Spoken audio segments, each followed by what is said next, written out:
officials in the court. The Jingshao area of Daqian had long been destroyed and plundered several times, so there were no nobles left. Xiaochai went to the south of the Yangtze River and killed all those people. So Daqian was the cleanest. Do you understand? The two girls nodded in unison. Understood. Of course, when the captives arrive in Beijing tomorrow, I will not kill them immediately. I will first announce their crimes and behead them on a chosen day.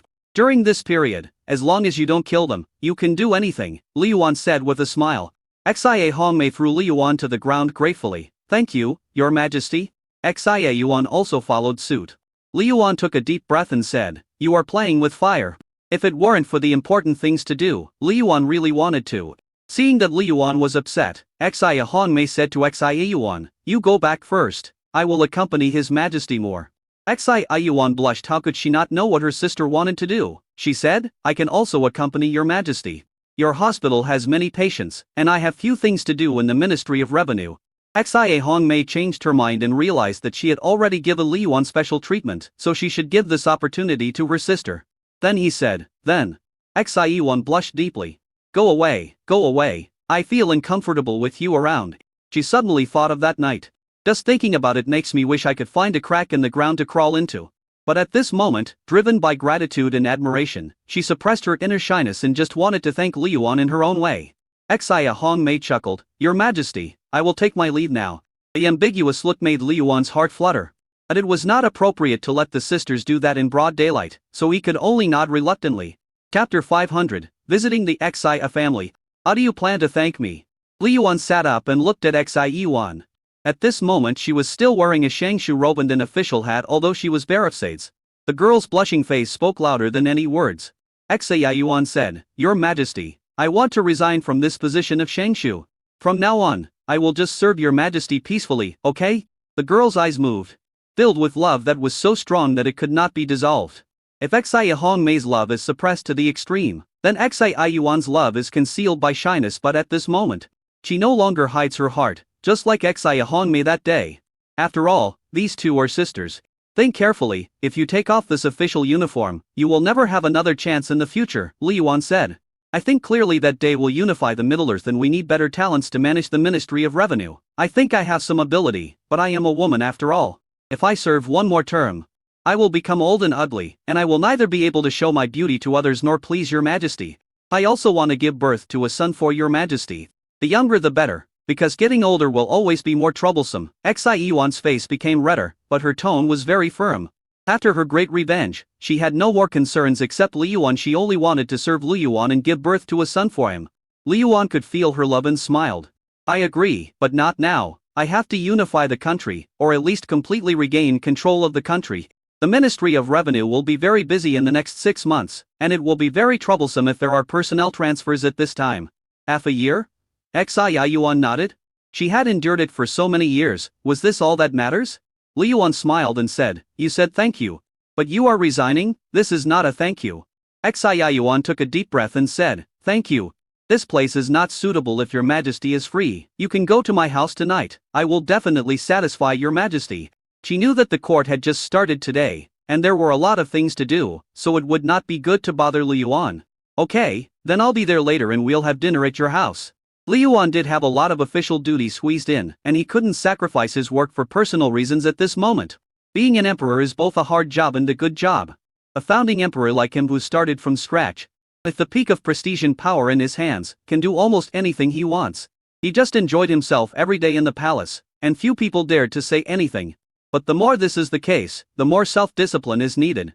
Otherwise, you won't be able to enjoy it for a few years before your body is drained and you die. After Xia Yuan left, Li Yuan concentrated on handling official business. In the blink of an eye, it was almost evening. He said hello to his mother in advance and left the palace in casual clothes. Normally, he was not allowed to rest outside the palace, but others just reminded him and did not dare to interfere too much. Soon, he arrived at the home of the two sisters. The two girls moved to a new home, although their previous home was good. It was too small and there were too many people around, so it was not safe. This time they lived in a small villa with its own door and window in the new district. The two sisters didn't have too many requirements for living there. Your Majesty, please come in. After opening the door, Xia Yuan came over. It was warm in the villa, so Xia Yuan Zhi wore a guangxi Yuliu's skirt. Li Yuan couldn't help but take a few more glances. She knelt down. took off Lu Yuan's shoes, and carefully put on thick slippers for him. Very beautiful, Lu Yuan praised and handed over the flowers hidden behind him. Thank you, Your Majesty. Xi Yuan happily took the bouquet and whispered, Where's my sister? Isn't she there? Of course. Lu Yuan took out another bunch of Xi Hongmei's favorite winter plums. Sister. The emperor is here. Xi Yuan breathed a sigh of relief and shouted towards the kitchen. Soon, Xi Hongmei, wearing an apron, came out and smiled when she saw Lu Yuan. Your Majesty. Xi Hongmei was obviously dressed up specially. Wearing a black long skirt and red half stockings, the two sisters were about the same height, but Xi Hongmei was more plump after being developed by Lu Yuan. She exuded the beauty of a mature woman. Her hair is also in big waves, draped behind her, giving people the feeling of a good wife and mother. For you? Thank you, Your Majesty. Xi Hongmei took the plum blossom. Feeling happy in her heart, Xi Yuan, make tea for Your Majesty, and 2 more dishes will be ready. She put the flowers in a vase and placed it at the head of her bed. When she walked out of the room, she saw her sister sitting on His Majesty's lap. She pretended not to see anything and walked away with a red face. Your Majesty, no. Xi Yuan bit her lip and said. Sister will see it. What are you afraid of? I'm telling you the story of my Rin Feng. She cooked her own food. It has nothing to do with us. Lu Yuan sat in a serious position, looking like a gentleman, with a teacup in his other hand. Your Majesty, you know, there is only one skirt if you change it. The surprise tonight will be ruined. Xi Yuan begged, can we tell the story of my Rin Feng tonight? Any story is fine. Lu Yuan thought about it and had to give up. Xi Yuan was not like Xi Hongmei and could not stand being teased. Although my Rin Feng's story is good, it is not good to embarrass her too much in front of Xi Hongmei. If the lights are turned off, it will be different. It will be pitch dark and no one can see each other. However, there is still a long way to go and we have to take it slow. Thank you, Your Majesty. Xi Yuan took a deep breath. Perhaps it was because the heating was too strong. In just a short while, she sweated a lot, but she didn't dare to move away, for fear of spoiling Lu Yuan's interest. Fortunately, Xi Hongmei cooked very quickly. Xi Yuan also breathed a sigh of relief, hurriedly stood up, and took Lu Yuan's hand. Your Majesty, it's time to eat. Lu Yuan nodded. Everything was peaceful at the dinner table, except that his feet were disobedient and always ran to Xi Hongmei's side. Xi Hongmei lowered her head and dared not say a word. If it weren't for the tablecloth blocking her view, she would have lost face.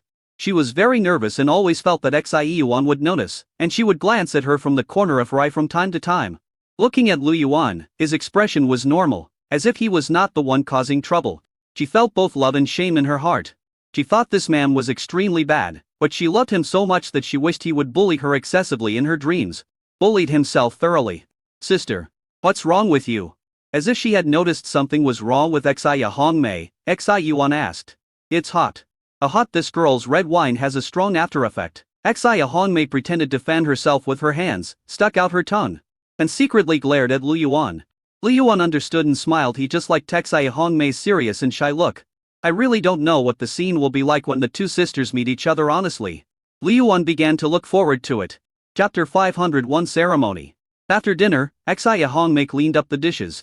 Xi Yuan went back to her room to do something and didn't allow Lu Yuan to go in. Lu Yuan was bored in the living room alone, so he quietly came up behind Xi Hongmei and stuck close to her. Xi Hongmei screamed and was startled. Why such a big reaction? Xi Hongmei looked at Lu Yuan. Aggrieved lie, I was lost in thought. Lu Yuan hugged her waist and kissed her pink cheek. Xi Hongmei was startled and said hurriedly. It will be bad if Xi Yuan sees it later. What are you afraid of? She's in the room and there will be noise when the door opens, Lu Yuan whispered in her ear. Xi Hongmei blushed deeply. Lu Yuan's breathing made her neck itchy and half of her body numb. Your Majesty, Your Majesty, Your Majesty. Today is Xi Yuan's treat for you. I know, Lu Yuan smirked. Remember to leave the door open for me at midnight. Xi Hongmei trembled all over and bit her lip. This. Just then, Xi Yuan's door opened, and Lu Yuan let her go immediately. Xi Yuan also hurriedly started washing the dishes. Your Majesty. Xi Yuan looked around and didn't see Lu Yuan. She leaned over to look at the kitchen and saw the two of them washing dishes side by side. She hurriedly said, Your Majesty, I'll do the dishes. It's okay. After eating and drinking, we have to do something. It's not like I've never been to water. Lu Yuan smiled. But the hand in the sink was tightly holding Xi Hongmei's hand. Xi Hongmei lowered her head, afraid that Xi Yuan would come over. Okay. Don't join in the fun, I'll be done soon. Your Majesty, please go and rest first. Please. she begged, her eyes full of pleadings. He just wanted to maintain some dignity as the eldest sister in front of Xieyuan. That night, it was dark and we were drunk, so we pretended nothing had happened the next day. But not now. Although she had already given everything to Lu Yuan, she did not want to behave in a dissolute manner in front of Xieyuan. Lu Yuan knew that if he continued teasing, Xieyuan would become very popular. He was not in a hurry, as good things are never too late. Thank you for your hard work. Lu Yuan let go of her hand and walked out of the kitchen. Xieyuan breathed a sigh of relief immediately. Her body so limp that she could only lean on the chopping board. If you look closely, you can see that her earrings are a little wet. Just for a moment, she felt a little overwhelmed. What Lu Yuan did was even more outrageous than in his dream. Thinking of what Lu Yuan had just said, she felt nervous and expectant. What were you doing in the room just now? Lu Yuan asked. Xieyuan bit her lip and whispered something in Lu Yuan's ear. Lu Yuan laughed and glanced at the time. It's getting late. Should we? My sister is still here. We have to wait until she enters the room. The villa is compact, with one room downstairs and two upstairs. However, the downstairs is a guest room, and the two sisters live upstairs. The two have supported each other for so many years and have never been separated in the early days. They slept together because they felt more secure. It was this year that the two separated. But even so, the two rooms were next to each other, and there was even a door in the middle of the room, so they could enter and exit each other's rooms at any time. Xieyuan walked out of the kitchen and looked at the two people whispering in each other's ears on the sofa. She did not feel lost in her heart. Making Xieyuan happy was her biggest wish at the moment. Your Majesty, I have performed several operations today and I am a little tired. I will go upstairs to rest first. Xieyuan said and went upstairs. Only after the footsteps disappeared at the end of the stairs did Xieyuan dare to speak loudly, and even took the initiative to hug Lu Yuan. When her sister is around, she always feels a little restrained. She knew very well that her sister's love for His Majesty was no less than her own. To entertain Her Majesty secretly was like stealing her things. I feel guilty and have a strong sense of stealing. Mei has gone upstairs, should we? Lu Yuan rubbed his hands and looked at Xieyuan closely. He could even see the fine hairs on her face. Her skin was so smooth and white with a rosy glow. When I think back to the first time I saw her, she looked pale and thin, like an undeveloped Adalie. But now it has fully grown. Lu Yuan could proudly say that he had raised this girl himself. Xieyuan's heart was beating fast and her head was dizzy. She just looked at Lu Yuan affectionately.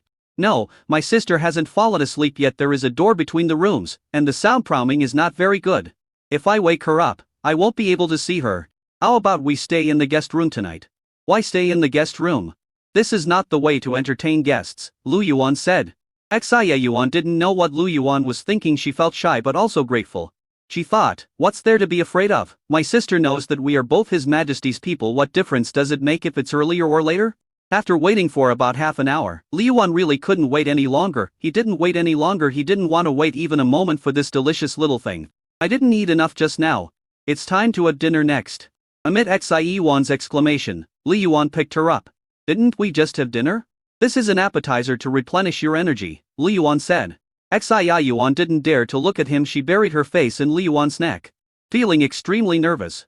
When I opened the door, I saw flickering lights in the room, which looked a bit dreamy.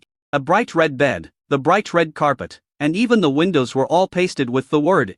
Red rose petals were scattered on the bed, and smoke was rising from the incense at the bedside. There was even a record player in a corner of the room, but the volume was very low and it sounded extremely soothing. Lu Yuan was stunned, looking at the big character on the headboard of the bed. Xieyuan said nervously, Your Majesty, I didn't think too much about it, and I didn't expect to enter the palace through the main gate. I just wanted to give myself an explanation in this little home. Which woman doesn't want to be married off in a grand sedan chair? Lu Yuan was thoughtful. Whether it was Honggu, Li Wuyu, or Xiao Ji and Jia, he had never given them a ceremony. Not even a simple ceremony. In this age of etiquette and law, being unclear is the greatest humiliation for a woman. You don't have to explain it. It's well decorated. I like it very much. Lu Yuan said in a gentle voice. He could feel the cautiousness of the person in his arms. This was obviously a simple matter that couldn't be simpler, so why should she be afraid? I walked into the room and closed the door. The next room was quiet. Lu Yuan placed her on the bed very gently and looked at everything in the room. All this showed that Xieyuan wanted a wedding. Lu Yuan said very seriously, Don't worry, I will definitely give you an explanation when the time comes, and let you and your sister enter the palace in glory. And I will never let anyone look down on you two sisters. Chapter 502, Red Wedding Dress. Xieyuan shook her head. That's enough. I don't ask for too much. After all, the harem was ownerless, and the front gate was for the queen to enter. She was also unwilling to let Liu Yuan break the rules and recruit people to take responsibility. Moreover, if the sisters were too ostentatious, it would easily make others jealous. They were born into the royal family, so they naturally knew about the filthiness of the harem. Liu Yuan didn't explain, he already had a plan in his mind. Your Majesty, please take a bath. Xi Yuan stood up and found that the bathtub behind the screen was already filled with hot water. Liu Yuan nodded, opened his arms, and let Xi Yuan serve him. Under Xi Yuan's guidance, he entered the bathtub. He couldn't help but let out a long breath, leaning back in the bathtub, and said, I haven't felt so comfortable in a long time. Although there are people serving me in the palace, I have to maintain my dignity all the time. Those palace maids are all contract workers, so it's not a good idea to let them get too close to each other, to avoid any accidents. Except for a very small number of people, most of the palace maids have to take exams to be promoted, and then be transferred to local areas to fill the positions of grassroots female officials. It's always bad to have physical contact with him. So most of the time, it was Luo Bing who came to serve him. Sister Luo was considerate and gentle, and she could always make Liu Yuan feel extremely relaxed. But the palace was solemn, and even though they were relaxed, they still couldn't let go. It's different here. I feel free, and Xi Yuan is my closest relative. I don't have to be on guard or maintain anything deliberately. This was Xi Yuan's first time, and she seemed very nervous, but after hearing Liu Yuan's praise, she relaxed. She said, as long as your Majesty likes, you can come anytime. This place is only open to your Majesty. Come in. Xi Yuan gritted her teeth, nodded, and put the Guangxi Liu Yuan's skirt aside. The dim light above his head reflected on his skin, and Liu Yuan was actually a little dazed. The yellow-haired girl back then has finally grown into a peerless beauty. Xi Yuan was so embarrassed that she quickly sank into the water, leaving only her head sticking out. It's all because of your Majesty's good upbringing. I like to hear that. Liu Yuan nodded. Xi Yuan was not idle either. She helped Liu Yuan wipe it carefully and said caring words that she had never said before. Xi Hongmei in the next room tossed and turned, unable to fall asleep at all. However, she didn't dare to move too much, for fear that the neighbors would hear her. Through the light coming through the crack in the door, I could vaguely hear the conversation on the other side. I can still hear my own voice from time to time. She was getting anxious, so she picked up the cup on the bedside and took a few sips of cold water. It must be because the heating is too strong. Just then, Xi Yuan's whimpering voice came from the side, and she immediately held her breath. But after listening for a while, he cursed himself for being boring. Shameful, what's so good about it? She covered her ears, got out of bed and lay on the floor. The warm floor was very comfortable and not cold at all. She tilted her head and saw an elongated figure through the crack in the door. Don't look at or listen to anything indecent. Xia Hongmei quickly turned her head away and closed her eyes. Your Majesty, my sister has fallen asleep. Don't wake her up.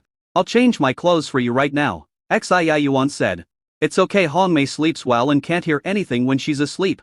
Xia Hongmei felt as if countless ants were crawling on her body as if possessed by a ghost. She moved closer to the door, where she could just see with one eye. She knew that her sister had prepared a lot of clothes, all of which were the latest models and the styles that Liu Yuan liked. That night, Liu Yuan wanted her to change her clothes, but it was dark and he couldn't see her even if she changed her clothes.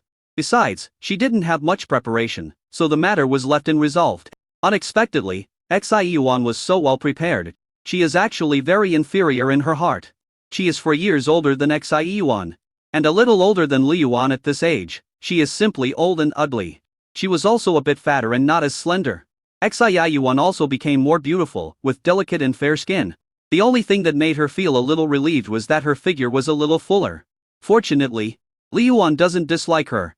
Just when she was daydreaming, Xi Yuan bit her lips. He had prepared many sets, and would then select a few of Liu Yuan's favorites and keep them. She didn't change her clothes very quickly, and Liu Yuan didn't urge her. He enjoys the process, discovering beauty and appreciating beauty. Xia Hongmei bit her lip and realized that her sister was bolder and more avant-garde than herself.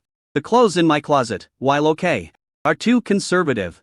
I have to find some time to hold a fashion show so that Liu Yuan can appreciate it. As for the clothes in my closet, I threw them away when I had time.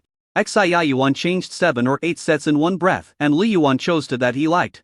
The last set is more solemn. It is a bright red wedding dress. Xia Yuan also tied her hair up and put a flower in her hair, looking incredibly beautiful.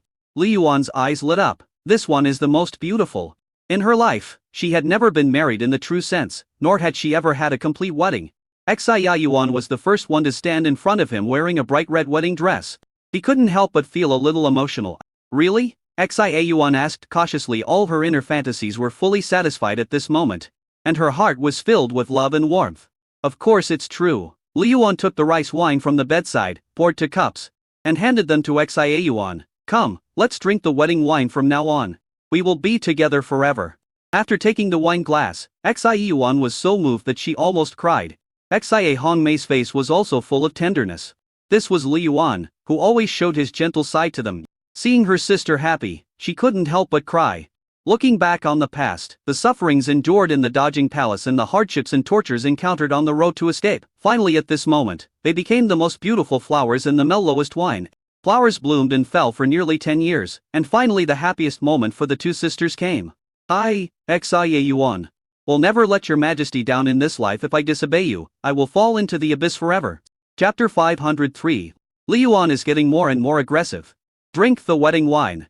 The love in Xia Yuan's eyes grew even stronger, and at this moment, everything came naturally. Xia Hongmei quickly turned her head away. But the sound coming from the crack in the door was particularly tortuous.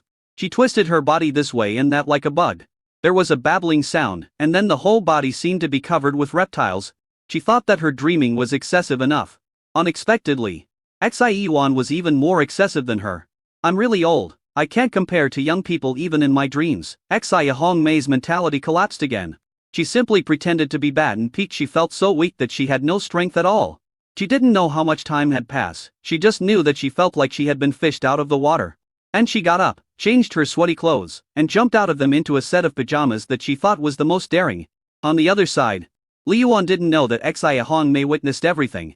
It was also Xia Yuan's first time to listen to a story and she couldn't handle it. I'm so tired that I can't open my eyes. After Li Yuan had packed up, she had already fallen into a deep sleep. He looked down and couldn't help but smile bitterly. She actually felt comfortable listening to the story, but she was still hanging there in the middle. Xia Yuan was really too sensitive when she listened to a story. She was always very empathetic. Li Yuan, the storyteller, is naturally happy, but being too happy is not necessarily a good thing. The story hasn't even finished yet, but the listeners can't stand it anymore. We can't wake her up and continue, can we? Li Yuan scratched his head, glanced at the closed door, and his heart moved. And he touched the water in the bathtub and found it was still warm, so he washed up again, put on the pajamas prepared by Xia Yuan, turned off the lights in the room, and then quietly opened the middle door. Faintly, you can see a person lying on the bed, motionless.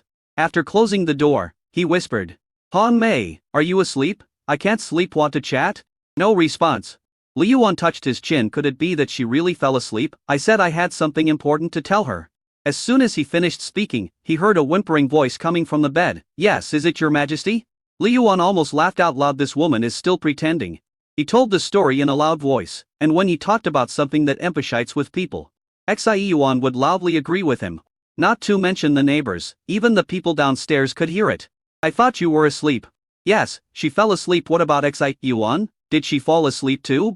Xia Hongmei asked in a pretentious manner. Just fell asleep. Li Yuan leaned over. Your Majesty. Xia Yuan should wake up soon. Still pretending, Li Yuan felt her and knew she wasn't asleep at all, so he whispered in her ear. Did you look good just now? Xia Yuan was struck by lightning, her body stiffened, and she said in panic. Who saw it? I didn't see you changing your clothes. Oh, how do you know we changed clothes if you didn't see us? Li Yuan grinned. I just saw your boss's eyes through the crack of the door. Isn't it yours? Xia Hongmei was so embarrassed that she finally said. Since your majesty already knew, why bother to tease me? I should have left this damn door open if I had known. It's a good idea to keep this door open. Li Yuan also knows how good it is. Xia Hongmei's beauty is not inferior to Xia Hongmei's Xia Hongmei's extremely suppressed emotions. Your majesty. It's late, so let's stop telling stories, okay? A story has to have a beginning and an end. How could Li Yuan do as she wished? Xia Hongmei reluctantly and half-throatedly became a listener. But later on, I gradually got into the mood, and I developed a very strong resonance with the characters in the story. But she was not as enthusiastic as Xia Yuan and did not agree with Li Yuan. He just covered his mouth tightly, and only occasionally some sound of wind leaked out from between his fingers. Li Yuan was not very satisfied with her performance, so he sped up the pace of his storytelling. In the end, Xia Hongmei was also deeply moved and no longer concealed it. The story was very long and it took until the second half of the night to finish. Xia Hongmei has strong empathy, but her ability to endure is also slightly stronger than Xia Yuan's, but not much stronger. Xia Hongmei couldn't help getting nervous whenever she thought of Xia Yuan living next door. With multiple blessings, her performance was even worse than Xia Yuan's. Your Majesty, please go over quickly, otherwise Xia Yuan will wake up in the middle of the night and won't be able to find you. Xia Hongmei's voice was hoarse. She stroked the water cup on the bedside and drank most of the water. She felt much better. After Lu Yuan finished telling the story, he felt completely relieved. Tonight is such a perfect night. Next time, I will prepare a new story, and you and Xia Yuan will be my audience. Your Majesty. That's too. It's settled then, otherwise, I won't leave tonight. Seeing Lu Yuan playing tricks, Xia Hongmei felt helpless and amused, so she had to agree. All as your Majesty wishes.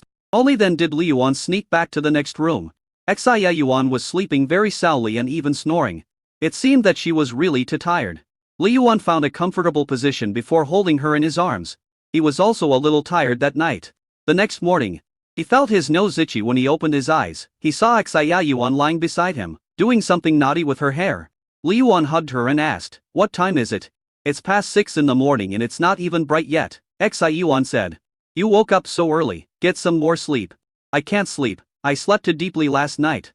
I haven't slept so soundly in 1 or 2 years. Xia Yuan was speaking the truth. All the pressure in her heart was relieved and she felt no longer burdened. Coupled with her physical fatigue and mental relaxation, she felt more comfortable than ever before.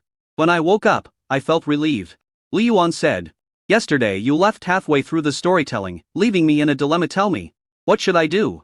Xia Yuan smiled bitterly. "I'm sorry, but I can't listen to it today. It's too painful."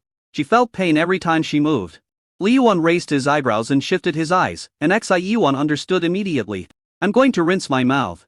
Xia Yuan knew she was in the wrong and could only follow Lu Yuan's wishes. Lu Yuan held her back and shook his head. He never had the habit of reciting lines in the morning. He is young, strong and well-funded, but a day's plan begins in the morning. Wang Chen also said that the early morning is very important as it affects the work efficiency for the whole day. Moreover, today the prisoners are entering the capital, and it will be a grand occasion, so he needs to ensure that he has sufficient energy. Xia Yuan was puzzled and tilted her head to look at Lu Yuan. "Next time, you can listen to the book with Hongmei," Lu Yuan said with a wicked smile. Xia Yuan's pretty face turned red at a speed visible to the naked eye. No, my sister. My sister, that's so embarrassing." The previous minor fight was enough to overwhelm the two sisters. If it goes too far, they won't be able to face each other in the future. Refutation is useless, so it's settled. Lu Yuan reached out and touched it, then stood up and began to strengthen his body. "The prisoners will be brought to Beijing today after the interrogation. I will hand the murder over to you." Chapter 504, Prisoners entering Beijing. Xia Yuan changed into her official uniform and made a bowl of ginger soup out of fear that Lu Yuan might catch a cold. Xia Hongmei also got up and changed into a very conservative outfit. After all, she was the director of a military hospital and had to pay attention to her image. In fact, she also heard what Lu Yuan said and was very excited. She glanced at Lu Yuan, recalled the empathy she had last night, and quickly shifted her gaze. She felt unsteady on her feet when she walked. Fortunately, she didn't have surgery today, otherwise, something bad would have happened. I can't let him do whatever he wants anymore. Soon, the three left home. Two went to the palace and one went to the hospital. Liu Su slept in the carriage all night, feeling very aggrieved. Lu Yuan pretended not to see it. He said that being so stubborn would not do any good. He had to let her change her temper. Otherwise, there would be trouble in the future. Not long after entering the palace, Wu Sun immediately sent the white scarf dyed red to Qingping Palace for Su Xiyue to review. Su Xiyue also smiled and said, "Okay, let Xiaoluo take notes." Wu Sun sighed. There was one more master in the palace. However, ever since they destroyed Xia Jing, he had completely given up the idea of betrayal. As for the Huns, he didn't count on them anymore. Millions of them were defeated by Xiaoji and Jia. How could they be a match for Dai Dachong? Give this to Manager Luo. Wu Sun looked at Wang Dachong. Yes. Wang Dachong lowered his eyebrows and looked docile, but he was holding back a fierceness in his heart, thinking, "Damn Wu Sun. Just wait for me, I will trample you down one day." He knew that he could not defeat Wu Sun for the time being, but he was better than Wu Sun because he had the support of the Wang family. Of course, he hated the Wang family in his heart, and when he became the number one in the palace in the future, he would definitely take action against the Wang family. How could Wu Sun not know what he was thinking? The more he wanted revenge, the more depressed he became. He didn't care about being bullied at will. If he resisted, Wu Sun would still look up to him. In the Dai Palace, Wang Dachong could not cause any trouble. Soon, the news of the prisoners entering the capital spread, attracting people from all over the city to stop and watch. In the lead prison car were Emperor Xi and his wife. Next came the concubines, princes and grandchildren of the emperor. Even the royal family was not spared and were all arrested. Sun Wuji was also among the escort team. But he came as a surrendered minister. Thanks to Wang Dabiao's recommendation, Sun Wuji not only did not become a prisoner, but instead became a typical example of abandoning darkness and joining the light, and was promoted by Lu Yuan to the 15th level junior master. Of course, his life ended here even if he was given an official title. It was just an official without real power. What a lively Liang Jing! It's so magnificent, on horseback. Sun Wuji was extremely proud and applauded his own wisdom. If he hadn't given it a try, how could Yan be where he is today? Not only did he save the entire Sun family, he also became a senior official, although not as powerful as the emperor's uncle. But being alive is a blessing in disguise. Why would I need a bicycle? Looking at the majestic Liang Jing, Sun Wuji couldn't help but be amazed. Such a huge city was built in just 10 years. Li Yuan deserves to be able to rule Middle-earth and become the sole overlord. The greatest emperor of all time. The word flashed through his mind. No matter how many kings there were before him, no emperor after him would be greater than him. Even though Day has been destroyed now, he is still the #1 person throughout history.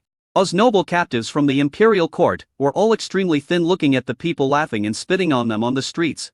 They felt like monkeys, with no dignity at all. Emperor Xia had a good attitude. He sat in the cage with his eyes closed. What's the use of being angry? It would only make these people happier. As long as I confess my guilt, surrender and follow the procedure, Li Yuan will definitely not kill me. Not only will he not kill me, he will also give me a high position and generous salary to silence the people of the world. He was still wealthy and prosperous, still enjoying the pleasures of life, but he was no longer an emperor. That was all. The sins of the king who lost his country could not be pinned on him. It was that evil son who bore everything for him. Thinking of this, he was actually a little secretly happy. This was his first time in Liangjing, and he had to admit that it was very prosperous. Far better than Shengjing. Even though he became a prisoner, he still had the mind to appreciate the scenery along the way. He knew that he had lost his sharpness long ago, and his dominance as an emperor had long been worn away by the dissolute life. Soon, the convoy stopped in the square in front of the palace, where a trial platform had been set up. The entire square was filled with people, shoulder to shoulder, with no end in sight. Here it comes. Which beast is coming? Xia Yuan clenched her fists, her eyes full of resentment. Xia Hanmei was also standing next to her, her eyes full of murderous intent. The prisoner presentation ceremony begins. Wu Sun shouted. As the uncle of the king of Dajing, Sun Wuji walked forward, quickly holding the national seal of Dajing, and said loudly, "Your Majesty the Emperor of Day, Sun Wuji, in the name of the Emperor of the Axia, specially presents the national seal to show his submission. Please accept it, Your Majesty the Emperor of Day." Li Yuan stood on the city wall and said, "Yes." His voice was not loud, but it was heard throughout the city through the radio. Soon, the Dajing national seal fell into Li Yuan's hands. The national seal of Daqian is a whole piece of blood jade, while the national seal of Dajing is made of jadeite, or unique to Dajing, which is the finest emerald. The most valuable thing is that in this national seal, there is a faint dragon shape made of chalcedony, which looks extremely exquisite. "Prisoners, come forward," Wu Sun shouted again. All cages open. Emperor Xia and the Queen Mother, as well as Empress Sun and the Prince, along with a group of princes, grandchildren, and nobles, stepped forward and knelt in front of the square. "Your Majesty, the great and respected Emperor Day, I, Xia Badian, do not know the will of heaven and have repeatedly opposed Day. I deserve what I have today. I also ask His Majesty the Emperor Day to spare my family for the sake of God's mercy. I, Xia Badian, will forever submit to Your Majesty and be loyal today.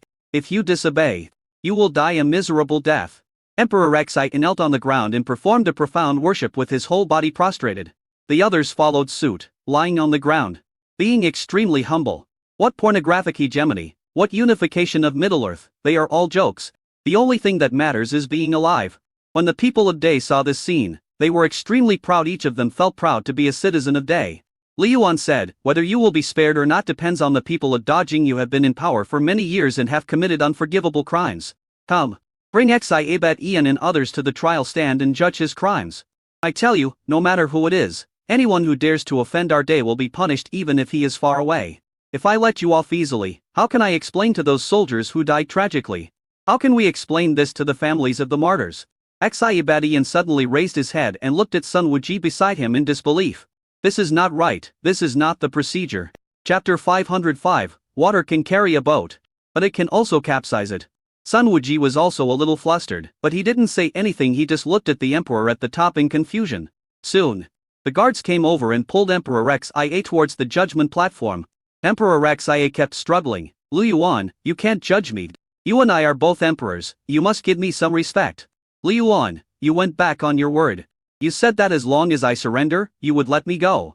The royal family and nobles of Dajing also became uneasy. Although Dajing lost, their lives were not in danger, because every dynasty would leave a way out when the dynasties changed, so as not to kill all the royal family members.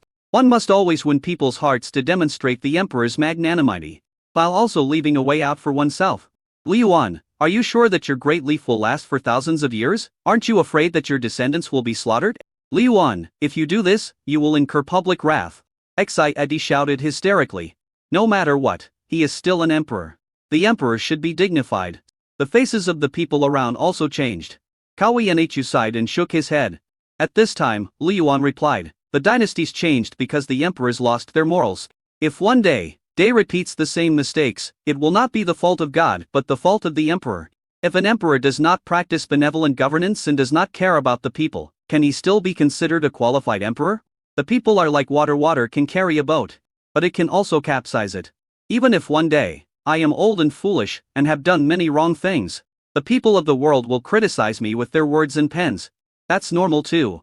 Even if they take up swords and guns against me, I won't blame them. This world belongs to everyone in the world. This is not just my, Lu Yuan's, world. Every man has his share of responsibility for the rise and fall of his country. So what if you are an emperor? Lu Yuan's voice spread in all directions. Everyone looked at him intently. The ministers felt that what he said made a lot of sense, and the people felt that the emperor was down to earth. It turns out that we are so important in His Majesty's heart. This is our Majesty. He has always taken us common people into his heart. Otherwise, how could we have such a good life today? Everyone spoke from the bottom of their hearts. On a loft, the sword sate was lying there. The old eunuch said, Lu Yuan is really bold. He just wants to have a good time and doesn't care about his descendants at all. The sword saint said calmly, what do you know? Lu Yuan has great ambitions. When he said this, he left no room for retreat. How many emperors in history dared to say such words? Those people shout slogans just to fool the people. Lu Yuan is different. He really treats the people as his own family and brothers. You have seen how the people of Day live. Yes, because he abolished the agricultural tax system and co-RV system that had lasted for more than 3,000 years with his own efforts. He is an emperor of all ages. The old eunuch laughed dryly. You are right, Lu Yuan deserves to be able to unify the three kingdoms. Among the crowd, Master, this Lu Yuan is so arrogant. Xiaoyan said with a complicated look in his eyes. He is not arrogant, he is bold. Such a person is actually the county magistrate of Daqian. If he were still the county magistrate of Daqian, he would surely be a capable official in governing the country. If he could enter the center and assist Jianjia, the revival of Daqian would be just around the corner. It is possible that the one standing at the top right now is Jianjia. During the days of waiting in Liangjing, he had already understood the whole cause and effect, and felt deeply moved. It's a pity that Xiao Jianjia did not seize the opportunity. It's also the new party's fault, as they tortured the Lu family half to death. In the end, didn't he die because of the Lu family? All I can say is that fate is what it is. At this moment, hearing Lu Yuan's speech, he was full of admiration in his heart. This boy started from scratch when he was less than 30 years old. He created a situation that had not been seen for 1,000 years. He unified China and abolished agricultural taxes and corvée labor. It was truly amazing. But Lu Yuan continued to speak. I am judging you today for the innocent people in Dajing who died tragically. It is for the displaced people that you are judged for. You are judged even more for those hungry and humiliated folks. When you were in power, you were treacherous and attacked Daqian many times. When you abdicated, you could not control your son, who colluded with the Huns and forgot his ancestors. This is a huge sin. If you are guilty, you should be judged. From now on, Xia will be stripped of his status as emperor and demoted to a commoner. Let the trial begin. Good review. How can we not put such a tyrant to justice? There were countless old residents of Dajing among the crowd, and at this moment they were clapping non-stop. Wang Ju stepped forward, holding the book of guilt in his hand.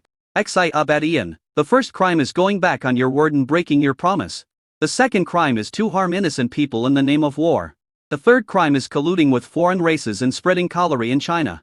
Crime 3, obtaining the position by illegal means, snatching away the elder brother's power. Xia was pressed on the interrogation table, and the book of charges exposed all his past. The shouting and sneering of the people around him frightened him greatly. He thought that he could continue to enjoy wealth and glory, but he didn't expect that he would be infamous for eternity. No, that's not the case, Liu Yuan, you little bastard. Before he could finish his words, the guard beside him hit him hard, knocking him unconscious. Anyway, it's far away and the people can't see clearly. Two guards supported him on both sides and made him kneel straight. The Book of Crimes listed more than 300 charges. Finally, Wang Ju handed over the Book of Guilt. Xi Obadian, if you plead guilty, please sign and seal it. The guard at the side took Xi Obadian's hand and pressed a handprint on it. Then he shouted, Xi Obadian pleads guilty. Wang Ju held up the Book of Guilt in his hand. Xi Obadian pleads guilty. Wow, there was an uproar at the scene. The crowd shouted, long live His Majesty. Trying criminals is nothing. But judging an emperor has a completely different meaning. Because the people are also participants. Bossing the insurmountable mountains in classes gives them a strong sense of pleasure in trampling on classes. At this moment, it no longer matters whether Xi Obadian is guilty or not. In the eyes of the people, he is an unforgivable tyrant. Okay, since you have confessed your crime, you will be imprisoned in the Dali Temple when the captives from Diaxia come to Beijing. We will try and behead them all. Your Majesty is wise. Wang Ju bowed and waved. Next, Xi Obadian was pulled away, followed by the Queen Mother, the Empress and a group of royal family members. In order to save time, Liu Yuan did not request to interrogate them one by one, but just asked Wang Ju to read out their names and then read out their charges. The Empress Dowager naturally could not escape the 4 crimes. But Empress Sun managed to save her life. This made Sun Wuji breathe a sigh of relief, but he was thinking in his heart how to make his sister thank Liu Yuan for not killing him. Chapter 506. Trial Conference. This trial meeting lasted for the whole morning. The people at the scene all applauded and cheered. This is exactly the effect Liu Yuan wants. Some things can only be resolved through intense conflict. This land has been stratified for far too long. He is the winner, winning all the gains. Logically speaking, after he unified Middle-earth, he only needed to centralize power and could enjoy a peaceful and stable life. But what's the point? The land remains unchanged. Liu Yuan was also very clear that after unifying Middle-earth, the country's enemies simply changed from external to internal. The aristocratic families are the parasites. After the trial, the crowd dispersed. Lu Qiushan said with a headache, how do you want me to write this new manuscript? Even the editors below dare not write about such a major event casually. Therefore, the front page is usually directed by Lu Qiushan, and no one dares to criticize whatever he writes. It also represents the direction of the country. Dad, just write it as it should be written, Liu Yuan said. What do you want to do? Id? Lu Qiushan asked in a low voice. It's just you and me here, father and son. There's no need to hide anything. I just feel that the new pattern must have a new atmosphere in an era of great change. There must be changes. Liu Yuan smiled. After the unification, even if Day is destroyed in the future, future heroes will take the unification as their responsibility. Anyone who wants to live in peace in a corner must be Zhang Dongjeri, and will have no future. As for the royal family of the previous dynasty, they must have been killed. It just started from him. You want to change the law, right? Lu Qiushan asked tentatively. Liu Yuan looked at Lao Lu in surprise and nodded slightly. I guess so, but I haven't thought about it yet. There's nothing wrong with reforms. Day has come this far thanks to reforms, but don't hide it from me. Although your father is old, he has not accomplished nothing. If we work together, we will definitely achieve twice the result with half the effort. Lu Qiushan stroked his beard. He knew his son's ambition. So he didn't dig into the problem. All he had to do was to give his all when his son needed help. Thank you, Dad. Liu Yuan smiled knowingly. At this time, inside the Dali Temple prison, Xi Obadian woke up slowly and felt a sharp pain in his neck. Your Majesty, how are you? Queen Mother Mi looked at her husband nervously. Where am I? The Dali Temple prison, Empress Dowager Mi said with a sad face. Your Majesty, how can you plead guilty? Confess your guilt. What guilt do you want to confess? When did I confess my guilt? Empress Dowager Mi looked at her husband, who was full of confusion, and told him what had just happened. Xi Obadian was trembling all over. I was knocked unconscious. However, it's all over now. He is now a prisoner. All the wealth, glory, and pleasures are gone. Sun Wuji, this bastard, betrayed his country for personal gain and deceived me. He will be punished by heaven. Father, please stop talking. Sun Wuji deserved to die. But he saved the entire Sun family. You see, even his sister was rescued, and my little nephew. Now we are the only family suffering here. That's right, what's the point of saying all this? I'm the fish on the chopping board. What were you doing before? Xi Obadian was furious. You bastards. At this moment, several jailers came over and opened the prison door. Xi Obadian, come out. How dare you, you bastard, call me by my name. The burly jailer walked in and had a big sinus. Bang! This slap knocked out all of Xiabadian's teeth. He was dizzy and almost fainted. Queen Mother Mi was shocked and angry. Just as she was about to crawl over, she was grabbed by the jailer and shouted, "Get out of the way! Stop hitting me! I'll go, I'll go." Xiabadian covered his face, but there was still a trace of imperial majesty. "Get out, you bastard! You still think you are the emperor of Deaxia, you bastard! You deserve to be punished. You dare to put on airs in the area under my jurisdiction. Can I make you wish you were dead or alive?" Xiabadian actually crawled out. When his children and grandchildren saw this scene, they were all silent. Even the nobles leaned against the iron railings and cried silently. If I had known this would happen, I should have surrendered earlier. Maybe I could have achieved wealth and glory. Look at him, does he look like a dog? The jailer pointed at Xiabadian. Picture. The jailer burst into laughter. Soon, Xiabadian was taken to a separate interrogation room, locked up, and made to sit on a tiger bench. He felt a little panicked, as the bright lights in the room made it hard for him to open his eyes. Soon, the door opened and two women walked in. He looked carefully and felt that the two women in front of him looked familiar. Xiabadian, you have come to this day. Xiabadian, when you were chasing us sisters, did you ever think that you would fall into our hands? Hearing this, Xiabadian was struck by lightning, and his body began to tremble uncontrollably. He forced himself to suppress the fear in his heart. Niece, this matter is not what you think. No. I was also bewitched by the treacherous ministers. Xiahonmei looked at him with sarcasm on her face. They poisoned my father, bullied my mother to death, and killed my grandfather's family. If my sister and I hadn't been lucky enough to meet your majesty, we would have died at the hands of the barbarians. And you say you are innocent? Xiabadian, I have been waiting for this day for almost 10 years. In these 10 years, there has not been a single day that I haven't been in agony. Don't worry, as your niece, I will definitely treat you well and let you experience the most painful thing in the world. No, no. Xiabadian kept shaking his head. I know I did some wrong things back then. I apologize to you. I kneel down and kowtow to you. Spare my life, and let me be your slave. Xiasuan walked forward and looked at Xiabadian with pitiful eyes. Don't you like poisoning people? I also have a kind of poison here after eating it. It can make people crazy. As he spoke, he took out a packet of medicine powder and stuffed it into his mouth without saying a word. Xiabadian wanted to vomit, but he was at the mercy of others and didn't even have the qualifications to resist. Antidote, give me the antidote. There is no antidote. But I can find someone to help you detoxify. On tea you like to bully and force others? I happen to have a prisoner here who also likes to do this kind of thing. You two should be able to get along well.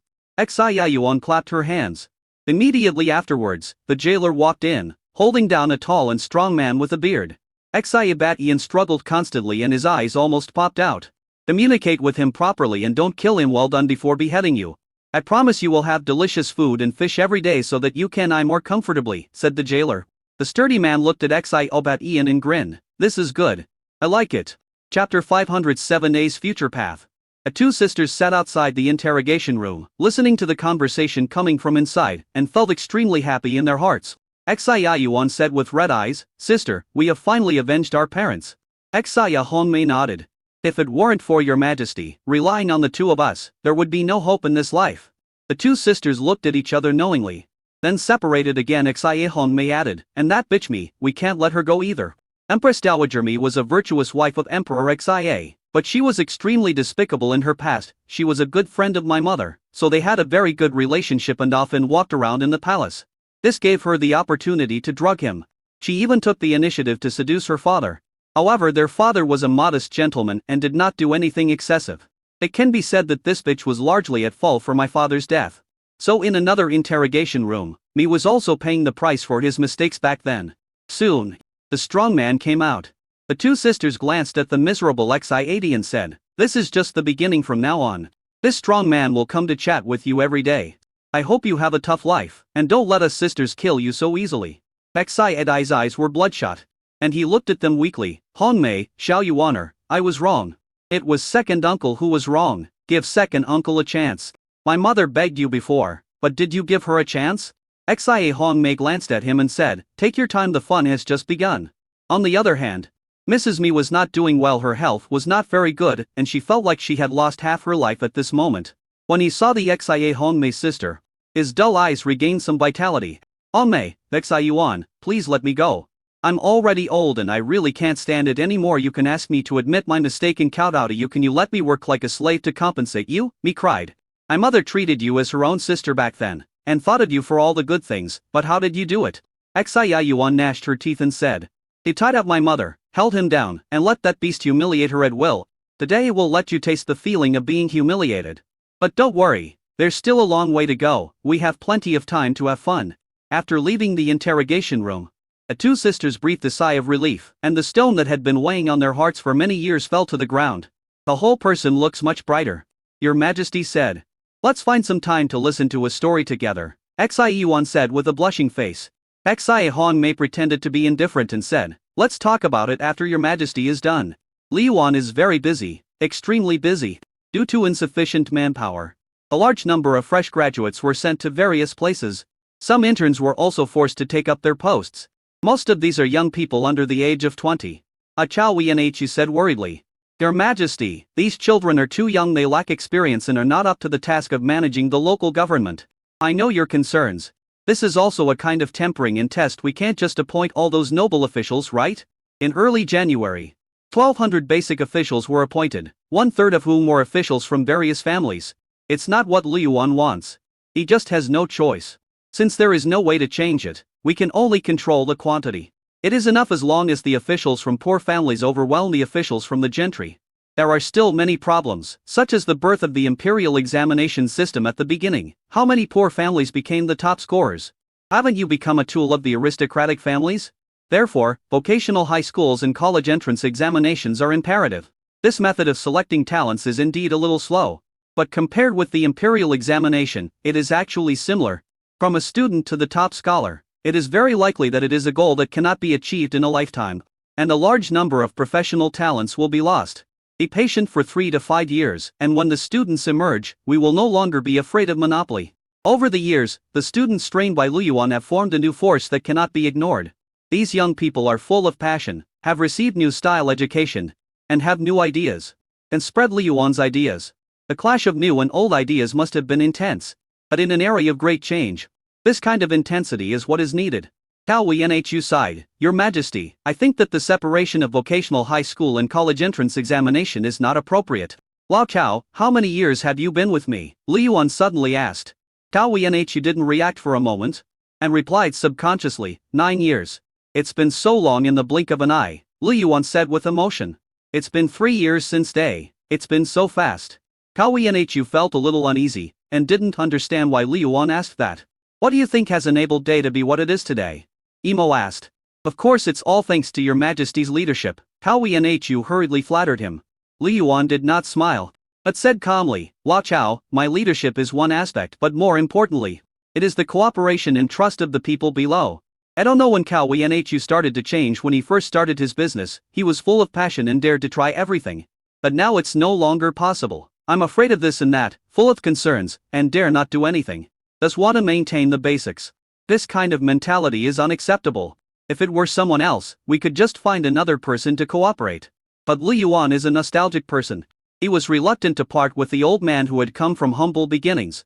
Therefore, he said, back then, Biaoyang didn't even have a complete city wall. But look at Liangjing now, the city wall is so magnificent. Back then, Biaoyang had less than 2,000 people, but now it has more than 3 million. Did you ever imagine that we would be where we are today? Chao Wenhu reacted and understood what His Majesty meant. This is dissatisfaction with oneself. He said with great fear and trepidation, Your Majesty, I have no intention of objecting, but governing a large country is like cooking a small fish. Now, every move we make involves a very wide range and is no longer the small plate it once was. I am terrified, afraid of making mistakes. You are honest. Li Yuan liked the old man because he didn't make excuses, but I tell you, if you don't do it, you will never be wronged. However, Day's path is an unprecedented path. We can learn from the lessons of our predecessors and draw lessons from them. But I tell you, every dynasty has always learned it from other people's lessons, summarized them, and made them into family laws and national laws to restrain the world. But in the end, didn't they still lose their country? This is lazy politics. Therefore, those countries that lost their country never really learned their lessons from the beginning to the end. What Day wants is political stability and harmony among the people. I know that you want to recuperate with the people and create a prosperous era. But you have to understand that in Day we have no agricultural taxes, no corvée labor, and not even too many harsh and miscellaneous taxes. It relies on commercial taxes and trade. Day's rise to wealth was based on war and plunder. Use other people's resources to support yourself. If past experience is followed, it won't take decades for Day to collect any more taxes. Chapter 508, The Angry Slave. Cao Yanhu stammered and was unable to speak. But there was some disbelief in his eyes. Lu Yuan sighed, "Do you think I am exaggerating?" "I dare not." Cao Yanhu lowered his head. "That's what you think in your heart. I have read the strategy for the new year, and the reason I have not issued it is because I think it is inappropriate. You are the head of the civil service, so you should be more perceptive." Li Yuan stood up from the dragon chair, walked to the blackboard beside him, picked up the chalk, and drew a circle. Then he pointed to the circle and said, "If this is Middle-earth, if there are 10 million people on this land, then it would definitely be enough to divide the land equally. There are even large amounts of land that can be used for state cultivation and become public grain fields, which will not put pressure on the people. We still have a large number of workers available, but they will eventually grow old and die. We can't ask the officials to plant the crops themselves at that time, right? Don't we still need to employ common people? The imperial court has money, but what about the local governments? Ultimately, this pressure is passed on to local governments. The tax revenue is not enough, and the subsidies from the imperial court are not enough either. The local governments eventually pass the pressure on to the people. In the new rural villages, the land is shared by all. Is that because there are fewer people now? Is it because there are more people? Don't underestimate the desire of the people in Middle-earth to have children. Now that medical care has improved, the survival rate of children is much higher than before. 30 to 50 years from now, the population will have tripled or quadrupled, and there will be enough land to go around, but what will the state use to collect taxes? Cao Yanhu stood there in a daze. Lu Yuan added, "Of course, who can predict what will happen decades later? But you have to know that your strategy cannot be changed overnight. At the very least it should be changed every 3 to 5 years, or even every 10 years before the people can accept it. So the basic strategy cannot be changed. Day is here to plunder, and it won't be long before the Huns come again. I want to conquer the grasslands, the western barbarians, and the Huns. Expand the territory by 1 or 2 times again. At that time, there was nothing wrong with you advocating this solution. With such a vast land, even if the population increases tenfold, it won't be a problem. We won't have to worry about food problems for the next 100 years. At that time, it was very easy to divert the conflict. Our country has transformed from an agricultural society to an industrial society.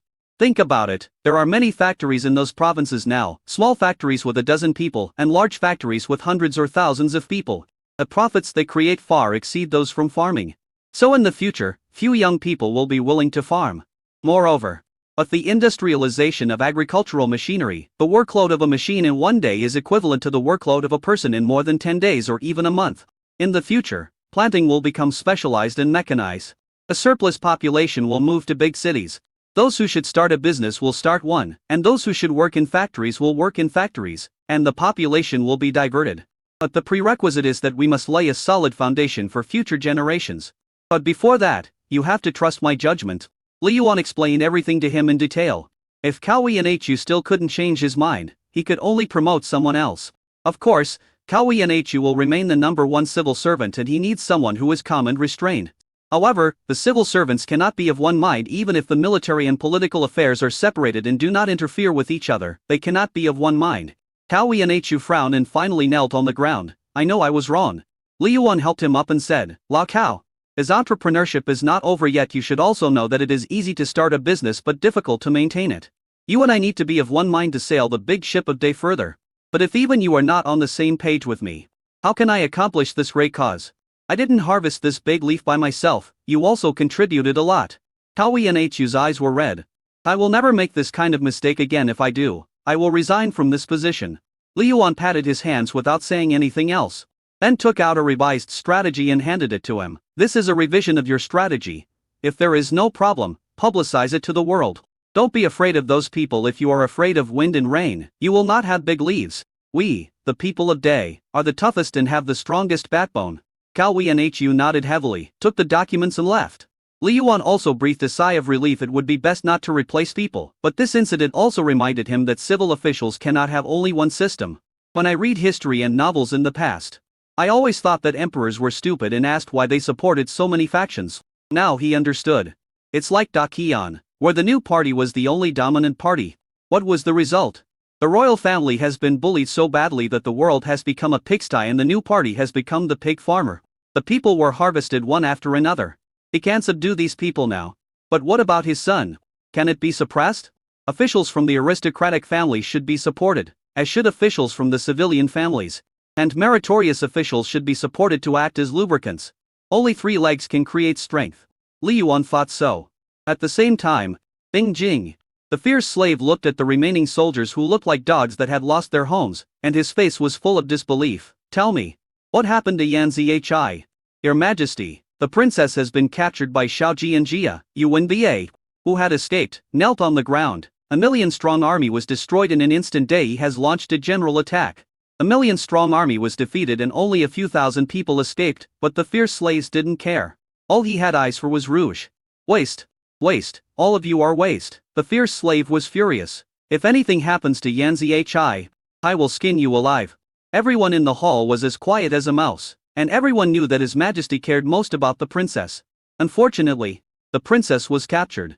Isn't this crazy? Send troops, we must send troops. I want to destroy Day. Xiongnu said angrily, call back all the troops, I want to invade Middle-earth. Your Majesty, we are at war with the Ajubo Empire. This is a critical moment. If we give up halfway, all our efforts will be wasted. The national teacher, Hu Yantianxing, stepped forward. He was considered the teacher of Xiongnu. This teacher has made an indelible contribution to Xiongnu's current achievements. He is considered the most respected person by Xiongnu. I can't care so much anymore. We have invested too much manpower and resources. If we can't take down the Ajubo Empire, we probably won't be able to defeat Day. Only by defeating them can we integrate resources and attack Middle-earth without any worries. Xiao Jianjia was Day's concubine. After capturing the princess, she naturally did not dare to harm her. I am willing to go to the Central Plains as an envoy to rescue the princess, Hu Yantian said. If we don't rescue the princess, even if the army attacks, the princess is still in their hands. Should we attack or not? Xiongnu suppressed his anger and felt that what the imperial master said made sense. Yan Zhi is still in Day's hands. If we attack now and the other party threatens us, we will be in a dilemma. As long as Yan Zhi is still alive, it is more important than anything else. He can even give up attacking Middle-earth. Okay. Teacher, I'll leave this matter to you. Chapter 509, Eastern Expedition. This is my humble servant's job. Hu Yantianxing said. Xiongnu was very anxious, but he also understood that he was out of reach. After thinking for a while, he said, I will give you 2 million cavalrymen. Go east and recruit soldiers and grain from the western Yi countries. Wherever you go, if anyone dares to resist, I will destroy the country directly. In the past, the logistics wouldn't have been so complicated. But things are different now. The Xiongnu Empire is huge, with 1,000,000 troops dispatched and marching for more than half a year. With such a long distance and such a long time, I am afraid that the food and grass will be consumed on the road. Therefore, the more soldiers you recruit along the way, the better. Collecting food can ensure that the army will not go hungry and can also help to sharpen their combat effectiveness. It would be very difficult to ask Day to release the people just by sending an envoy. Yes, I accept your order. After receiving the order, Hu Yantianxing immediately went to mobilize troops. Soon, more than 1 million troops were mobilized from various places and marched eastward in a mighty manner. When passing through small countries, he would recruit elite soldiers and empty the treasury. But if anyone dared to resist, he would massacre the city or destroy the country, causing widespread complaints. But no one dared to say anything. But Hu Yantianxing was smart in that he did not attack the common people, but only used force against the nobles and royal families. Although these people will eventually pass the losses on to the people still hate them. Moreover, the imperial court can act as a judge, play the good guy, and gain some fame. Relying on this method, Xiongnu won the hearts of many people. On the one hand there was high-pressure beatings and killings, and on the other hand there was benevolent comfort. Under the combination of kindness and severity, the people were tamed like sheep. Xiongnu, on the other hand, set his sights on the Ajubi Empire. If it had not been for the support of the Tianfo kingdom, the Ajubi Empire would have failed long ago. This also aroused the murderous intent in his heart. And Yan Zhi's trip to Middle-earth was not completely without gain. At least, she got the formula for gunpowder. He had already produced a batch of gunpowder, which was indeed very powerful. With gunpowder, it was only a matter of time to conquer the Ajubi Empire. Within 3 months, conquer the capital of the Ajubi Empire, and order the full-scale production of gunpowder. 3 months later, I will personally lead the expedition to Middle-earth, said the fierce slave in a cold voice. And at this time, Middle-earth. After the prisoner presentation ceremony, Li Yuan became even busier. There were piles of memorials to review every day. Even if these had been screened by the 6 ministries and the secretariat, he still needed to sit at his desk for more than 3 hours. Stretching lazily and dropping the pen in his hand, Li Yuan sighed. Finally, I finished reviewing it. The efficiency is still too low day after day, year after year. How many emperors can stand this? Wu Sun hurriedly brought a bowl of ginseng soup over. Your Majesty, this is stewed by Empress Su Fei. Li Yuan took a sip and asked Liu Su, where did Wang Dabiao and the others go? We will be able to reach Beijing in 2 days, Liu Su replied. Where's Ji and Jia? This is a letter from concubine Xiao. When did you arrive? Half an hour ago. Your Majesty was busy, so I was not in a hurry to present it. Nonsense, what if it's urgent? Liu Yuan frowned, took the letter and started reading. Fortunately, nothing happened in Beijing. However, Xiao Ji and Jia said that she could not come back for the time being as there were still many official matters to be dealt with in Beijing. She selected some talents and asked Liu Yuan to reward them. Secondly, the Daqian delegation is already on the way, led by Yang Tao. This time, he also brought the royal family of Daqian with him, mainly to beg Day to accept Daqian. The 2 countries are not one country. Because he had written to the emperor several times before and Liu Yuan had not agreed, there was no need to be humble this time. Liu Yuan also understood the reason why Xiao Ji and Jia did not go to Beijing. Just as she said, she can help Liu Yuan unify Middle-earth, but she cannot really be allowed to become the king of a fallen country. By doing this, she has saved some face for herself. Liu Yuan also didn't want her to be laughed at by the world. So, that's good. Putting the letter aside, Liu Yuan let out a long breath. Wait for the great XIA prisoners to arrive in Beijing, and we should be able to announce it to the world before April. Liu Su said happily, Your Majesty is the first great emperor in history. Wu Sun and Wang Dakong knelt on the ground hurriedly. Congratulations, Your Majesty. In an instant, the rest of the guards and palace maids also knelt on the ground and shouted, Long live the emperor. Even Liu Yuan couldn't help feeling a little elated. He pressed his hand. This month, everyone in the palace will have their monthly salary doubled. Hearing this, everyone shouted even more happily. Soon, Yang Tao arrived in Liangjing with the delegation. It was not his first time coming here, but this time, he felt extremely odd and complicated. From now on, this is the heart of Middle-earth, the #1 capital in the world. Behind him were the castrated members of the Xiao family. As for the Xiao women, they were basically betrothed to Yi Jun and had no way to resist. Empress Mu sat in the carriage, sometimes sober, sometimes crazy, holding a dirty doll in her hands, and kept shouting, Son. But no one felt sorry for her. Get out of the way, everyone. The general has returned to the capital. Get out of the way. After a burst of noise, the delegation was rushed to the side. Which team does this belong to? Why is he so arrogant? That's right, which army of Day is this from? Isn't this too outrageous? The envoy shouted and cursed. This is Liangjing even outside the city. We can ride horses. Shut up, didn't you see the military flag? Yang Tao cursed.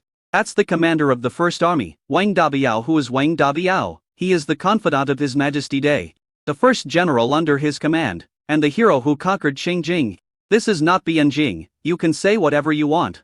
Will you still beg for food from Day in the future? Everyone was scolded so much that they dared not say a word and could only watch the army leave. The people in those prisoner cars are all Liangjing's royal family and nobles, right? You bastard, you bullied us Daqian back then, and now you're a prisoner. We are still the best. Who would have thought that we were the weakest back then, but now we are the most complete? Everyone nodded, thinking about their own strategies and indulging themselves. Yang Tao thought it was funny and thought, if I wasn't smart, you would have died 100 times. Show could Yan have the opportunity to go on a mission today? A bunch of idiots, why don't you come and thank me? But he was also very clear that from today onwards, Yang Tao would be the hero of Day. He is a staunch supporter of Xiao Ji and Jia. If Xiao Ji and Jia gives birth to a prince in the future, he will be the prince's strong supporter, a future meritorious minister, the backbone of the Day court, and one of the 3 highest officials in the country. It goes without saying that he will be a trusted minister. Just thinking about it made him feel extremely happy. Seeing that they were still flattering him, his face darkened. Okay, stop talking nonsense. Everyone has left. It's time for us to enter the city. At this time, after the army entered the city, its speed slowed down a lot, and the originally somewhat sloppy military posture turned into a goose step. Wang Dabiao sat on the horse and walked in front. For a time, countless people came to watch. Chapter 510 Wang Dabiao returns to Beijing. Cheers and praises filled the ears. There were even people throwing flowers down from upstairs. This scene also alleviated Wang Dabiao's inner anxiety a lot. He first ordered the troops to return to the camp, and then escorted the prisoners to the Honglu temple. He took off his swords and guns and rode to the palace gate, but he did not dare to ride in. Instead, he tied his horse aside and walked in. Seeing an acquaintance guarding the gate, he went up to say hello, hoping to get some information from him. General Wang, please don't embarrass me. How can I know what the emperor is like? You kid. You're in the palace every day, don't you know? Seeing that he didn't say anything, Wang Dabiao was also speechless and felt more and more uneasy. In the past, when he entered the palace, these people would greet him warmly, but now they avoided him. And even if they did, they would just nod. Soon, he arrived at Yongping Palace. But the palace gate was closed, and he was disappointed.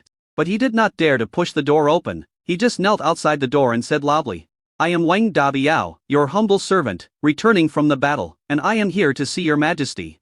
He kowtowed 3 times and shouted 3 times, but no one responded. He didn't dare to get up casually. The wind at the end of February was still cold, making him shiver. After kneeling for half an hour, the palace gate finally opened and Wang Dakhong poked his head out. "It's General Wang who's back. Lord, His Majesty. Your Majesty does not want to see you, but I have a few words for you to convey to the commander. Please listen carefully." Wang Dabiao's heart sank completely, and he quickly lay on the ground. "Listen respectfully to the imperial decree." "Wang Dabiao, you bastard." Wang Dashong pointed at Wang Dabiao and cursed, "Have you been blinded by lard? You think you're the only one who can fight a war and get credit? Do you fucking know that you've caused public outrage? You still have the nerve to come back. Do you really think this is your credit?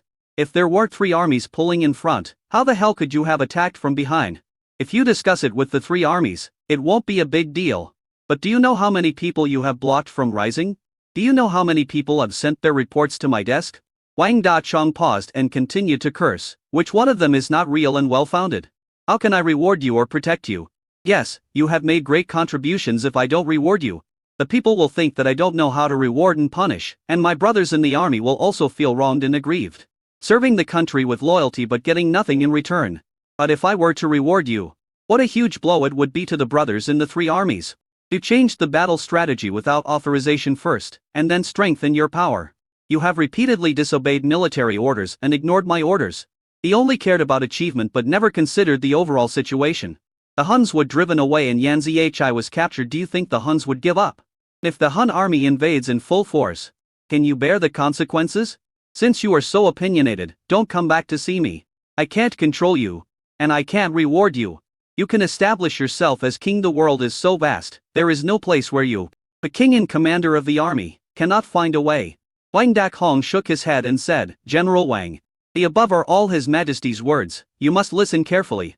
Wang Dabiao was frightened to death, his body trembled constantly, and his head banged loudly. "Your Majesty, I know I was wrong, and I will never dare to steal the credit again.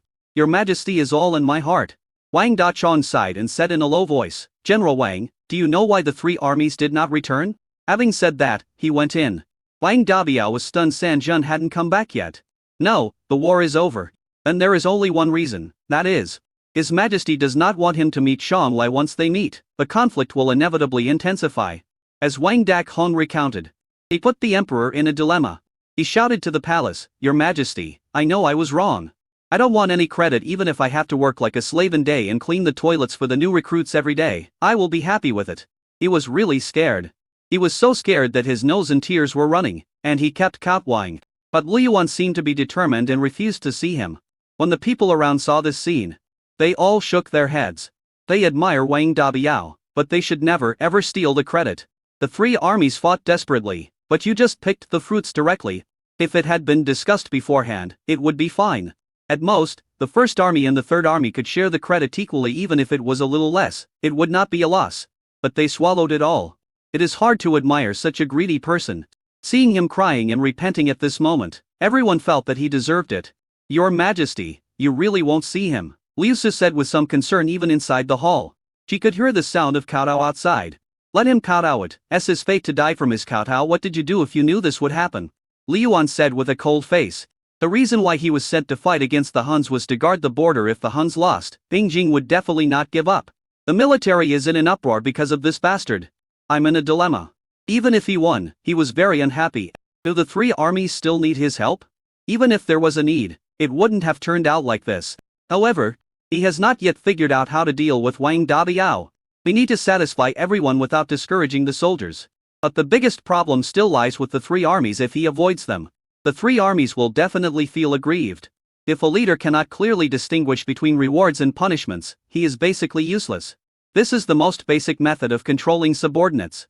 Let him get out of here tomorrow. The court will ask him to bring all the meritorious officers and soldiers of the army here. Your Majesty, he won't leave. And carry him away, Li Yuan said. Soon, several guards took Wang Dabiao away. Wang Dabiao was thrown out of the palace and ordered not to enter the palace before the court meeting the next day. Wang Dabiao wanted to cry but had no tears and could only kneel outside the palace. However, he was not allowed to kneel outside the palace for fear that he would affect others, and was directly expelled home. He had no choice but to ask Cao Wianchu for help, but Cao Wianchu refused to see him either. At this moment, the saying is true: you can cry to the sky but no one will respond, and you can cry to the earth but no one will respond. He was in a state of disgrace. Of endless regret in his here that hated himself for taking the credit and for acting on his own without consulting Shan Lai. They have been brothers for many years and have been through thick and thin together, but now they have turned against each other and are regretting it. However, His Majesty said that he would bring his brothers to the court meeting tomorrow. I guess he will be tried in public. Block all my paths. He deserves it. Chapter 511, Apologizing for the Sin. The people in the whole city were very surprised. According to today's custom, the court would give a grand welcome to any army returning victoriously. But this time, not only was there no welcoming ceremony, there wasn't even any noise.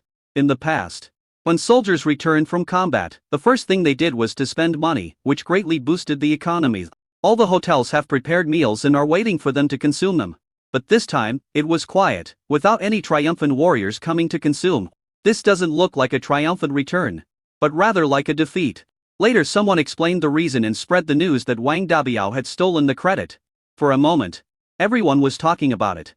Some people think that they are all meritorious services and the starting point is good.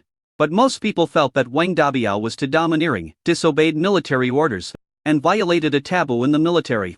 His Majesty had clearly arranged the battle route, but he tried to take credit for the achievements of the three armies. It's unacceptable both morally and logically. Many people even think that Wang Dabiao has done nothing but made mistakes, otherwise it would be difficult to convince the public. Wang Dabiao was also scolded by his father at home and dared not say a word. You evil creature. Do you really think you are invincible? I tell you, without His Majesty, you are nothing. And our family would have died long ago. When did you become so ambitious? Do you know what you are doing? Wang's father scolded. Even an old man like me knows that you are courting death, to put it nicely. You are being proactive, to put it bluntly. Aren't you afraid that your achievements will surpass your master? Although your Majesty's literary and military virtues will be remembered for thousands of years, your shallow contributions are nothing at all. But if someone wants to harm you, do you really think you can't die? Wang Dabiao shivered with fear. He was just afraid at first, but now he felt a chill running from the soles of his feet to the top of his head. Goosebumps appeared all over his body. Dad, no, it shouldn't be that serious.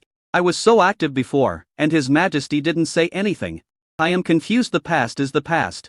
How big was Biao Yang before? Now that Day has unified the Middle-earth, there are more than tens of millions of people under his command, and rules must be followed in doing everything. In the past, His Majesty had only a handful of people under his command. How many of them do you know now? The king's father nodded his son's head and said with a look of regret, Your Majesty tolerates you because His Majesty is broad-minded, trusts you, cultivates you, and gives in to you again and again. But it doesn't mean that you should be arrogant or lawless. You have survived this disaster, but if you don't correct your mistakes, the next one will be a disaster for you. I advise you to resign from the position of army commander, so that you can save face, otherwise, disaster will surely befall you. But Dad, do I have any way out now? Wang Dabiao sat dejectedly on the chair. His Majesty didn't see me. And no one else saw me yet. It's obvious that they are extremely disappointed in me. Who should you blame for this? You are to blame for it yourself. Father Wang cursed angrily and slapped his son on the head. You are old, but you are still so fierce. So you happy only if you destroy our family? The Wang family also hurried over to persuade them. Looking at the family in chaos, Wang Dabiao also felt deeply desperate. After finally making it to the next day, he called all the generals over. Everyone looked tired, and it was obvious that they did not get enough rest last night. After everyone met, no one said a word. I also met many civil officials on the way. Now the big and small court meetings are separate. The civil and military officials would meet together at the grand court meetings, while the small court meetings would be held in side halls and presided over by several leading generals of the military department in turn, who would then summarize the contents of the meetings and hand them over to Lu Yuan. A grand court meeting was usually held only once a month, while the minor court meeting was held once every 3 days. When they saw Wang Dabiao, no one paid any attention to him. Wang Dabiao was very embarrassed. After entering Yangping Palace, everyone waited and waited, but Lu Yuan did not come. Lord Cao, it's almost 8:30. Why hasn't His Majesty arrived yet? Yes, what's wrong, Your Majesty? In the past, Lu Yuan always came earlier than them according to the rules of each dynasty, they were the ones waiting for the emperor. Only in the Day dynasty did the emperor wait for his ministers. In Li Yuan's words, this is respect for the subjects. So everyone made an unwritten rule to gather outside the palace. And then enter the palace together, entering just as Li Yuan arrived, so as not to keep the emperor waiting for too long. But this time, the emperor was still not seen after more than 20 minutes. Everyone was a little panicked. Wei and Hu also frowned. Everyone, please be patient, I'll go take a look. As soon as he walked out of the palace gate, he saw a man walking towards him with his bare chest. After seeing who was coming, he was stunned for a moment, and then shouted, "Your Majesty." When everyone heard the voice, they all leaned forward, their eyes bloodshot. "Your Majesty, you can't do this. I saw Li Yuan walking towards me step by step with bare arms and thorns on his back." Seeing this scene, everyone didn't know what was going on. They all ran over like crazy. "Your Majesty, remove the thorns quickly. Get out of the way. It's because I didn't discipline my subordinates well that this kind of joke happened." Li Yuan endured the pain and walked towards the palace step by step, ignoring the advice of his ministers. Wang Dabiao also came out. Seeing this scene, he also burst into tears, knelt on the ground, and kept kowtowing. "I deserve to die, I deserve to die, I deserve to die." Li Yuan walked up to him and said, "It's my fault. I trusted you too much and indulged you, which led to your arrogant and self-indulgent character. Today, I apologize to the soldiers of the three armies, to my ministers, and to the people of the world. Just now, I have already gone to the imperial ancestral temple to confess my crime." Hearing this, all the ministers knelt on the ground and burst into tears. "No wonder I haven't seen His Majesty coming for so long. It turns out that he has gone to the time I ought to confess his crime. How many emperors could do this?" Wang Dabiao wished he could be killed. Kawi and Hu also cried loudly, "Your Majesty is innocent. The first army is the tiger army in my heart. Every soldier is a brave man this time. The credit for seizing the three armies is not your fault, but the fault of the generals and mine. I will not deduct a single cent from your reward. It will not chill your hearts. But the three armies are also my hands and feet. And the palms and backs of my hands are all flesh and blood. You have taken away their credit and blocked the way for so many people. I feel sorry for them. So today, I will take the blame and apologize then. I will issue a self-criticism edict in the newspaper and confess my guilt to all the soldiers in the army." When the generals of the army heard this, they all collapsed. They knelt on the ground and cried, "How could they not understand your Majesty's painstaking efforts? You must not let their hearts be chilled. Nor can you let the hearts of the three armies be chilled." Therefore, he took all the blame. P.S. This book will be linked with the old book Daki and Hanzu. In the later stage, new readers can read the second brother's old book of 5 million words when they have time. Thank you. Chapter 512, Dakion's submission. Everyone burst into tears. Wang Dabiao kept slapping himself in the face. When they removed the thorns, Li Yuan's back was covered in blood. "Hurry, call the imperial physician," said Cao Wei and Hu. Soon, the imperial physician arrived and treated Li Yuan's wound. Li Yuan then put on the dragon robe and said, "Wang Dabiao, although you have made contributions, your actions are bad and your contributions do not outweigh your faults. Demoted to teacher. If it happens again, I will kill you without mercy. The rest will be rewarded according to their merits. The military will discuss and decide on the rewards and then hand them over to me. Whether it is the military, myself, or the civil officials, everyone should take today's events as a warning. Day is a team. Everyone here has made great contributions to today's success today. However, if anyone dares to destroy internal unity, no matter who he is or what merits he has made, I will kill him." As he said that, Li Yuan looked at Wang Dabiao and said, "And you? Don't think that being demoted to division commander will get you away with it from now on. You will stand guard at the recruit camp and clean the toilets for me for 1 year. This year, no matter whether you are sick or have a broken leg, as long as you are not dead, you must complete these 2 tasks meticulously for me. If you are lazy for 1 day, you will add 1 year. Are you satisfied with my punishment?" Wang Dabiao prostrated himself before the emperor. How could he not see the emperor's grief and disappointment? He said sincerely, "I am convinced and thank you, Your Majesty, for your grace." After his father's teachings yesterday, he seemed to have realized his mistakes and even prepared for the worst. But he didn't expect that he was just demoted to a division commander, made to stand guard and clean toilets as punishment. But no soldiers in the army were harmed. One person took all the blame. In comparison, the punishment he received was nothing. He truly admired such a holy monarch to the core. Don't be dissatisfied. If I don't know what is right and what is wrong, I will be worse than pigs and dogs. Wang Dabiao choked. Take your people and get out, Li Yuan cursed. Yes. Wang Dabiao didn't even stand up and actually rolled out of Yongping Palace. The generals of the First Army followed suit and all ran away. However, no one thought that Your Majesty's punishment was too severe. Instead, no one thought that your majesty's punishment was too excessive. Cao Yanchu also breathed a sigh of relief. He even wondered how his majesty would punish Wang Dabiao. This Wang Muzi was indeed ignorant and put the emperor on the fire. Even if he was beheaded, he deserved it. But your majesty used the wisest method to resolve this difficult contradiction. This will surely enhance your majesty's reputation. I heard that the Daqian delegation has arrived in Beijing? Your majesty, they have indeed entered the capital. Du Chun hurried out of the line. Yang Tao and others are waiting outside. Chuan. Liu Yuan said calmly that punishing Wang Dabiao was just a side thing. He was not the protagonist today, so there was no need to punish him in the court meeting. This was just done for the world to see. This is the best solution he can think of. Soon, Yang Tao arrived with a team of envoys, followed by a group of Xiao clan members. The leader was none other than Xiao Chai. Xiao Chai held the royal decree in his hand and knelt on the ground. Xiao Chai, in compliance with the royal order, I beg His Majesty the Emperor of Dai to sympathize with small countries and bring Daqian under the rule of Dai to enjoy the Emperor's grace. I am leading all the Xiao clan members to beg your Majesty to accept us. The Xiao clan members behind him followed suit, kneeling on the ground and begging loudly. Li Yuan pondered for a moment. I am from Daqian. This is an indisputable fact. Xiao Qian is also loyal. Are you sure you want to join Dai?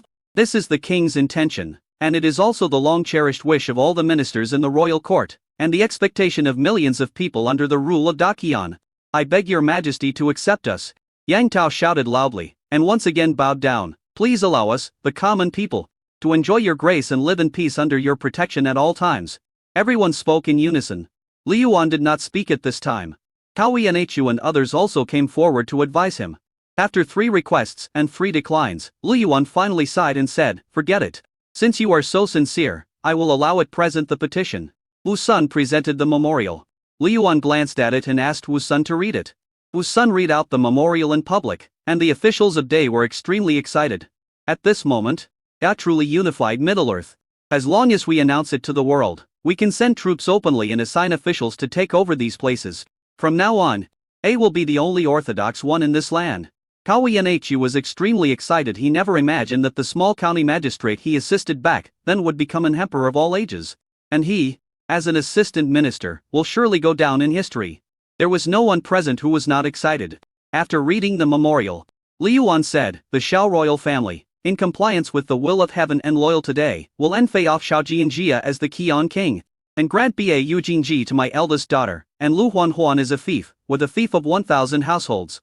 A's merit system does not include fiefdoms or fiefdoms. However, in order to consolidate the rule, granting Ba Yu Jingji to Huan is the best choice. Xiao Chai also breathed a sigh of relief and knew that this was the best arrangement. Thank you, your majesty. Everyone knelt down and shouted, long live the emperor. Afterwards, Li Yuan rewarded Xiao Kai, Yang Tao and others and gave them good treatment.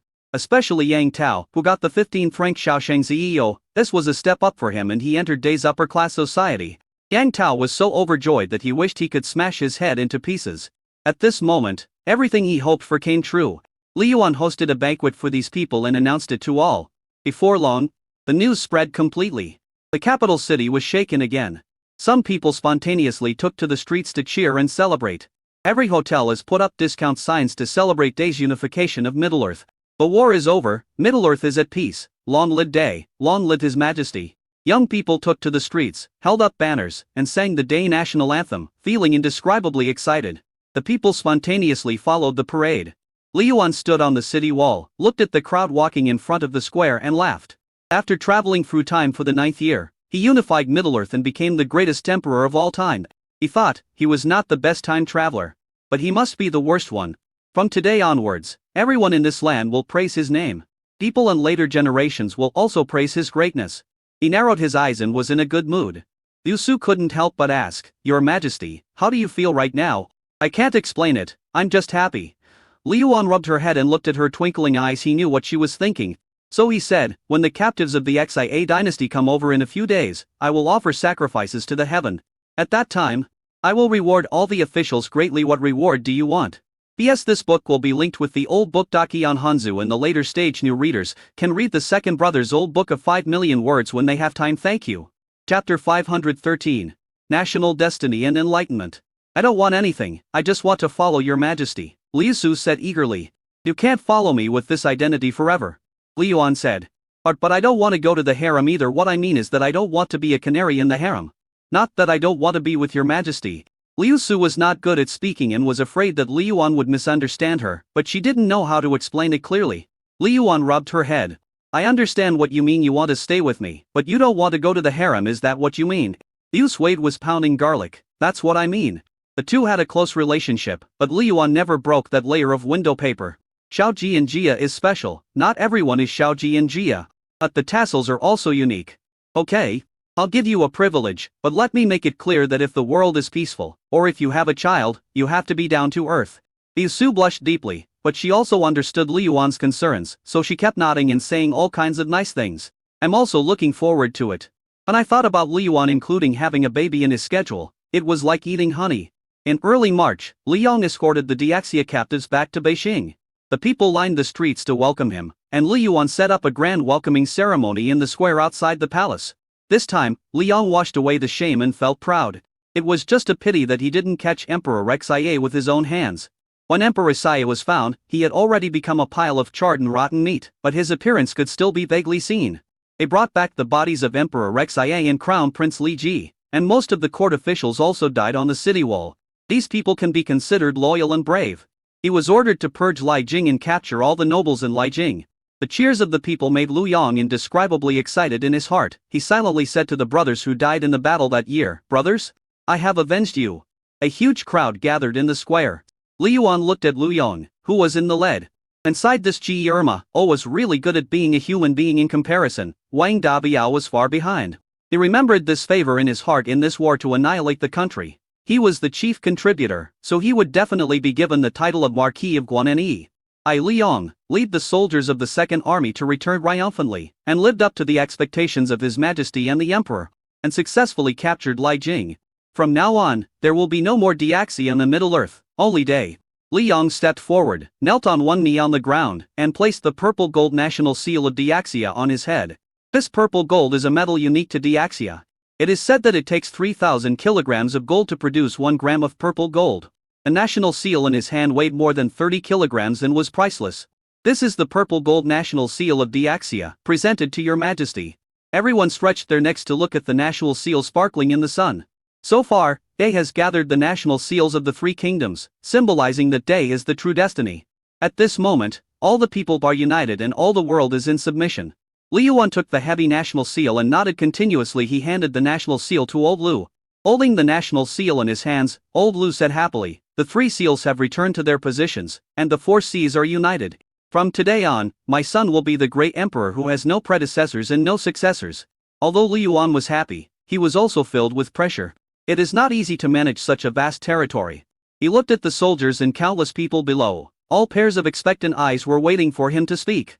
He had thought about this scene countless times, but when it really came true, he felt it was unreal. He glanced at his parents, then at his wives, concubines, and children behind him. Only then did I realize that I was the only head of this big family. A is what it is today because of the joint efforts of millions of ordinary people and soldiers. Li Yuan said into the microphone, "Without the millions of common people working day and night to cultivate the land and provide food, the army would not be able to sustain itself. Without the hard work of thousands of craftsmen forging swords and guns for day, the army would have found it difficult to break through the enemy's city gates. Without thousands of students studying hard and setting their sights on morality for day, they would not have its own character and direction. Without thousands of soldiers fighting to the death, there would be no dignity and face for day. There will be no peace and prosperity. Day's victory is everyone's victory. It is the victory of millions of ordinary people like you and Day. This is not my own achievement, it never has been." Li Yuan's words spread far and wide and reached the ears of every ordinary citizen. Let everyone be excited. It turns out that these ordinary people also have made contributions. It turns out that in the eyes of His Majesty, they are so important. In times of chaos, the lives of ordinary people are worthless and no one ever takes them seriously. And today, the majestic emperor on the city wall shared the credit with them. His broad mind made everyone admire him. Li Yuan was also excited. He raised his fist, shook his arm, and shouted, "This is a victory for everyone in Day. It is a victory achieved by countless ordinary people. I would like to thank you for your hard work day after day to bring Day a better next year.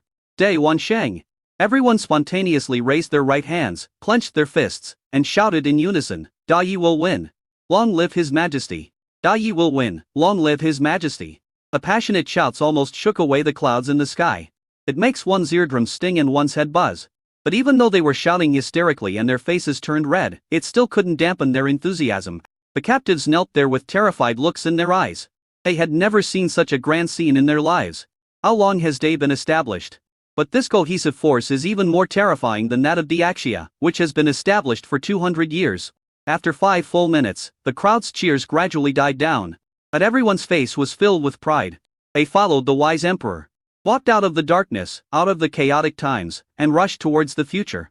The sword master on the attic was still lazy, holding a wine jug in his hand, as if he saw the magnificent humanitarian momentum rising continuously. That was the national destiny of day. At that moment, the sword intent in his eyes boiled to the extreme. Suddenly, an epiphany came to him. He threw it casually, and the wine jug stood steadily on the table with a plate on it. The old eunuch at the side was dumbfounded. Master, you. He was speechless because the chopsticks neatly placed on the table suddenly started shaking. The swordmaster put 2 fingers together, and the chopsticks on the table shook even more violently. There was also a hint of sweat on the swordmaster's forehead. He gritted his teeth, his eyes bloodshot. Get up. In an instant, the 2 chopsticks stood up. The old eunuch was completely stunned. The swordmaster laughed loudly. I did it. I finally did it. Chapter 514, Lu Yong's Collapse. At this time, the trial of the prisoners was still going on in the square. The sentencing ceremony did not end until noon. Li Yuan ordered that the captives from the Xia and Jing dynasties be beheaded after 3 days. He then returned to the palace to entertain the meritorious officials. After Lu Yong entered the palace, he walked up to Li Yuan with a wine glass in hand and said respectfully, Brother, I am very grateful for your kindness in giving me a new life. You and I are brothers. Why bother to say such polite words? Li Yuan smiled, looked at Lu Yong and patted his shoulder. Finally, the hardship has paid off. The 2 brothers smiled at each other, and everything was said without words. However, Li Yuan was still struggling with Li Yanzhen. Since she dared to have someone harm Ling Zhi, she would most likely harm Li Yong. After the banquet, come find me in the imperial study, Li Yuan said. Li Yong nodded without thinking much about it, thinking that his elder brother had something important to tell him alone. Everyone had a great time at this banquet and many people got drunk at the end. The civil and military officials hugged each other and danced in a very unrestrained manner. However, Li Yuan did not care too much about it. It was enough to have fun today. After the banquet was over, Li Yuan went to the imperial study. Li Yong remembered that his elder brother had summoned him, so he didn't dare drink too much. However, there were so many people toasting him that he got a little tipsy. Brother, I'm here, privately. The 2 brothers didn't have too many rules.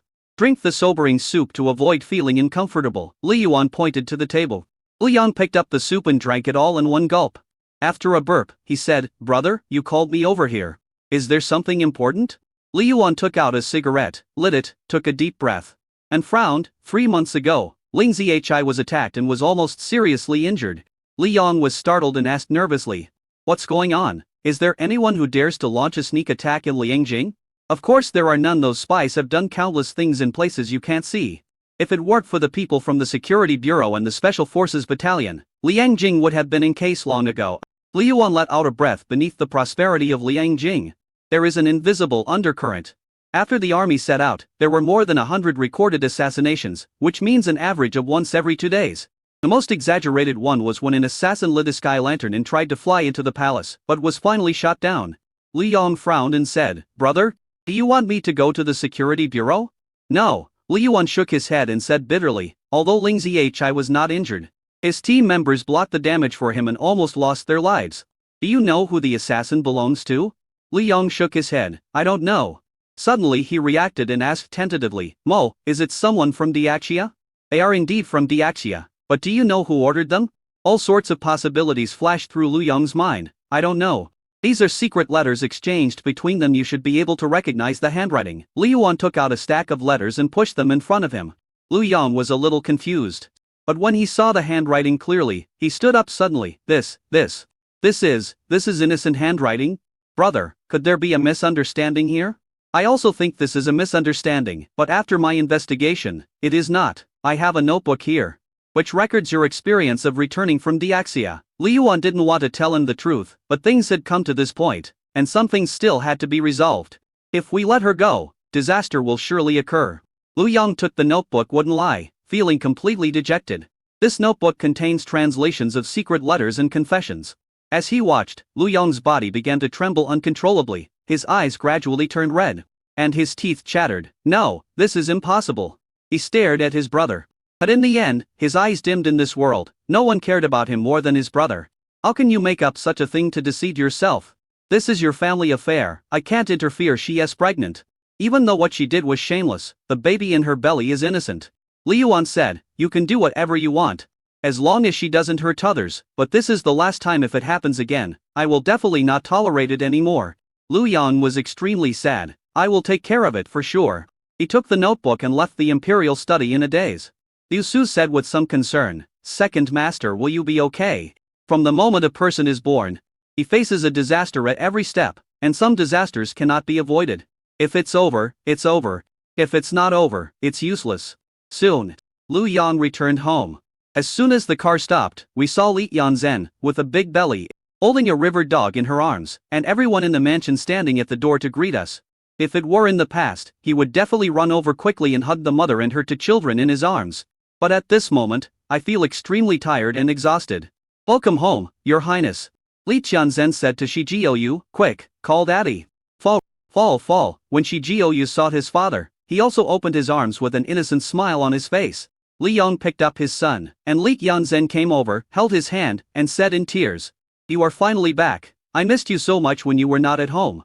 Let's talk about it when we get home. What? The sense of hugging each other outside? Lu Yong calmly withdrew his hand and walked inside with his son in his arms. Li Tianzhen bit her lip and hurriedly followed. Husband, are you too tired? I have prepared a bath for you. I can wash myself, Li Yong said with a cold face. He handed his son to the nanny and went to wash without saying a word. He sank himself into the water until he was almost suffocated, then he floated to the surface. But when she opened her eyes, Li Tianzhen was sitting by the bathtub with red eyes and an innocent look on her face. Husband? Are you done yet? I told you I want to be alone, don't you understand? Lu Yong said angrily. Li Tianzhen was so scared that she trembled all over. I heard that those sisters in Lijiang gave birth to 3 children for you. I was happy in my heart and wanted to ask where your children and sisters were. I really didn't mean anything else. It would have been better if she didn't mention this matter when she talked about it. Lu Yang remembered the humiliation he suffered in Lijiang. It's all calculation. He thought that he was able to escape because Li Yanzhen disregarded the danger. But it turned out to be a calculation. The eldest brother had already reached an agreement with Diaxia and exchanged him for the cement formula. At that time, he only wanted to escape and didn't think too much about it. Later, his eldest brother didn't say anything and the matter was concealed. Is brother stupid? Not he. Eldest brother has been protecting him secretly and doesn't want him to get hurt. If Ling Zhi hadn't been in danger, he would never have told me about this until he died. Chapter 515. End of Friendship. Would you be so kind? Li Yong sneered, got up from the bathtub, picked up the bath towel and draped it over himself. Li Tianzhen's eyes were red as she asked, what do you mean? Do you know exactly what I mean? Li Yong pinched her face and said word by word. How dare you, Li Tianzhen? Do you remember what you said to me? You said that you would treat my parents as your own parents. And my brothers and sisters as your own brothers and sisters. Is this what you did? Li Tianzhen's heart sank. Didn't I? Was I not good enough for them? Princess Tianzhen, stop acting. It was you who put Ling Zhi in danger. And it wasn't your credit that I escaped from Lijiang. Emperor Rexai originally wanted to let me go because my eldest brother paid a price to get me back. I was wondering why it was so easy to escape. It turns out that everything is calculated. Li Yang gradually increased his strength and Li Yanzhen felt pain at this moment. She completely understood that she was exposed. She slapped Lu Yang's hand away and stared at him coldly. Didn't you promise me that you would save my father's life? They plotted against you in order to preserve the prosperity of Diaxia. Did we do anything to harm you? Isn't it true that I gave birth to children for you? These days, I have fulfilled my responsibilities as a wife and taken care of you meticulously. Am I wrong? But you should never, ever kill my father and brother. Yulu family members are all hypocritical villains. Your father refused to retreat. He could have surrendered. But he insisted on standing on the city wall and was eventually killed by artillery fire. I only regret that I didn't catch him and kill him myself. Leon looked at his estranged wife, his heart bleeding. It's too easy for him to die like this. I should have him tortured to death or torn into pieces by 5 horses. Li Tianzhen covered his chest with his hands, his face pale. You are really not a human being. You can even kill your own father-in-law. From the moment you and your daughter plotted against me, I should have understood that you had no sincerity at all. Your stinking bandit logic only allows you to bully others but not others to fight back. It's really ridiculous. A day's result is the result of past causes. The destruction of Diaxia is the cycle of nature. But you want to put the blame on me. You are wrong. I, Lu Yang, will not accept it. He looked at Li Yanzhen coldly. Li Yan took out a dagger and pointed it at his stomach. I want you to regret it for the rest of your life. It's not important anymore. Li Yang picked up the cigarette on the table and lit one silently. You used the child to threaten me, which shows that you hate me to the core and have never really liked me. How could a mother do such a thing? Even if I compromise today, damn it, you will still act like a demon. Just consider that I have no fate with this child, and I will ask a master to help him pass away in the future. You have such a cruel heart. Li Yanzhen trembled all over, looking at the cold Lu Yang in front of him, as if he had become a different person. When you hurt me, you already thought of the current result. Li Yang said calmly, if you want to commit suicide, I can give an explanation to my father, brother and sister. Hurry up and do it. I don't want to waste my time talking to you. You can save me a lot of trouble by doing it yourself. That kind of ruthlessness was even worse than when Li Yanzhen first met Lu Yang. It would be a lie to say that there is no affection between us during these 2 years of getting along. It was precisely because of her love that she felt so miserable. Seeing that Lu Yang was indifferent, she knew that even if she really committed suicide, he would not rescue her. He has always been such a decisive person. Don't worry. I will prepare the best coffins for you and your mother, and I will never treat you unfairly, but don't worry, you will never be able to enter my family's ancestral temple in this lifetime. You don't deserve it. Lu Yang said disheartened. The dagger in Li Yanzhen's hand fell, and he collapsed to the ground powerlessly, crying silently. You can't do it, right? Lu Yang held a cigarette, picked up the dagger on the ground, and looked at Li Yanzhen expressionlessly. Li Yanzhen raised his head, wouldn't lie. His eyes full of confusion. Aren't my elder sister and the others sad at all? Li Yang looked at her but couldn't make a move. He slashed the dagger down and cut off her hair. And he threw the dagger aside and said, after the baby is born, we won't see each other again. He still couldn't do it. He just didn't know how to face his child in the future when the child smelled how his mother died. What excuse would he use to hide it from him? A person with a conscience cannot go against his conscience. As he turned to leave, Li Yanzhen burst into tears. It is difficult to determine whether this matter is right or wrong, but Li Yang knows that he and Li Yanzhen are completely finished. He entered the palace again and knelt in front of his father. Seeing Li Yang kneeling in front of him, Lu Qiushan calmly closed the door and asked, why are you doing this? I couldn't do it because she was pregnant. I knew she was scheming against me. She knew I liked children, so she could wait to have a second child. I'm sorry to Ling Ziachai, I'm sorry to Ling Ziachai, and I'm sorry for your cultivation. I have brought too much trouble to you. My brother and Li Yang refused to get up, tears streaming down his face. Foolish boy, there is no such thing as an easy road in life. You are in your prime years and have a great status. There is no woman you cannot marry. Why get hurt by this? It's just a little bit of wind and frost. Lu Qiushan pulled his son up forcefully and said, do you know why your eldest brother insisted on executing these people? Li Yang shook his head. It's to avoid future troubles. If you kill them, there might be abuse. Saying that your eldest brother is cruel, but if you keep them, there will be endless troubles. Kill him and put an end to it all. If you are afraid to act just for a little infamy, how can you be a great man? Lu Qiushan consoled him. Fortunately, this time, no irreparable damage was caused, so you don't have to blame yourself so much. Of all the schemes in this world, the best one is to attack the heart. Even saints cannot avoid making mistakes. You are not a saint, so isn't it normal to make mistakes? But if you can't get up, I won't forgive you, and neither will your brother. You can indeed explain yourself by killing her. But can you live with your conscience? If you are not a king, then stick to your heart. As a person, you must always have some principles. If you don't have principles, you are not even a human being. Lu Qiushan stroked his beard and said, your brother has achieved what he has today after going through so many hardships, but you are standing on your brother's shoulders. Although you can see far, you can't see the road under your feet clearly, so you will inevitably trip. Li Yang covered his face and cried bitterly. After a while, she finally stopped crying and said, I understand now. I will definitely take this as a warning in the future. Don't go to your mother. She doesn't know about this yet. She is narrow-minded and can't keep secrets. If she knew, she would definitely suffer from sleepless nights again. Chapter 516.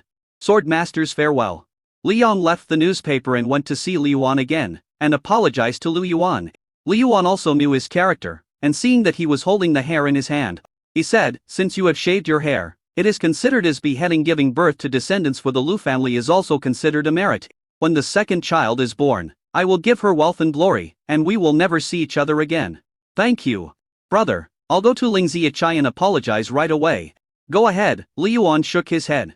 This matter can be considered to have a satisfactory outcome. It does not necessarily require killing Li Yanzhen to be satisfactory. From this perspective, Liu Yu is still the best.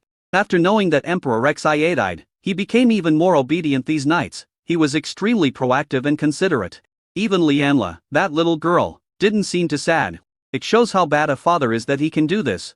However, Li Yuan did not have much time to care about these details. He focused more on controlling the local situation.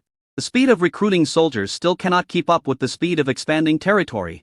In addition, there is a profound reform of vocational high schools and the college entrance examination, and the construction of radio stations.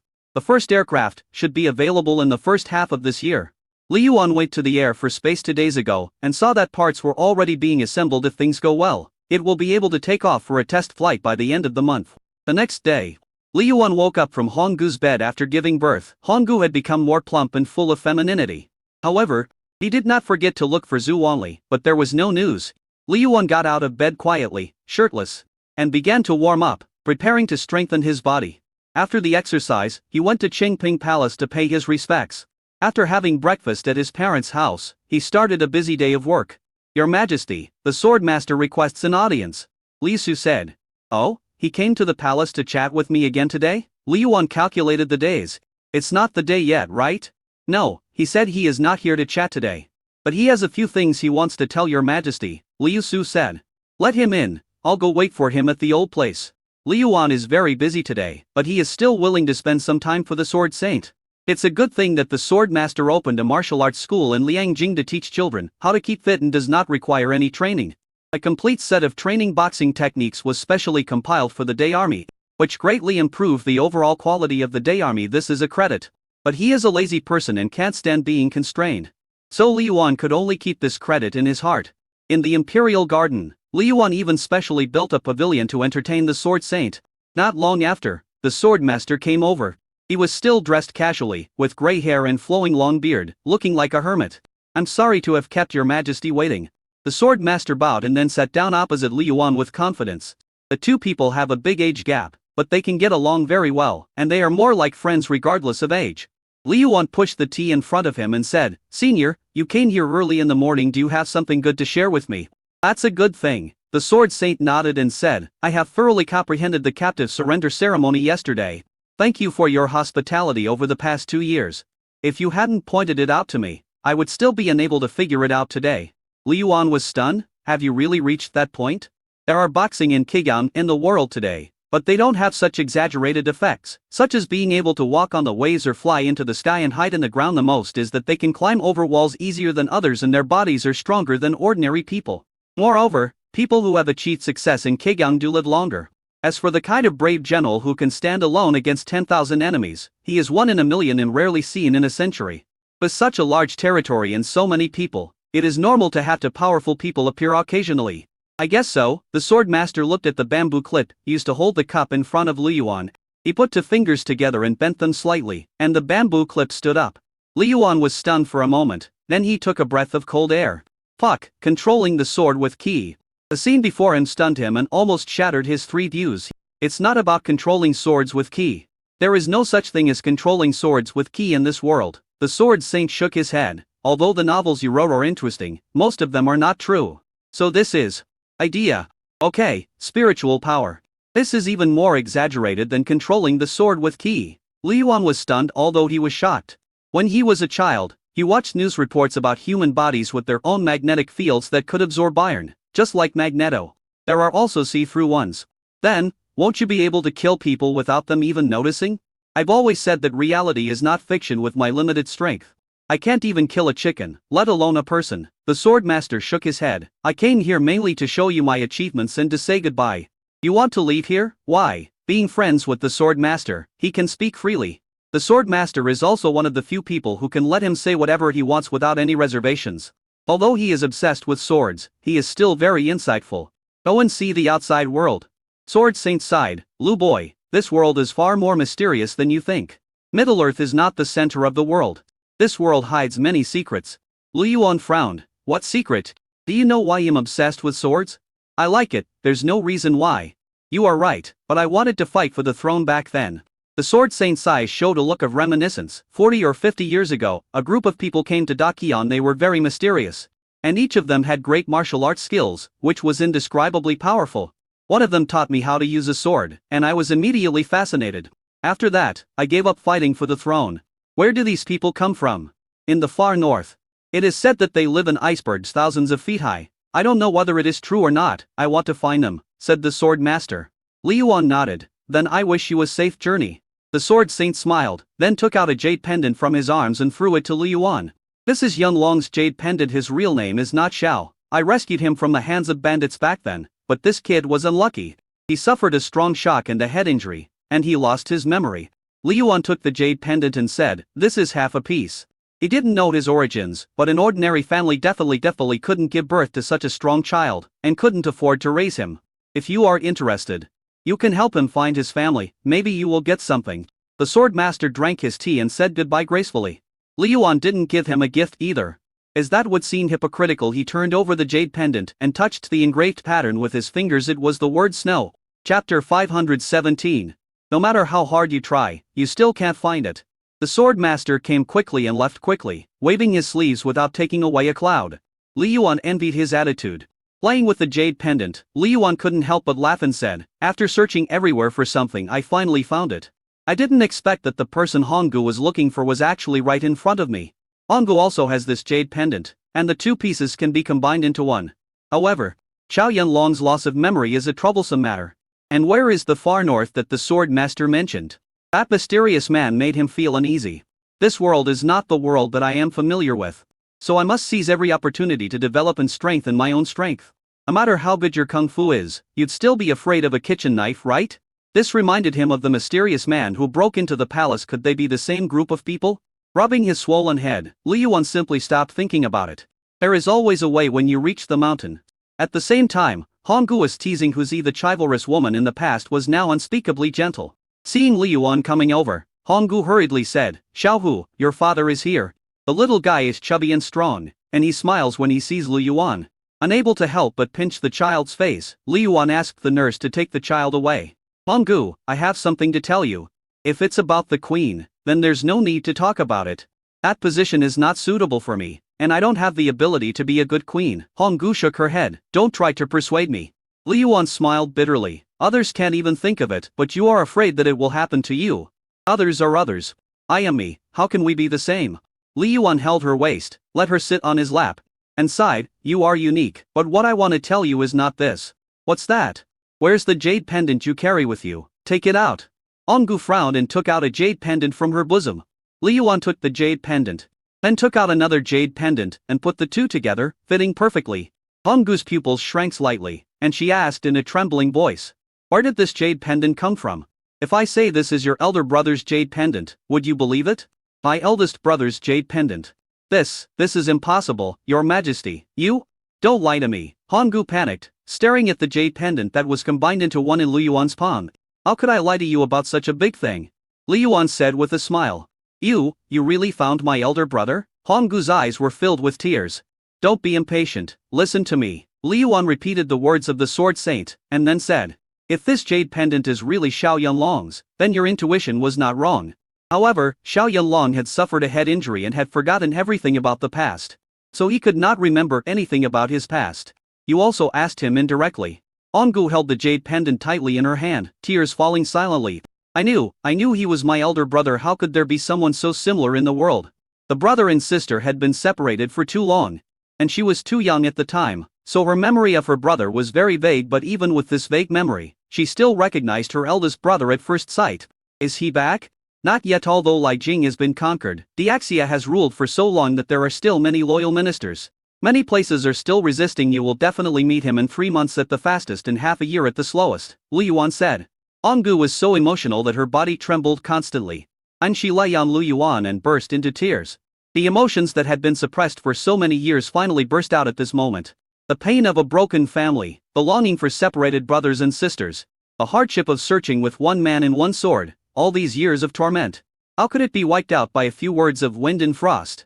When they broke up, she was only 5 or 6 years old, and now she is almost 30. I asked him why he didn't come to find me, why he didn't track down the murderer and avenge his parents. But it turns out he had forgotten everything. He had forgotten everything. Even if I stood in front of him, he wouldn't recognize me.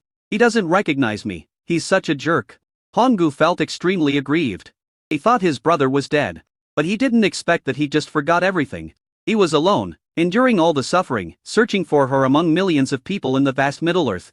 He's found it, he should be happy. He doesn't want to forget it either. Liu Wan stroked her back and comforted her softly. As long as he finds it, he will always remember it. You were alone before, but now you have me. Right? If he really has forgotten everything, I will help you find the enemy who destroyed your family. Honggu sighed and nodded. Carry me to the bed. Liu Wan did as he was told, but before he could say anything, he was pulled over by Honggu. Honggu, you. I'm in pain, please don't make a sound. Honggu came over and covered Liu Wan's mouth. Liu Wan felt a little pain on his lips and there was a taste of rust in his mouth, but Honggu's tears fell into his mouth, which was indescribably bitter. In the past, she was more conservative. Unlike Li Wuyu and Xi Ning, even though they both have children, they are still not used to turning on the lights. When we occasionally have a chat during the day, we always keep people away. But today, I don't care.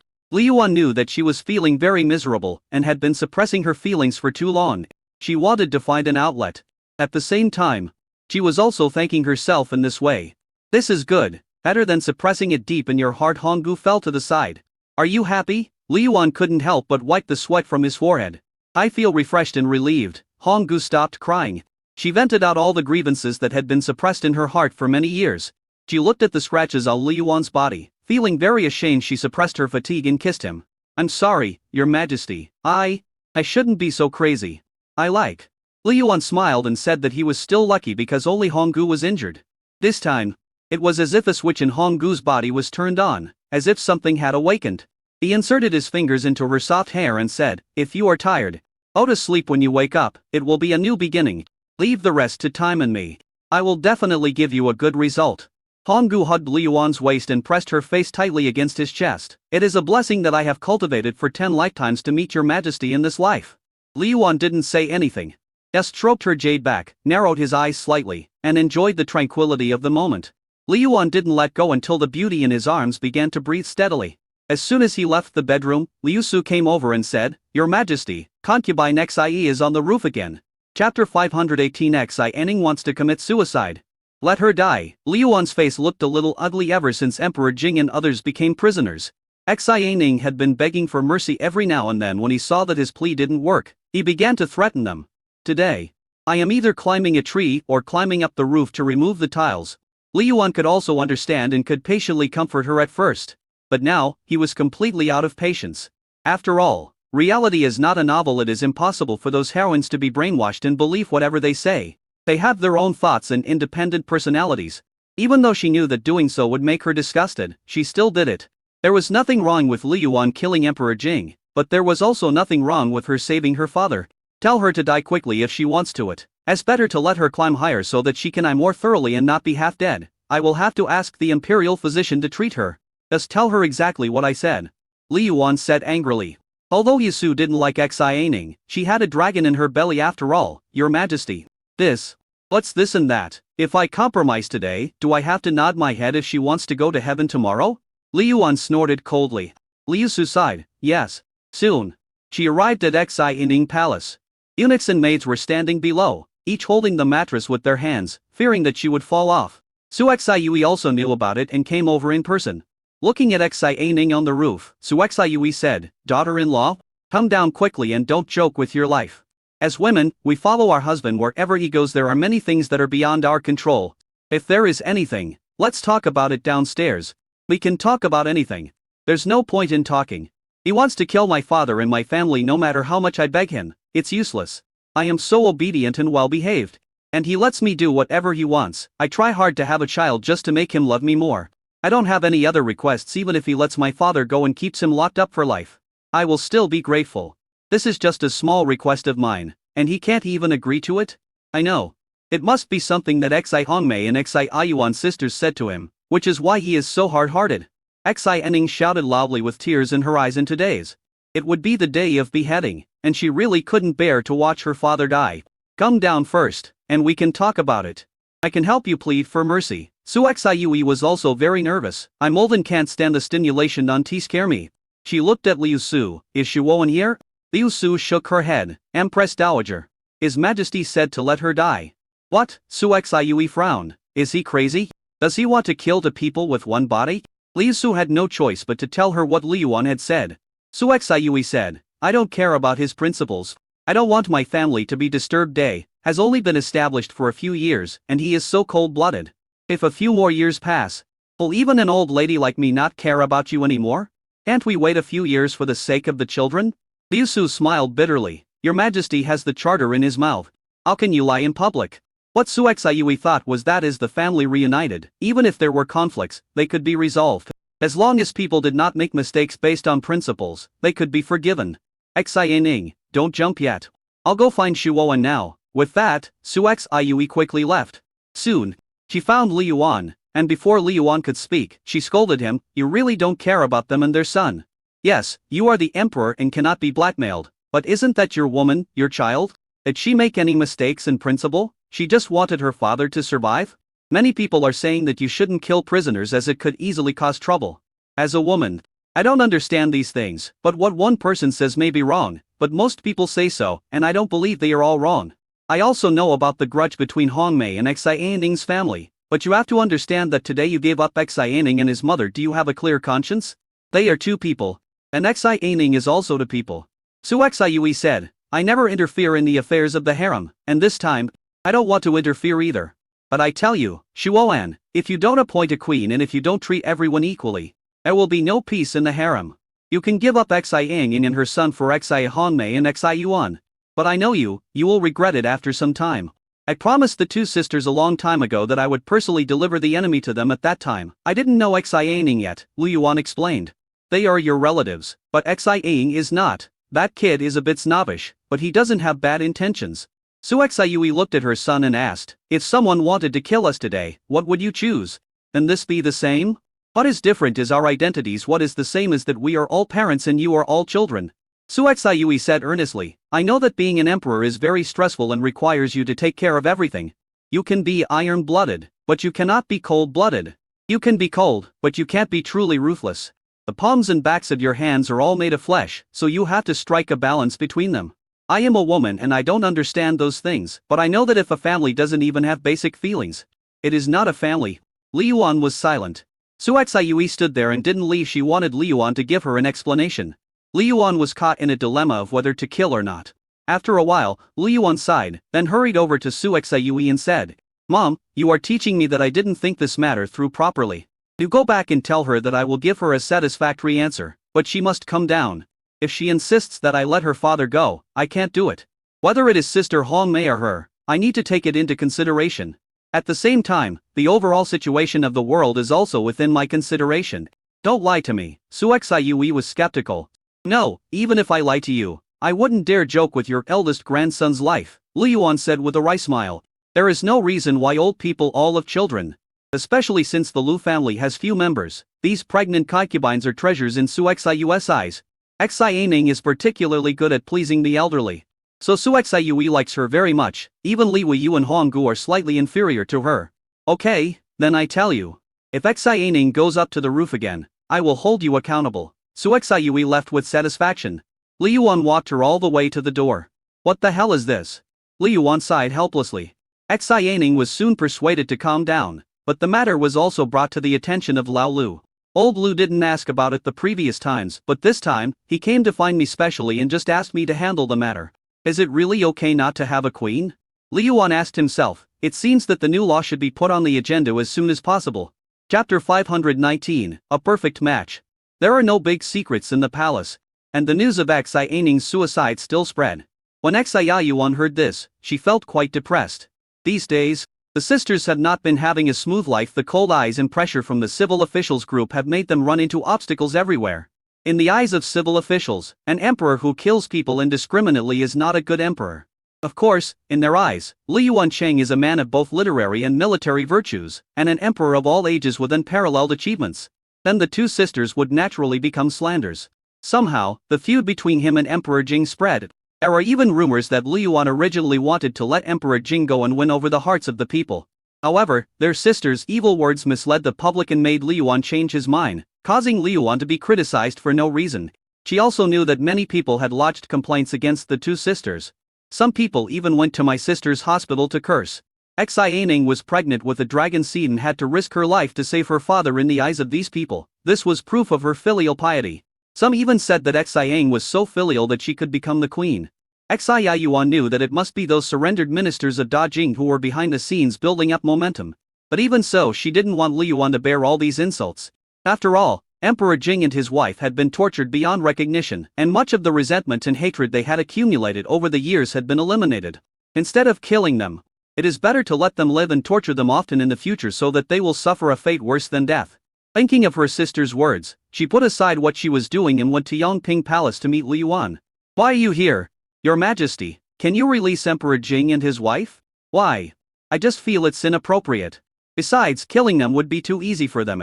It's better to let them live so that I can torture them from time to time in the future and let them experience what it means to live a life worse than death." Xi Yuan said against his will. Li Yuan waved away his men and asked Xi Yuan to step forward. "Is someone forcing you?" "No, this is what my sister and I really think," Xi Yuan said. "Killing him will only cause trouble if the personal grudge between me and them delays the unification of the world. It will be a sin." Li Yuan sighed and said, "Have you heard about Xi Ning? She is pregnant with a dragon seed after all." Xi Yuan smiled bitterly. "If anything happens to her, my sister and I will become criminals, and we don't know how we will be scolded in the future." It was clearly his fault. But in the end, it was us sisters who were at fault. She was a little confused and looked aggrieved, and she only dared to show this expression in front of Li Yuan. Li Yuan held her in his arms, distressed lie, then took out a newspaper and said, "Take a look." Xi Yuan was puzzled. She took the newspaper and started reading it. When she saw the eye-catching headline, she was shocked. "Your Majesty. This is a manuscript I wrote myself. I know that someone is slandering you sisters behind your back. So I will slap those people in the face." Li Yuan smiled faintly. The title read, "From one of the 3 tyrants in Middle-earth to a prisoner. The Absurd Life of Emperor Jing." Xi Yuan read it carefully. The article had mixed reviews on Emperor Jing. Some of it praised his achievements, but most of it exposed his past. It describes in detail the process of his rise to power, and describes in great detail how he poisoned his brother and forced his sister-in-law. Even the story of the sisters' escape was recorded in it. It can be seen how big a wave this newspaper will cause when it is published. Those who are not willing to see the light of day cannot refute this official newspaper, even if they have all powerful means. She was so moved that she burst into tears. "Thank you, Your Majesty. My sister and I are so grateful for your kindness." Xi Ning threatened to die for his parents. "You sisters have endured humiliation for many years and avenged your parents.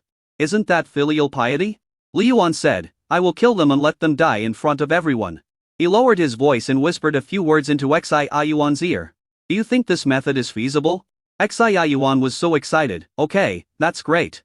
She didn't know what to say and just cried uncontrollably. Having a man like Li Yuan who truly loves them and cares about them as sisters is a blessing they have earned in 10 lifetimes. "I am willing to die for him. You go and do your work first. Don't worry about anything else. Don't pay attention to other people's cold words." Li Yuan said, "You are a woman. And you are the Minister of Revenue. I don't know how many people are jealous of you. Even if it has nothing to do with them, they don't mind taking advantage of others' misfortunes. Once I have executed them, I will remove you from the position of Minister of Revenue to prevent you from being pushed to the forefront. From now on, you can stay by my side peacefully." Xi Yuan nodded. "Thank you, Your Majesty." Before leaving, she whispered in Lu Yuan's ear, "Your Majesty, my sister said that she would go home in a few days and ask Your Majesty to tell us a story." Li Yuan suddenly felt a surge of heat in his heart. These 2 sisters, one is introverted and the other is bold. If they listen to stories together, there will definitely be intense sparks. In the blink of an eye, the day of beheading arrived. On this day, the entrance to the vegetable market was crowded with people. All the royal nobles of the Xia and Jing dynasties were dragged out, their crimes were read out, and countless heads rolled down at once. Before that, the latest issue of the newspaper caused an uproar. The people also learned about that unknown grudge. The verbal and written criticism of the Xi Yuan sisters turned into pity and admiration. The people are the group that clearly distinguishes between gratitude and resentment. You poisoned someone's father and forced his mother, who is also your sister-in-law. Even an animal would not do such a thing. He also hunted down his niece, forcing her to flee to the barbarian land, where she was nearly killed. In just one day, the wind direction suddenly changed. The pressure on the 2 sisters was instantly swept away. Xi Ning got Xiu's guarantee, and although he was anxious, he had no choice but to endure it. Because what the newspapers said was true. Soon, the beheading was over. Xi Ning anxiously found Li Yuan. "Your Majesty, you promised not to kill my parents. What's the hurry?" Li Yuan said calmly. "We'll see them soon, but let me make it clear that they can escape death penalty, but they can't escape punishment alive. I won't let them live too comfortably. I have no regrets about you punishing them as long as they are alive. It is more important than anything else. Xi Yining has looked much more haggard these days. And Li Yuan couldn't help but sigh when he saw it. Then he nodded and said, turn around and take a look. Xi Yining turned around and saw a man with a bruised face and a disheveled woman walking towards him. The two men were very reserved, looking at everything around them with fear. Obviously, he has suffered a lot these days. Dad, Ma. Xi Yining burst into tears and ran away. Eninger. My dear Eninger. Emperor Jing looked at his daughter who was lying in his arms. He was stunned at first, and then burst into tears. As if he had grabbed a life-saving St. Running. Save me, save me. Chapter 520, Vengeance is finally taken. Empress Chen was also extremely terrified. She had suffered inhuman torture during these days. Every time I close my eyes, endless fear comes over me. Seeing her daughter at this moment, she was also aggrieved and shed tears. My daughter, please save me, please. Xi Yining also kept crying. It's okay. Everything is okay since His Majesty didn't behead you. He won't behead you in the future. She hurriedly pulled her parents to kneel in front of Lu Yuan. Hurry, thank you. Emperor Jing looked up at the unimaginably young Lu Yuan and kowtowed repeatedly. Thank you, Emperor Day, for not killing me, thank you. Empress Chen even prostrated herself before him. Lu Yuan looked calm. Emperor Jing, I didn't expect that our first meeting would be like this. When you broke the promise, did you ever think about this day? I am no longer the emperor. Your Majesty can call me by my name. He knew very well that he was already a prisoner, and even if he was not dead, Li Yuan would not let him have an easy time. It was also thanks to him that he had a good daughter. Otherwise, Xie Hongmei's bitches would have tortured them to death. He behaved extremely humbly, kneeling there, wagging his tail and begging for mercy, just like a dog. After paying her respects, Queen Chen subconsciously tidied her clothes and hair to make herself look neater. She doesn't look old even at the age of 40, she still has charm. But Li Yuan didn't even look at her.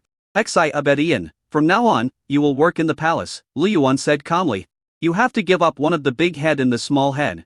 Xi Abedian was stunned there, and then he begged with tears and snot, Your Majesty, I can be a cow or a horse, but being a eunuch, I am too old, and that knife will take my life. He begged and winked at Xi Yining. But Xi Yining acted as if he didn't see it. She knew very well that saving her life was a blessing in disguise, but if her father had not been stabbed, Li Yuan would not let him live. Queen Chen was also frightened by Li Yuan's brutal methods. She lowered her head and trembled all over. Don't worry. I will let the best craftsman help you, and I will never kill you. If you don't want to, it's okay. Just give it a blow, Li Yuan said calmly. No, no. Xi Abetian shook his head like a rattle. You have no choice. Li Yuan was a little impatient. Since you don't choose, then Godai, come on, drag him down and behead him. Soon after, two guards came over and started dragging him. Xi Abetian screamed in fear, and Xi Yining hugged his father tightly. Dad, it's okay, it's just a cut, you'll be given anesthesia, it won't hurt. And it will be sutured when the time comes. It won't affect your daily life. Xi Abetian felt miserable. Thinking about the suffering I've endured these days, I thought to myself that I'm actually going to become a woman. Little head is fine, Xi Abetian shouted, fearing that the knife would fall on his head. Li Yuan nodded and looked at Queen Chen. As for you, you betrayed your best friend. When your husband committed atrocities, you not only did not stop him, but assisted him. She is not only your good friend who you grew up with, but also your sister-in-law.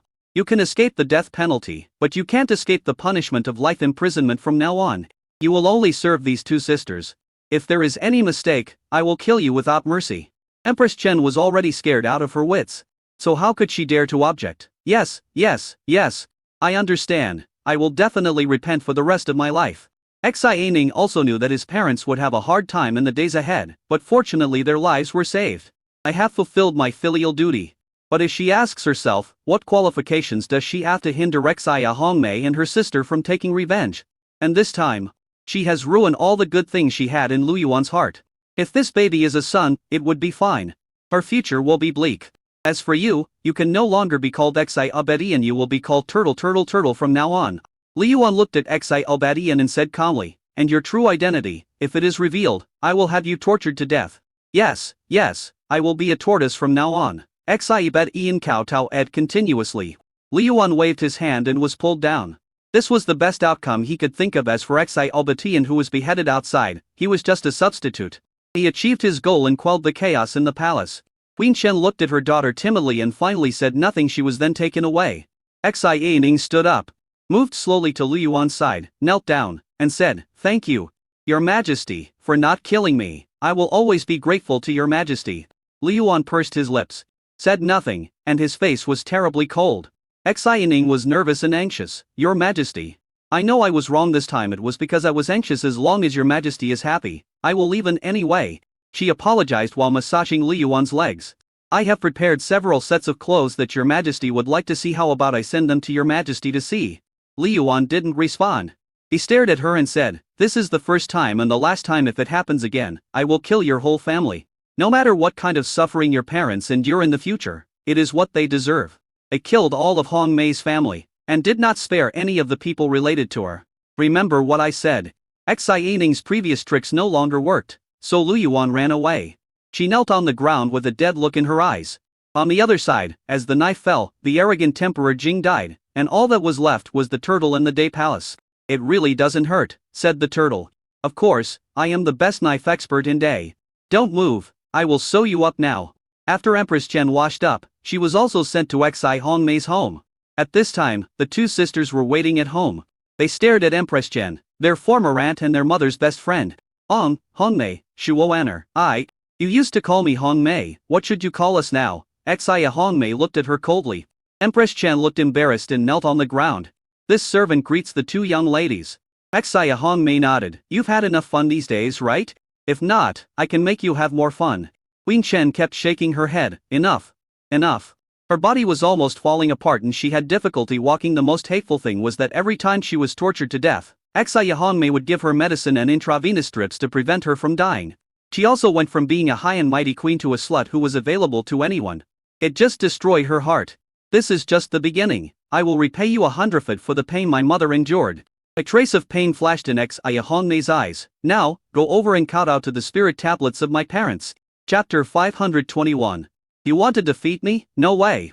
The moment Empress Chen knelt before her parents' spirit tablets, the two sisters burst into tears. The great revenge was finally taken. At the entrance of the vegetable market, a large number of people were washing the blood off the ground. As the bodies were taken away one after another, countless children were frightened and cried. But Li Yuan's killing basically eliminated future troubles. The local chaos was only temporary. Some serious diseases require strong medicines. On April 1st of the second year of the reign of Yi, Li Yuan led all civil and military officials in offering sacrifices to heaven, making it known to God and the ancestors. On April 2, Li Yuan promulgated the Book of Unification of the World, announcing the end of the War of Unification, and that day became the only legitimate government in Middle-earth. He also designated April 1 as a national statutory holiday and day. People all over the world celebrated and told each other the news. On April 3, after Li Yuan appointed many ministers, he removed Xi Yuan from the position of Minister of the Ministry of Revenue and announced that Da Qianbi and Jing, the Li Jing, and Da Jing Shenjing would be the three secondary capitals of Day. He also announced that the provinces would be redivided and a key economic circle would be built around the four capitals. On April 4, Li Yuan decided to travel around the country and then perform Feng Shan at Longshu Mountain in Lijiang, but this move was opposed by the vast majority of people. It wasn't until April 7 that Li Yuan convinced everyone. Li Yuan looked at everyone and said, this may be my only chance. Let's go down and take a look. Maybe I won't have a better chance in this life. Middle-earth is so vast that it would be difficult for one person to explore it in a lifetime. I am the founding emperor, but I don't know much about many places. How can we implement policies accurately? This tour around the world is to get to know the situation and to better arrange policies. There are still many places that don't know what kind of person I, Li Yuan, am. I need to let them all know that from now on, the person who will make the decision for them in the world is me, Lu Yuan. He glanced at the crowd. There's a saying that goes, a scholar knows everything about the world without leaving home, but a book cannot describe everything about the world, and I can't possibly know everything. Everyone knew that they could not defeat the emperor. This excuse is legitimate and does make sense. What kind of founding emperor is he if he has never even visited the country he founded? Moreover, this is also a good opportunity to win people's hearts. Especially the Feng Shan Longshu Mountain, which is definitely the greatest feat in history. Who doesn't want to leave their name on Longshu Mountain? These heroes also have opportunities. For a time, many people became excited and even thought about following Lu Yuan to travel around the world and perform Feng Shan. Everyone wants to rank high in the history books. Now, those who had originally opposed have stood up one after another, and are willing to follow him under the banner of serving and protecting Li Yuan. How could Li Yuan not know what these people were thinking? He said calmly. The list still needs to be discussed. Let's not talk about this matter for now, just tell me whether you agree or not that I should go on a tour. I agree. Your Majesty cares about the people, which is good news for millions of people. Your Majesty is wise. All the ministers knelt down and shouted, "Long live the Emperor." But at this time, an official said, "Your Majesty has left the capital, who will be the regent?" Everyone looked at each other. "This is easy to do, just let my father, the Emperor, be the regent." The official continued, "Let the Emperor be the regent, I have no objection. But Your Majesty, today's achievements are unprecedented and will never be surpassed, and Your Majesty's benevolence is also the best in ancient and modern times. However, the rear position has been vacant for such a long time, which is not a good sign. There cannot be two suns in the sky.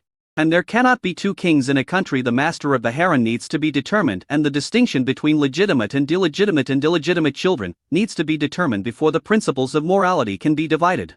I think it is time to establish a queen and a crown prince." When these words were spoken, everyone present gasped and their scalps went numb as they looked at the person in front of them. Liu Yuan looked at the official who was speaking. If he remembered correctly, this person was from the Zi family of Daqian.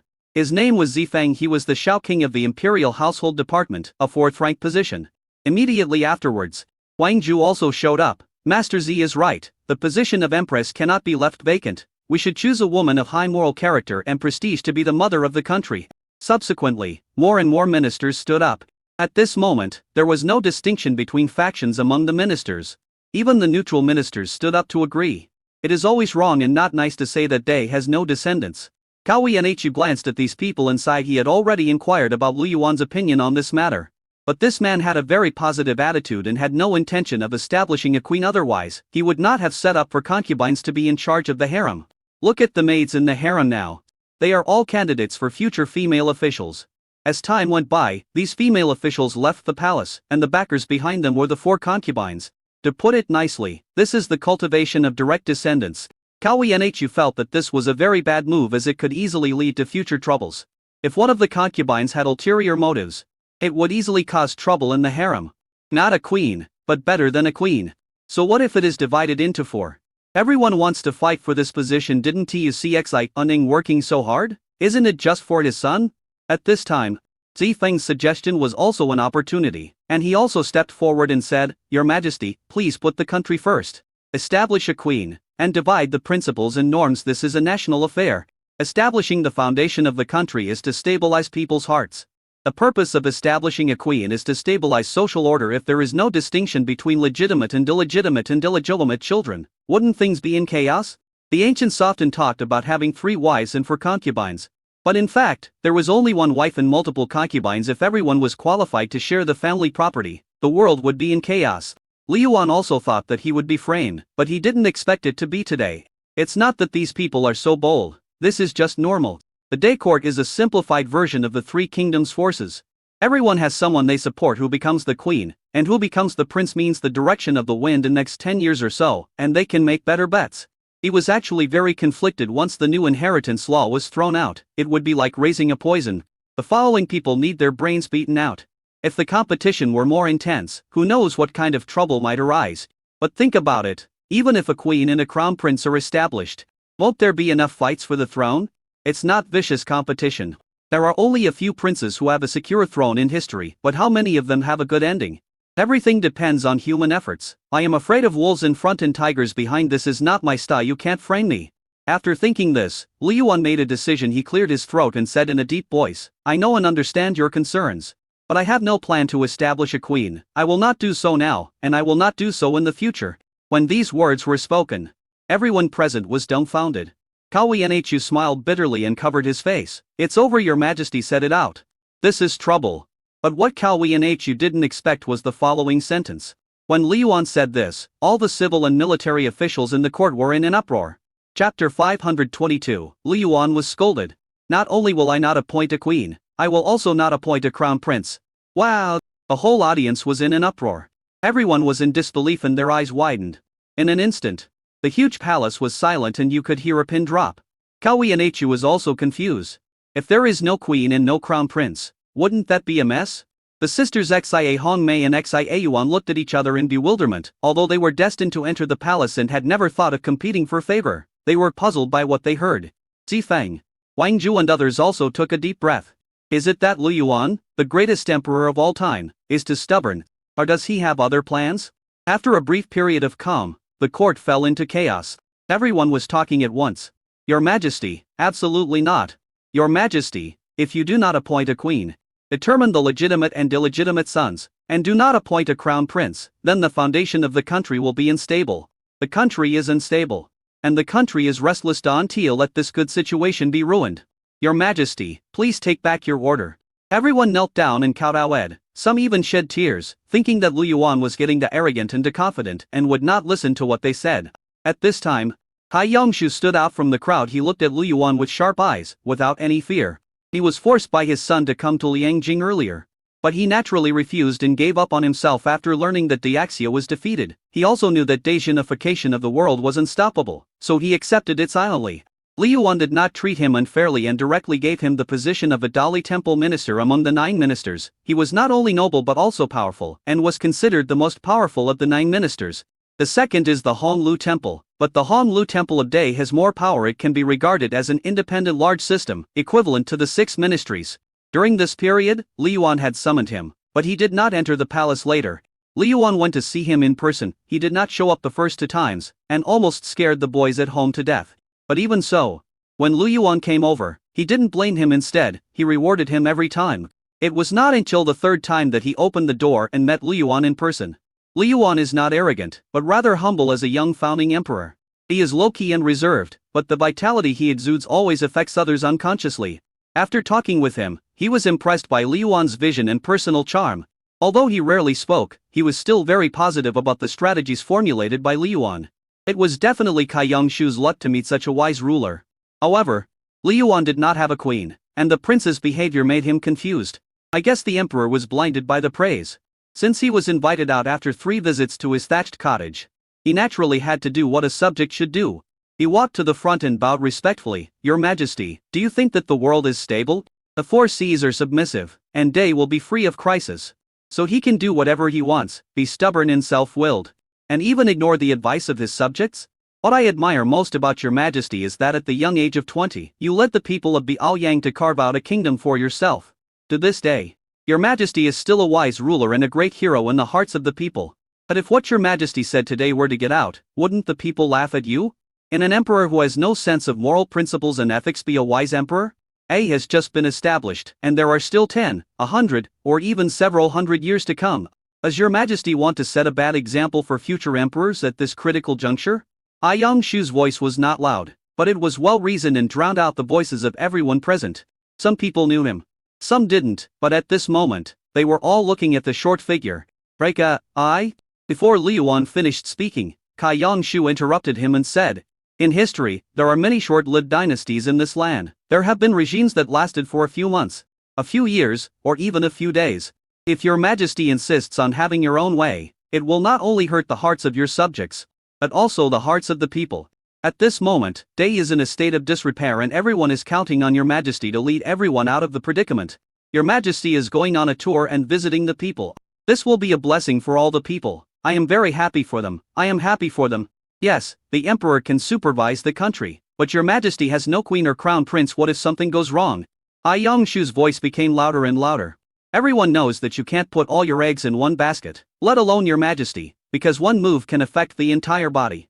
Your Majesty shoulders the responsibility of an unprecedentedly large empire and the happiness of millions of people.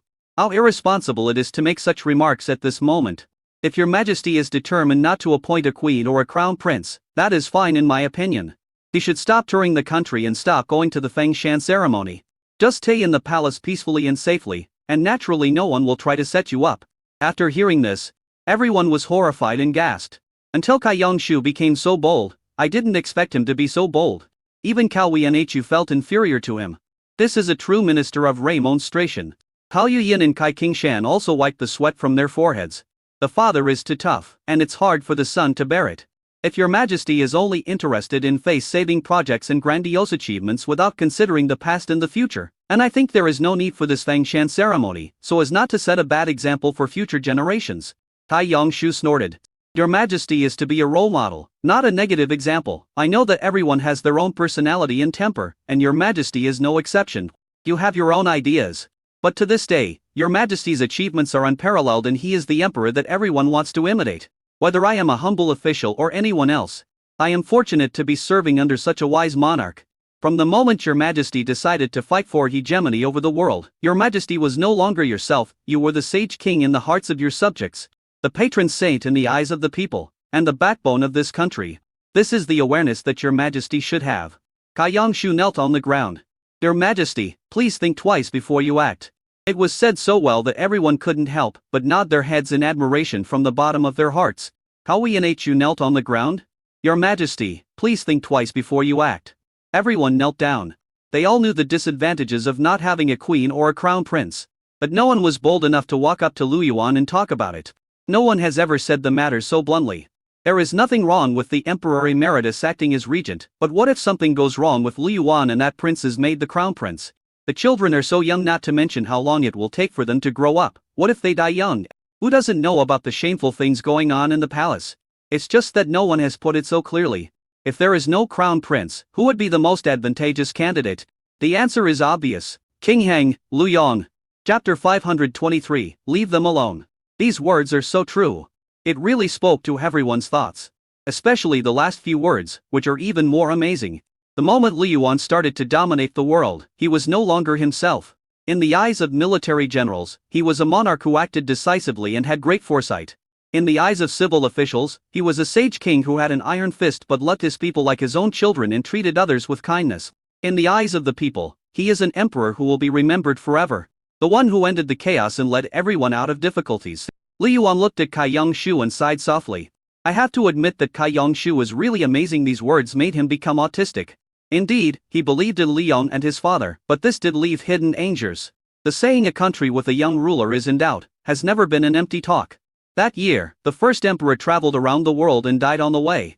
The Ming Crown Prince Xu Biao also died on the way during his tour. These two parades changed the course of history.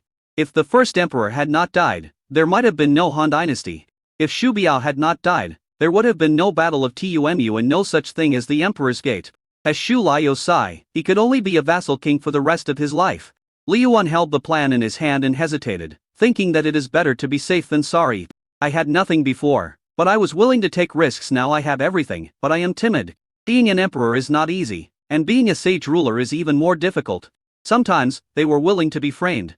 And sometimes, they had to compete with their subjects in wits and courage to gain more power.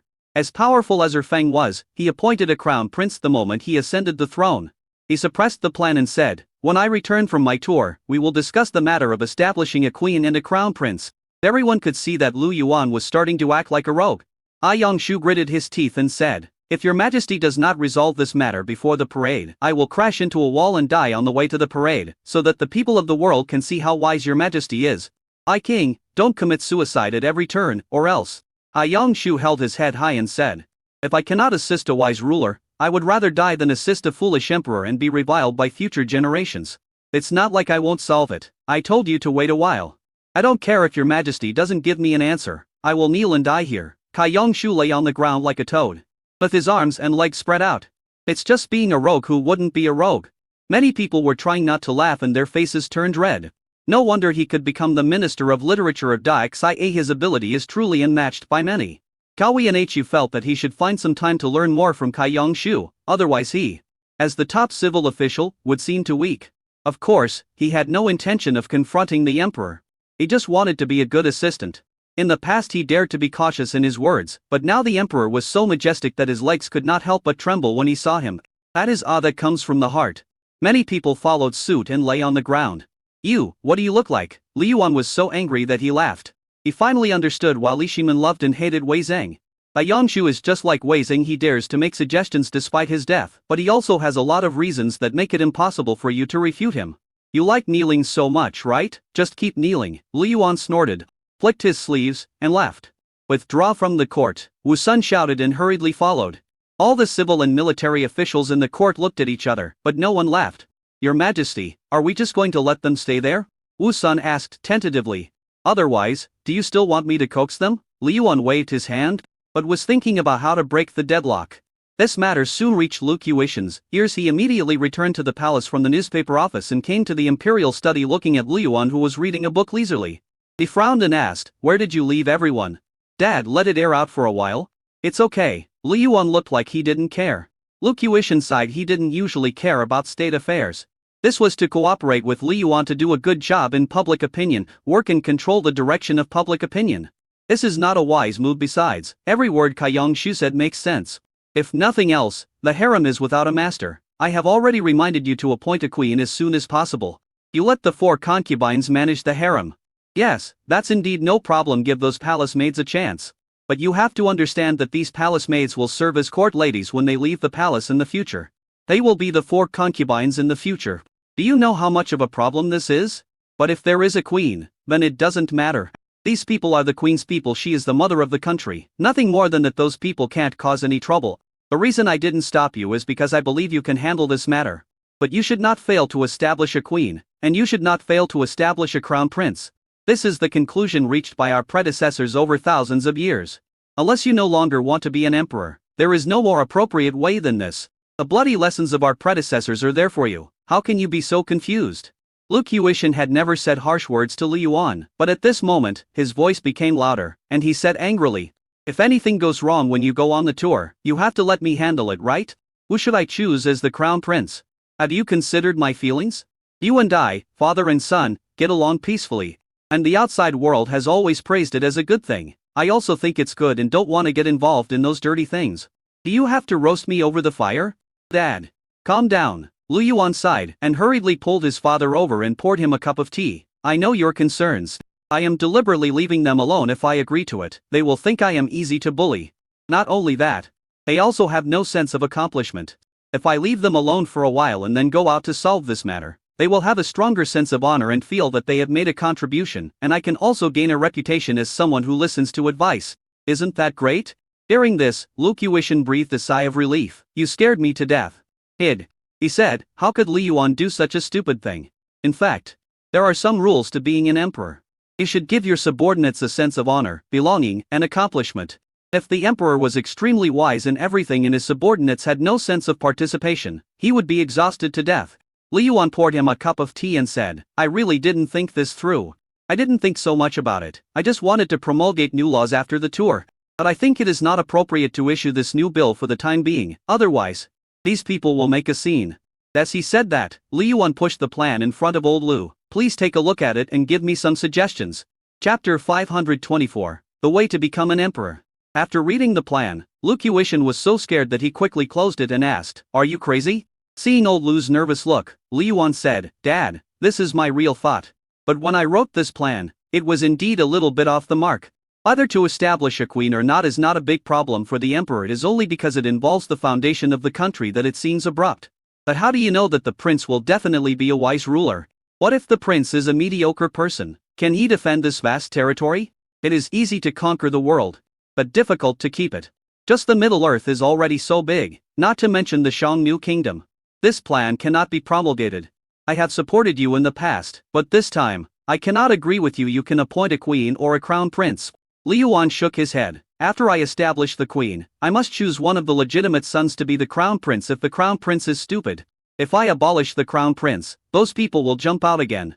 Since ancient times, the fight for the throne in the royal family has always been cruel and bloody. There are many cases of fathers and sons killing each other and brothers killing each other. Every dynasty has learned lessons, but this is the only thing that has never been learned." He lit a cigarette for Lao Lu, leaned on the documents, and looked at the dome above his head. "It is too difficult to maintain a business, so the future emperor must be wise and have means." The 3 kingdoms were never unified, not because there were no powerful figures, but because the territory was too large, and there were problems in everything from the transportation of supplies to the control of personnel. The founders of the 3 kingdoms were all outstanding men, but didn't they eventually split the 3 kingdoms? This plan has loopholes, but it also represents my determination. I must modify the order of inheritance. The wise should come first. A stupid legitimate son may ruin the family fortune. I don't recognize this order of priority." Lu Qiushan looked at his son's determined eyes and didn't know what to say for a moment. This land has always been like this for more than 3,000 years. If one challenges the social order and etiquette with one's own strength, the resistance will be extremely great. You have to think carefully. Day has just started. You have plenty of time to do this, while in the future if you use to drastic measures now, it may cause bad consequences.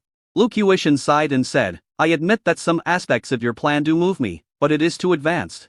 Being half a step ahead is a genius, being one step ahead is a monster. Day is a new era, and it is different from all previous dynasties. So it is understandable that it is unique. But I tell you, some things just have to be done slowly. Governing a big country is like cooking a small fish. You might as well decide on the queen first, and the crown prince can be postponed, so these people won't put you under so much pressure. Wait until you come back from your tour in Fengshan ceremony, and then slowly move forward with this matter. I will definitely cheer for you. As for who you make the crown prince, I don't care and I don't want to interfere in this matter. Just as you said, it is easy to conquer the world but difficult to keep it. It was too easy for me to become the emperor. I didn't have the hard experience that you had, and I don't know the hardships of starting a business. So I have no right to speak and lecture you. Liu Wan looked at Lao Lu with emotion. Dad, no matter who I am, you are qualified to educate me. Lu Qiushan waved his hand and said, you are not a child anymore. You don't need me to lecture you every day, but Shuoan, never say your true thoughts out loud and let others guess. He looked at his son meaningfully. It doesn't matter who is the queen, what as important is the successor. You threw out an unimportant bait to attract their attention. This not only achieved twice the result with half the effort, but also silenced everyone's gossip. I have been emperor for a short time, but I have been a subject for a long time. There are undercurrents in the court, which are actually related to the emperor.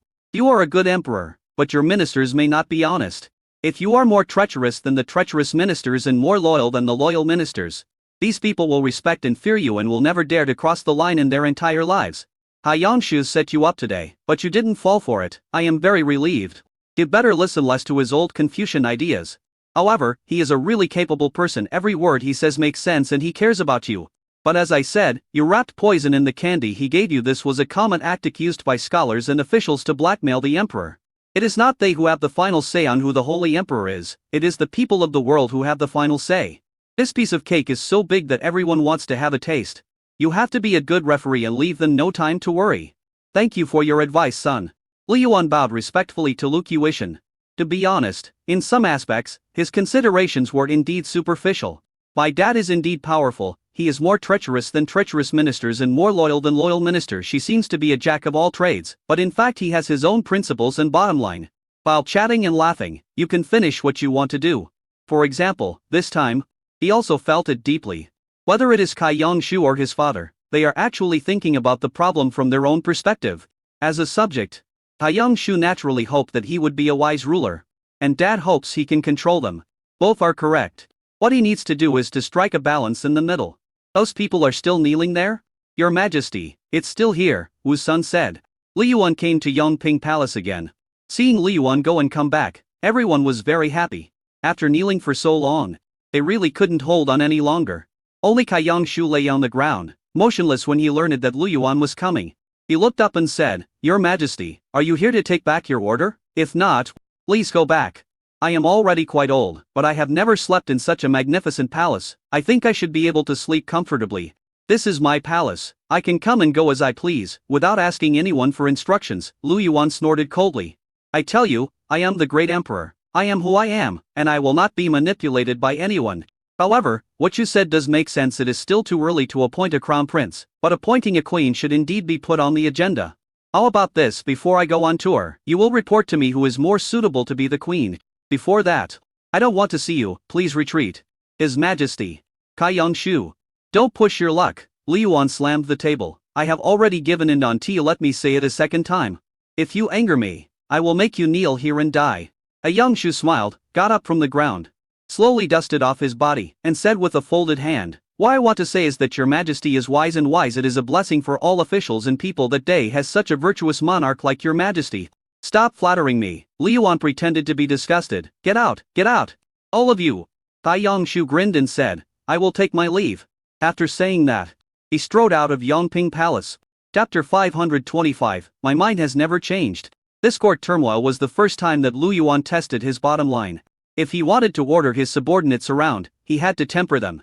There must be different voices in a court, and he keeps an eye on everyone's performance. This time, after everyone left, they all started arguing.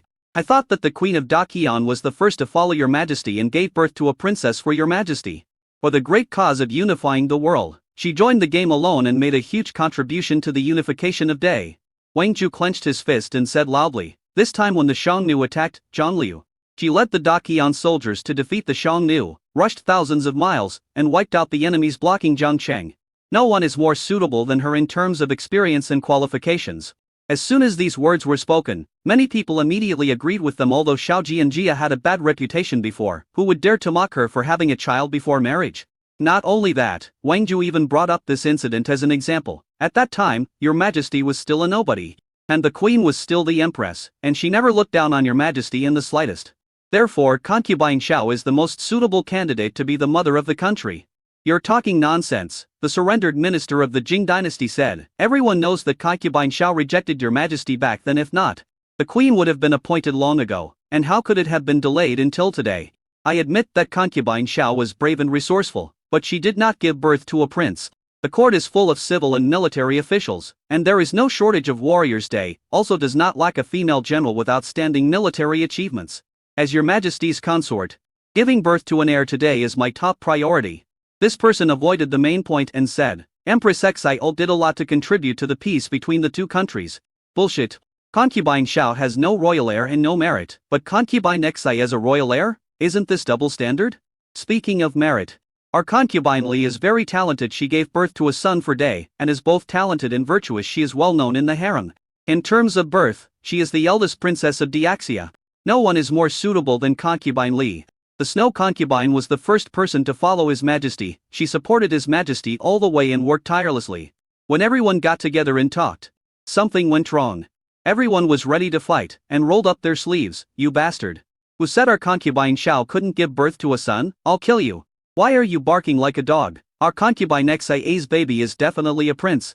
And concubine Li is the eldest princess. Does that mean concubine Xi is not the eldest princess? Come on, let's fight. Who's afraid of who? And hundreds of officials started fighting. Cao Yanhu's face turned green. When Day was first founded, both civil officials and military generals were very brave.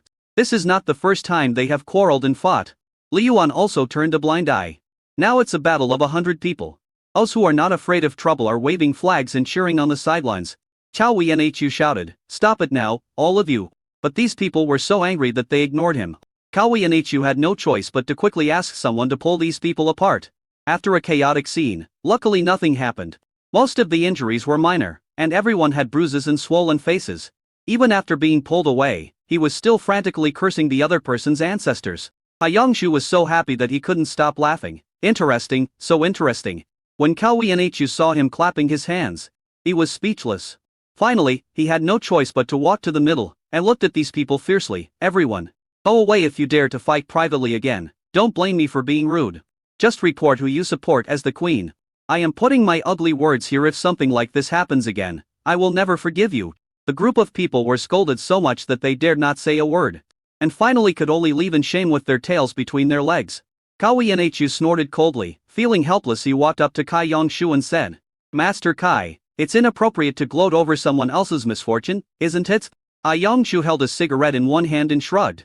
Everyone is working hard for their own future. We can't suppress them. If we don't let them fight, they will beat their brains out privately. It will be fine after the beating. Didn't you see that we've been fighting for so long but the other person hasn't made any movement? This place is only 100 feet away from Yangping Palace. Cao Yanhu frowned and looked at the towering palace not far away. Who do you choose? It is up to your majesty to decide who to choose. Your majesty can choose anyone. Concubine Xiao was originally the most suitable one. She has merits and qualifications, but she has no son. If she had a son, it would be even better. Concubine Xi is impossible. Do you think His Majesty can feel proud after what happened a few days ago? She is too selfish. Even if she is pregnant with a prince, the position of empress will not fall on her. Kai Yangshu exhaled a puff of smoke. Empress Li is gentle and virtuous, and manages the harem in an orderly manner. Although she has not made any great achievements, she is not competitive. She is filial to the emperor and the empress dowager, and is attentive to your majesty. She also gave birth to the second prince, so she is the most suitable candidate. As for Empress Sufe, you know better than I do. Forget it, I won't say any more. I am overstepping my authority by talking about these ladies. It is a sin. He bowed to Cao Yanhu and left with his son. Cao Yanhu frowned, and he immediately realized that this was the emperor's test of all officials, and there were only civil officials, no military generals. Your Majesty's methods are becoming more and more powerful, like an antelope hanging its horns, leaving no trace. Gao Yanhu suddenly came to his senses. Kai Yongshu was reminding him not to submit a memorial. It was not up to them to decide who to choose, didn't it depend on who the emperor had the deepest feelings for. It's a good thing, otherwise I would be in trouble again. Gao Yanhu patted his chest, feeling a little scared. Soon, everyone came forward to make their own presentations. Most people support Honggu, and most of them are elderly people from the Yang period. The next is Xiao Jianjia, then Li Wuyu and Deng Xianing.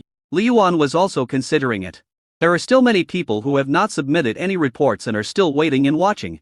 There is no doubt that Xiao Jianjia is the most resourceful, but she is not popular among the people of Yang, even though her actions this time have changed people's minds a lot.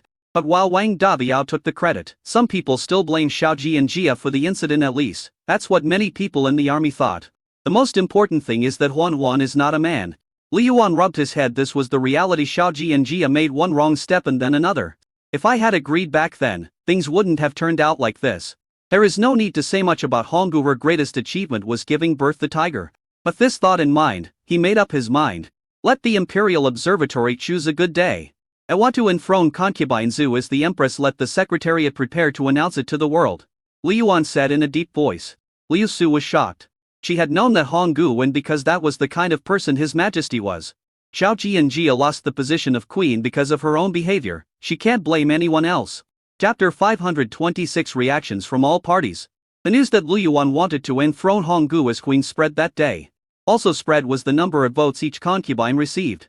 Honggu received the most votes. The reason he did this was to dispel Honggu's concerns. The secretariat was shocked, and the 6 departments were in an uproar. There were even many people clamoring to go and admonish His Majesty, but they were all stopped by Gao Yanhu. The vote count is already very clear, and every vote is cast in real name. Concubine Zhu has been elected as the queen, and she deserves it. If anyone goes to Your Majesty to make trouble again, don't blame me. As the #1 civil official, Gao Yanhu is still feared by many people. A person was stopped at that time. The old men of Yang were extremely happy and celebrated. A news soon reached Lu Qiush and he sighed slightly, still feeling a little disappointed. Although Honggu is a good person, don't forget her family background in the Lu family. However, this is indeed the best choice.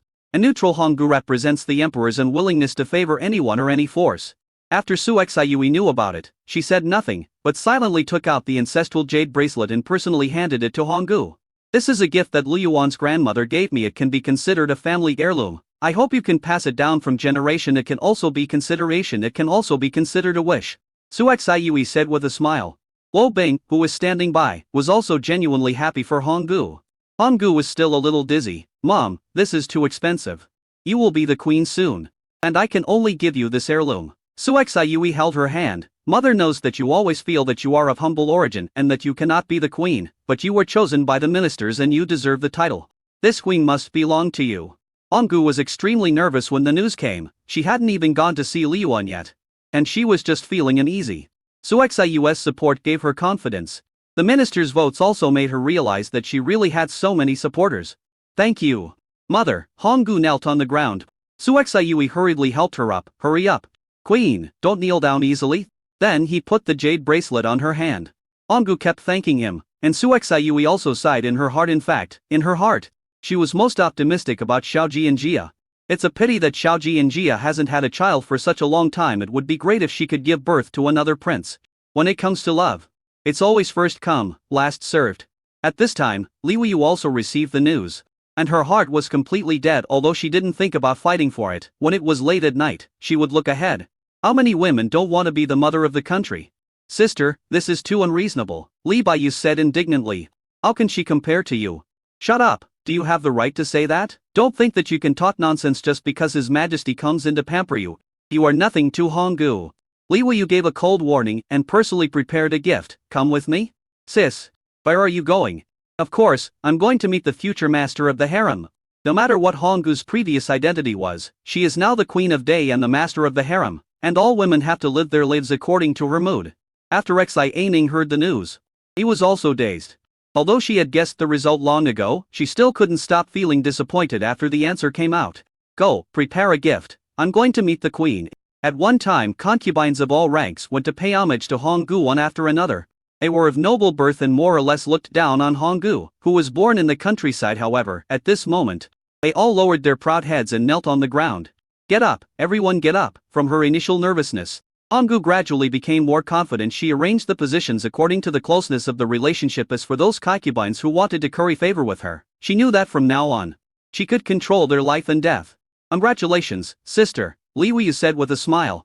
From now on, I will definitely follow in your footsteps. Me too. Xi Ning followed closely. Not to mention others.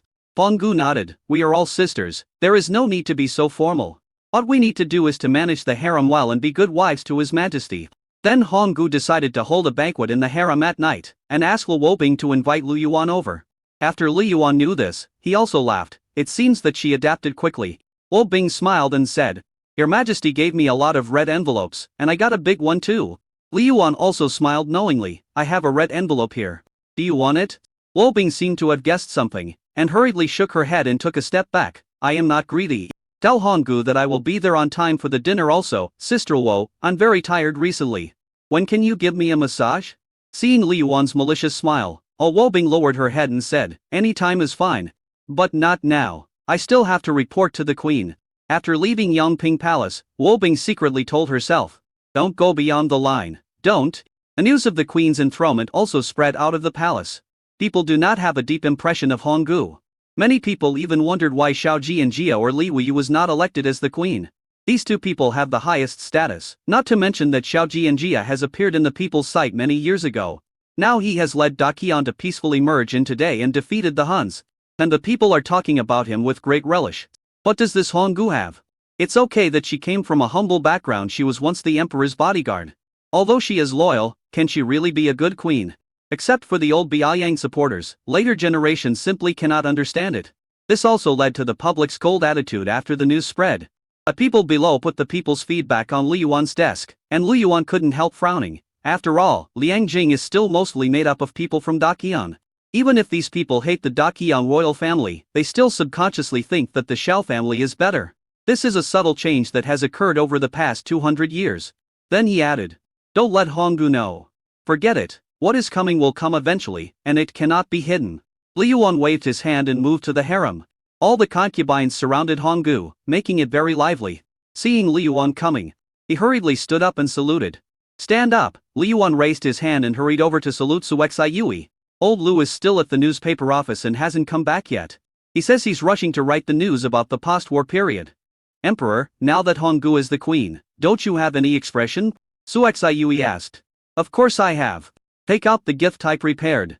Everyone looked over, and when they saw the gift being took out, they all showed envious expressions. Chapter 527, Phoenix Coronet and Bridal Gown. It was a gorgeous phoenix coronet and bridal gown, but it had been modified so that the overall color was mainly black and red, and it looked extremely exquisite. This is the phoenix crown and bridal gown I asked someone to make for you. I painted it myself. Sister Wo spent nearly 2 years making this dress. Look at her hands. I don't know how many times they have been torn, Li Yuan said, holding Honggu's hand. Wobing smiled, but did not take credit for it. He just said, Your Majesty is very caring towards the Empress. This love can move the heavens.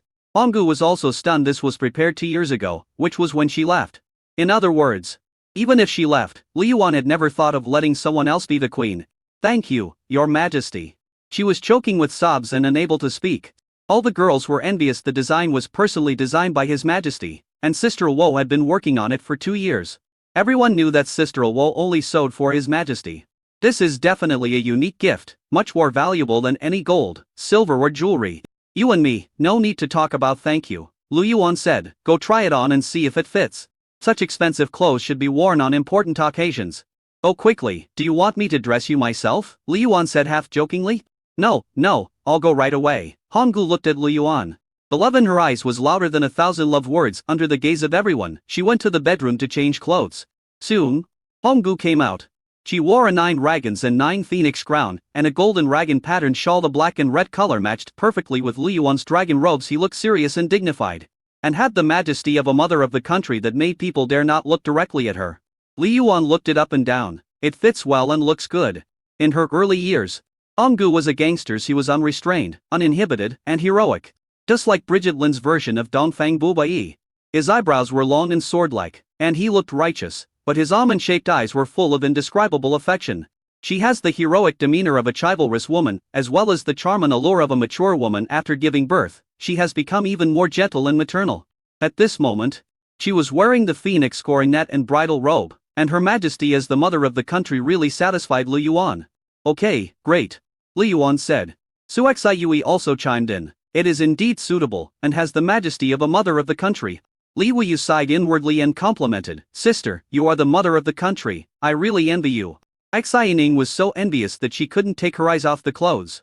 In other words, how many women here are not envious? Honggu breathed a sigh of relief. Because she was afraid that others would say she was a monkey in human form. But at this moment, she found the answer from everyone's eyes. She was extremely happy and looked at Lu Yuan with even stronger love. Thank you, Your Majesty. I like this dress very much. Honggu bowed. Lu Yuan pulled her and said, wear this outfit for dinner today. It gets dirty easily. Just wash it if it gets dirty. Besides, it's just a set of clothes. If it gets damaged, I'll design new ones for you. Lu Yuan just wanted to tell everyone his attitude. How could Honggu not understand? She just silently kept this feeling of being touched in her heart. At the dinner, all the girls kept complimenting Honggu. With the support of Lu Yuan and Su Xiue, Honggu is also full of confidence. The date given by the Imperial Observatory is June 6th. On that day, I will hold a grand wedding for you and bring you into the palace through the central gate. I want to see who dares to look down on you. The girls were shocked again. And then they couldn't stop feeling envious and even jealous. They were still wondering what kind of grand ceremony Lu Yuan would hold, but they didn't expect that he would just hold a wedding and open the middle door to marry Honggu. According to the customs of the Middle-earth, those who do not enter through the main door are concubines. The one who entered through the middle door in a sedan chair carried by 8 people was my wife, the only hostess of this family. Honggu was so moved that she couldn't say anything more. But she also felt that it was too ostentatious. Isn't it too extravagant? Don't worry about that. Lu Yuan waved his hand. And then said to Li Wuyu, Xiaoning and others, I can't hold a grand wedding for everyone in this case. You can come together, although I can't let you come in through the main gate. I have to give you an explanation. I can't leave you in confusion. His Majesty. For a moment, all the girls burst into tears. Who would have thought that Lu Yuan even took them into consideration? In this way, in the future they can say that they were married into the palace by His Majesty, although they did not enter through the middle gate. They still have a say. We are all women. And how many women don't fantasize about such a day?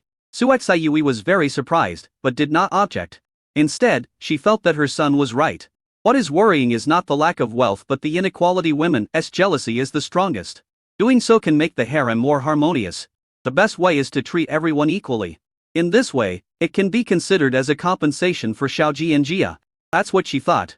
The girls cried a lot during this meal, but fortunately 2 important things were settled. Even though they just entered the palace through the side door. The way these women looked at Lu Yuan was as if they wanted to swallow him up.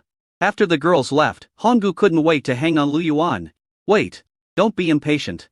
I can't wait, Honggu whispered in Lu Yuan's ear. Your Majesty. Don't you want me to wear a certain red dress the most? Tonight, I will wear it for Your Majesty to see. Also, Your Majesty can do whatever you want tonight.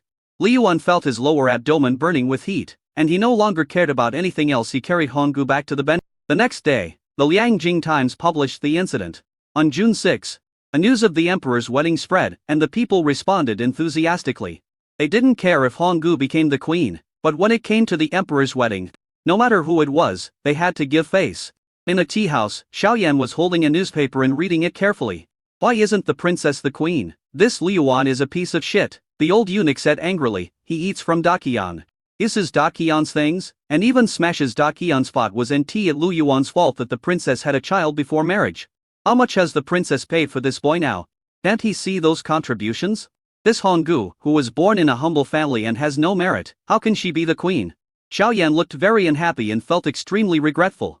If he had come out earlier and given Xiaoji and Jia some advice, would this not have happened? That's enough.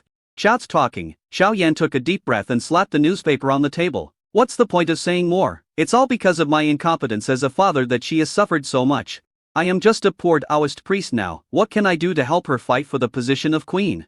The old eunuch gritted his teeth and said, how about asking the sword saint for help? Uncle Wang left Liangjing a long time ago. Where can I go to ask him for help? Besides, if he wants to help, he will take the initiative without me saying anything.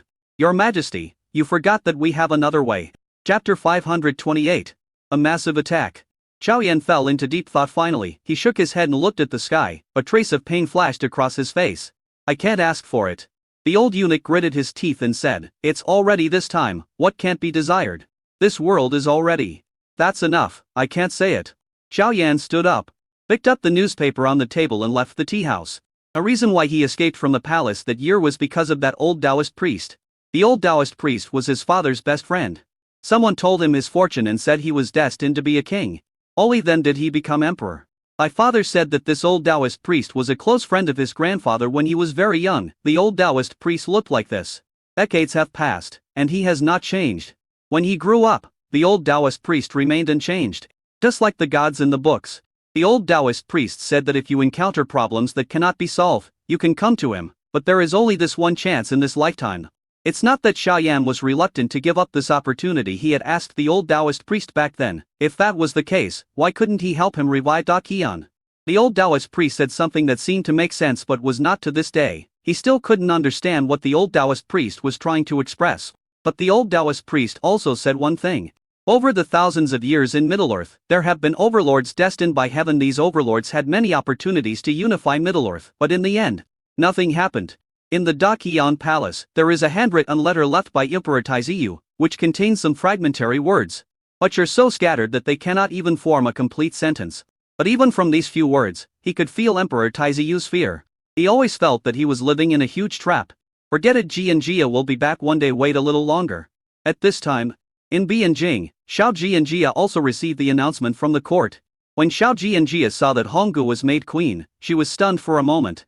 Although she had known for a long time that she had lost the qualifications to be queen, she still couldn't stop feeling disappointed.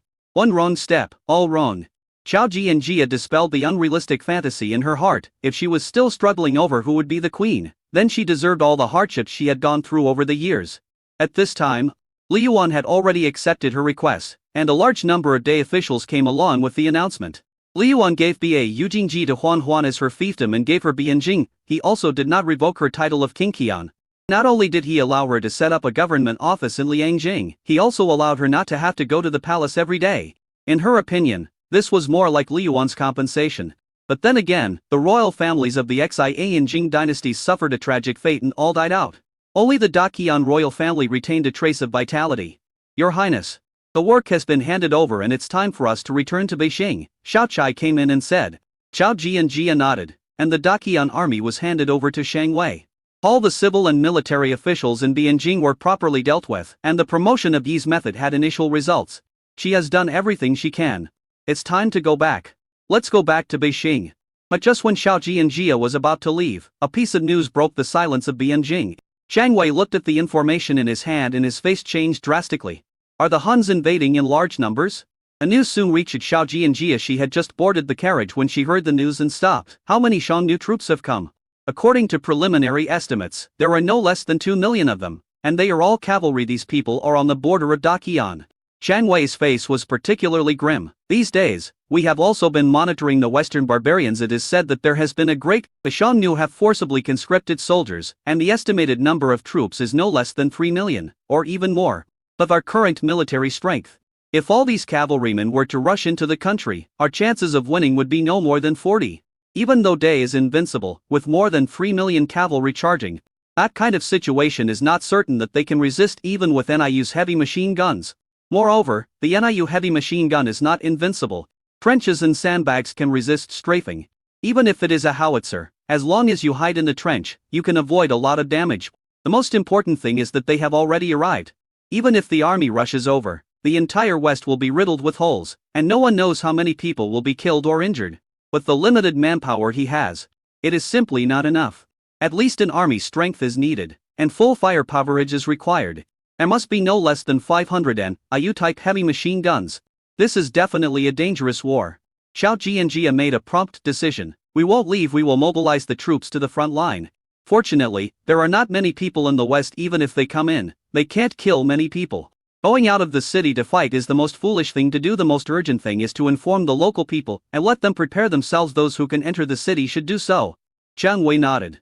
Although he was envious of the credit, the thought of 3 to 5 million cavalrymen and the scene was terrifying. In fact, he was not even 30 sure. Come here, use the radio to send the news back to Liangjing, and also inform the brother army and ask them to prepare. Xiao Ji and Jia glanced at everyone and said. The entire army is on alert and ready for a war, and anytime, no matter how vicious the enemy is, we cannot retreat a single step. We must keep the Xiongnu army out. Yes, your highness, everyone shouted in unison. Shang Wei looked at Xiao Ji and Jia. And at this moment he was not so disgusted, or rather, his impression of Xiao Ji and Jia changed greatly. In the past, I thought Xiao Ji and Jia was pretentious, stupid, and unable to see through the situation. At this moment, Xiao Ji and Jia was resolute and courageous, without any procrastination, had great military achievements, and acted comprehensively. Compared with before, he was completely different. Coupled with Xiao Ji and Jia's deliberate protection, Shang Wei no longer harbored hostility towards her. Soon, news of the Hun's massive invasion spread back to Liangjing. It took less than half a day for the latest information to reach the palace. Your Majesty, this is the intelligence that the intelligence department received from the deciphered radio in Bianjing. Liu Su took the deciphered intelligence and handed it to Liu Yuan. After seeing this, Liu Yuan's face turned cold. And he sneered, I've waited for you for so long, and finally I got what I wanted. It is now May. And more than half a year has passed since the defeat of the Huns. Are stupid, they should have reacted by now. As for why the news was transmitted so quickly, he thought it must have been sent by carrier pigeon or something like that. However, Xiao Ji and Jia, who was supposed to come back, didn't come back this time. June 6th was the wedding day, and Liu Yuan wanted to give Xiao Ji and Jia an explanation, but now it seems that she might not be able to make it back in time. He originally wanted Xiao Ji and Jia to come back, but Xiao Ji and Jia said in the letter that she wanted to protect the people of Daqian and do one last thing for them. He even said that if she died in the war, he should take good care of Huan Huan and not think about her. What can I say about this woman? Chapter 529. I regret it so much. Because many generals in the military have not returned yet, we are only calling in those who are capable of taking responsibility in the military. Liu Yuan's core base still consists of his generals, and most of the latecomers are classified as civil officials. As for the military generals, no action has been taken against them yet. The military's general staff is the core of the military. Civil officials have their own secretarial office, and military generals have their own general staff office. These are the core of the two camps, and can also prevent any one official from dominating the other. The current situation is that the Xiongnu are invading, and there is only Shang Wei and Daqian's guards in Daqian, with a total force of no more than 200,000. According to preliminary investigation, the Hun's military strength is at least 10 times greater. Wang Dabiao left 40,000 people outside Dajin. It would take at least 10 days to half a month to reach the Daqian border at the fastest speed. In the past 10 days or half a month, the Xiongnu had already entered the central part of Daqian. Liu Yuan stood in the center of the martial arts hall, pointing to the map of the western part of Daqian. When the Xiongnu invaded Daqian, they almost emptied the western part of Daqian. There were no civilians anywhere. There were only less than 100 Zero troops guarding the 1,000-mile territory. If they were the elite troops of our day, it would be fine, but that 100 Zero-strong army was only the Daqian guards. In other words, they can't hold on. The one coming from the other side is the Hun's national teacher, Hu Yanti and Xing. He is resourceful and can't be matched by ordinary brave generals. After Liu Yuan explained the situation, everyone in the staff frowned. Your Majesty, we have not received any news from the First Army yet. From the time radio was invented until now, all armies should have received it. This means that the Huns knew that their army was outside the country and did not dare to act rashly, so they chose the weakest Qian territory as a breakthrough point. Judging from the map and the actual situation, Qianjing is indeed the most suitable place to break through. Yes, with the distribution of Daqian's troops, it will be no problem to stop these people. The most important thing is that Yanzai is still in our hands. Moreover, we have not received any news about the Xiongnu's victory over the Heub Empire, which means that the Xiongnu are fighting on two fronts. Most likely he is here to rescue Princess Yanzi. Everyone analyzed the current situation one by one. Liu Yuan did not interrupt, and after a while he said, I just want to know whether Shang Wei and the Daqian guards can hold on. We have already established a complete post-station route in the north, as well as military bases. Each military base has a large amount of munitions stored, so rapid support is not a problem. It is now easy for us to transmit messages, so we are not at all afraid of the Huns. We can send troops to support us as quickly as possible. The nearest military base in the north to Bianjing is only 900 miles away. Heavy machine guns are the nemesis of cavalry. We can send more heavy machine guns and mortars. Based on the terrain, it is unlikely that 2 or 3 million people will charge en masse. The most likely scenario is that they will attack from several directions. Indiscriminate killing will pose a great threat to the people. Liu Yuan nodded, and immediately felt that the situation became clear. What does it mean for 2 or 3 million cavalry to charge? They need a place to display their power. However, Liu Yuan would not be overconfident. as the Hun cavalry was still very powerful. When it comes to siege, they have their own logic. What everyone is discussing now is the best case scenario. The NIU heavy machine gun is invincible, but there are ways to crack it. Whether it is a mortar or a howitzer, no one can withstand a bomb head-on. But there is always a way to avoid it. That's the problem. Send a message to the Second Army, asking them to rush to support. And those outside the First Army should not move, and be on guard against the invasion of the Huns. The Fourth Army has completed its recruitment, and it is time to take them out for some training. Let Shang Wei be the acting commander of the Fourth Army, and make sure to keep the Hun cavalry out. I want to travel the world in peace and security, and I don't want the enemy to attack our hometown during the Fengshan ceremony. Yes, Your Majesty. Everyone replied in unison. Li Yuan looked at the map and said, "The First Navy has been training at sea for so long, it's time to show its edge. As on my order, have Chen Yuan take over the duties of the First Army's maritime patrol and escort, and have Chian led the First Army to go around the sea to Xiyi for me." He punched Ping Jing with one fist, "Go straight to Huanglong and kill the vicious slave. Xiyi has a coastline of 20 miles, but Ping Jing is only 900 miles away from the estuary. Although the Xiongnu Navy was weak, with proper operations, they could reach the estuary within 3 or 4 months. In the Military Affairs Council, the wireless soldiers were busy as dogs. The new equipment had only been on the market for a few months, and all parties had not yet fully adapted to it. They were also afraid of transmitting messages incorrectly, so everyone was highly concentrating. In order to better transmit intelligence, the Infinite Force was divided into several teams, which were connected with exclusive teams respectively to avoid confusion in the reception of information. After receiving the news, Shang Wei and Bianjing also breathed a sigh of relief. "Your Highness, His Majesty has replied, and has agreed that you can stay here and continue to lead the Daqian Guard. But I will temporarily take over as the commander of the Fourth Army, and you must obey me when fighting external battles." He handed the cracked information to Xiao Ji and Jia. Xiao Ji and Jia looked at it and nodded. "Okay. I won't do anything rash, Xiao Chai. I am here. Call Yang Hu and others back as soon as possible." "Yes. Their current strategy is to withdraw their troops. The western part of Fangzhang has become a den of evil, so there is no need to guard it. As long as we don't let the ferocious slave army break through the defense line, it will be fine. They can also make preparations before the fierce slave army arrives." Shang Wei also clenched his fists. This time, it was finally his turn. As long as he wins this battle, he, as the acting commander of the Fourth Army, will definitely be promoted to a regular position and become a core figure of the Day military. I hereby order that from now on, Bianjing will enter a wartime state. The people's lives will continue as usual, but the officers will be subject to a curfew, which will be implemented immediately. In the capital, Wang Dabiao knew that the Xiongnu army was invading, but he could not go out to fight. He was so exhausted from fighting them back that he said, "I am such a stupid pig. I lost the watermelon to pick up sesame seeds. If I had known that the Xiongnu would come so soon, why would I have attacked Shengjing and taken credit for it?" The generals of the army looked at each other and fell silent as they looked at Wang Dabiao, who was filled with grief and regret. These generals were not punished for their meritorious services, but all cadres below the division level were rewarded according to their work. No one was dissatisfied. "They are all convinced by Your Majesty's decision." At this moment, when everyone saw the latest news, they regretted it to death. "If we had known that so many Huns were coming, why would we have made such a fuss?" "That's right. Isn't it more satisfying to kill millions of Xiongnu dogs than to snatch the credit from our brothers?" Chapter 530, You have no face in front of me. Now we have lost our wife and soldiers, without gaining any benefit, and are even hated by our brother armies. This grudge is difficult to resolve. If the Huns invade, we will not be qualified to fight.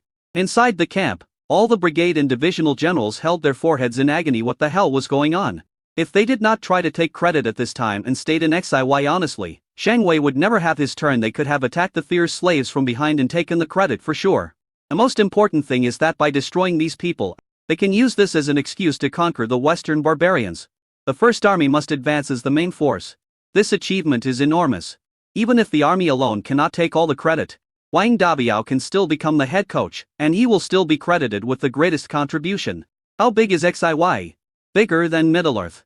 Although in the eyes of the people of Middle-earth is the center of the world, the Western countries are also very rich. Who doesn't want to hug a Western woman and have some fun? Now everything was gone. Even the Second Army had received an order to send 50,000 men to join the battle. They can only watch other brothers playing there. And they can only cheer them on from behind, and maybe even give a push from behind at the critical moment. Wang Dabiao scratched his head in pain, his eyes bloodshot. This time, it's my fault. I ruined the future of my brothers. I will take all the blame. The troops are all elite. We cannot just stay here and watch. I will go and ask His Majesty for help now. He has now been demoted to division commander. But the army is still headed by him. His Majesty did not send anyone to replace him as the commander of the army. He knew very well that His Majesty had reserved for him the position of commander of the First Army. After this lesson, Wang Dabiao became calmer and corrected his previous bad habits. This time when he entered the palace, he waited outside the door for half an hour before he saw Li Yuan. Why did you enter the palace? You are not on garden yard anymore. Have you cleaned the toilets in the recruit camp? Li Yuan did not look at him while he knew why Wang Dabiao entered the palace. Your Majesty, I have finished my guard duty today. The toilets in the new recruits' barracks are also cleaned every day.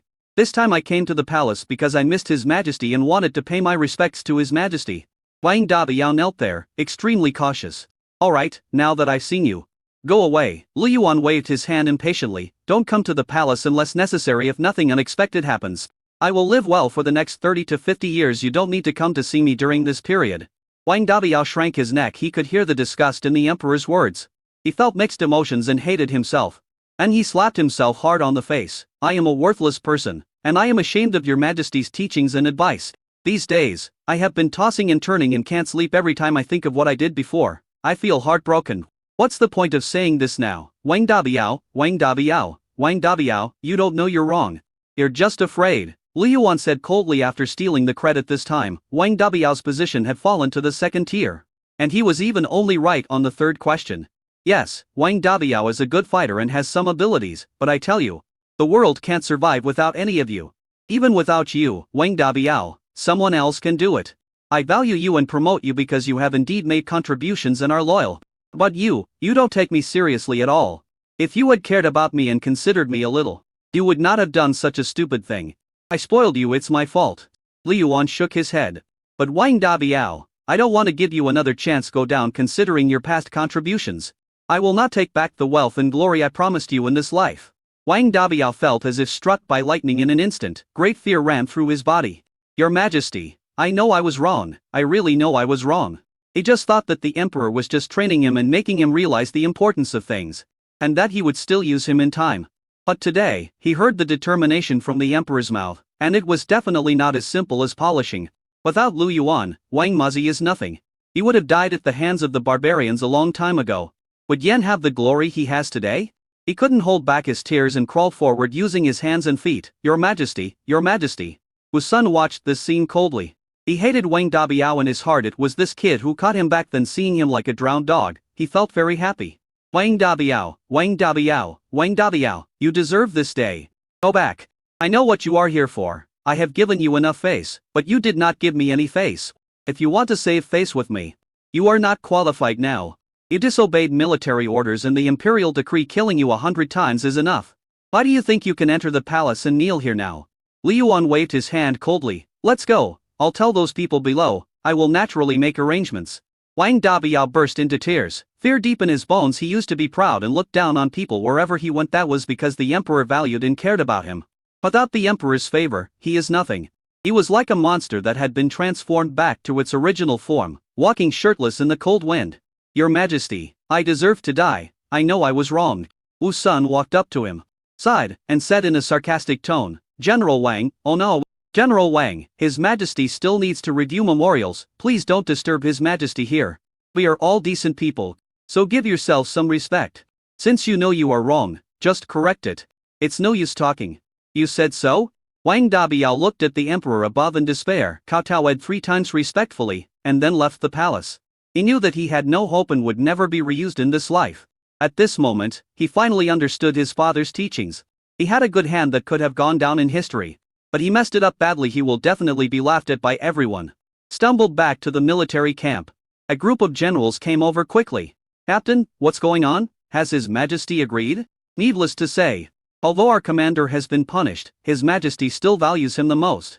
These words hurt Wang Dabiao's heart and changed his numb expression. He looked at everyone and then knelt on the ground. Everyone was shocked. Commander, what are you doing? Get up. Commander, this is impossible. Seeing this, everyone had a bad feeling in their hearts. Brothers, I, Wang Dabiao, have let you down. I am a sinner and have affected everyone's future. I am absolutely not qualified to be the army commander anymore. Chapter 531. the crime deserved. No matter how hard they tried, they were unable to help Wang Dabiao up. At this time, a man asked in a trembling voice, "Could it be that His Majesty does not agree?" "It has nothing to do with your majesty it's my fault." Wang Dabiao lowered his head. "I didn't realize the seriousness of this matter. I say every day in the military camp that a soldier's nature is to obey military orders. But as a military commander, I did not set a good example, disobeying military orders and disobeying imperial orders.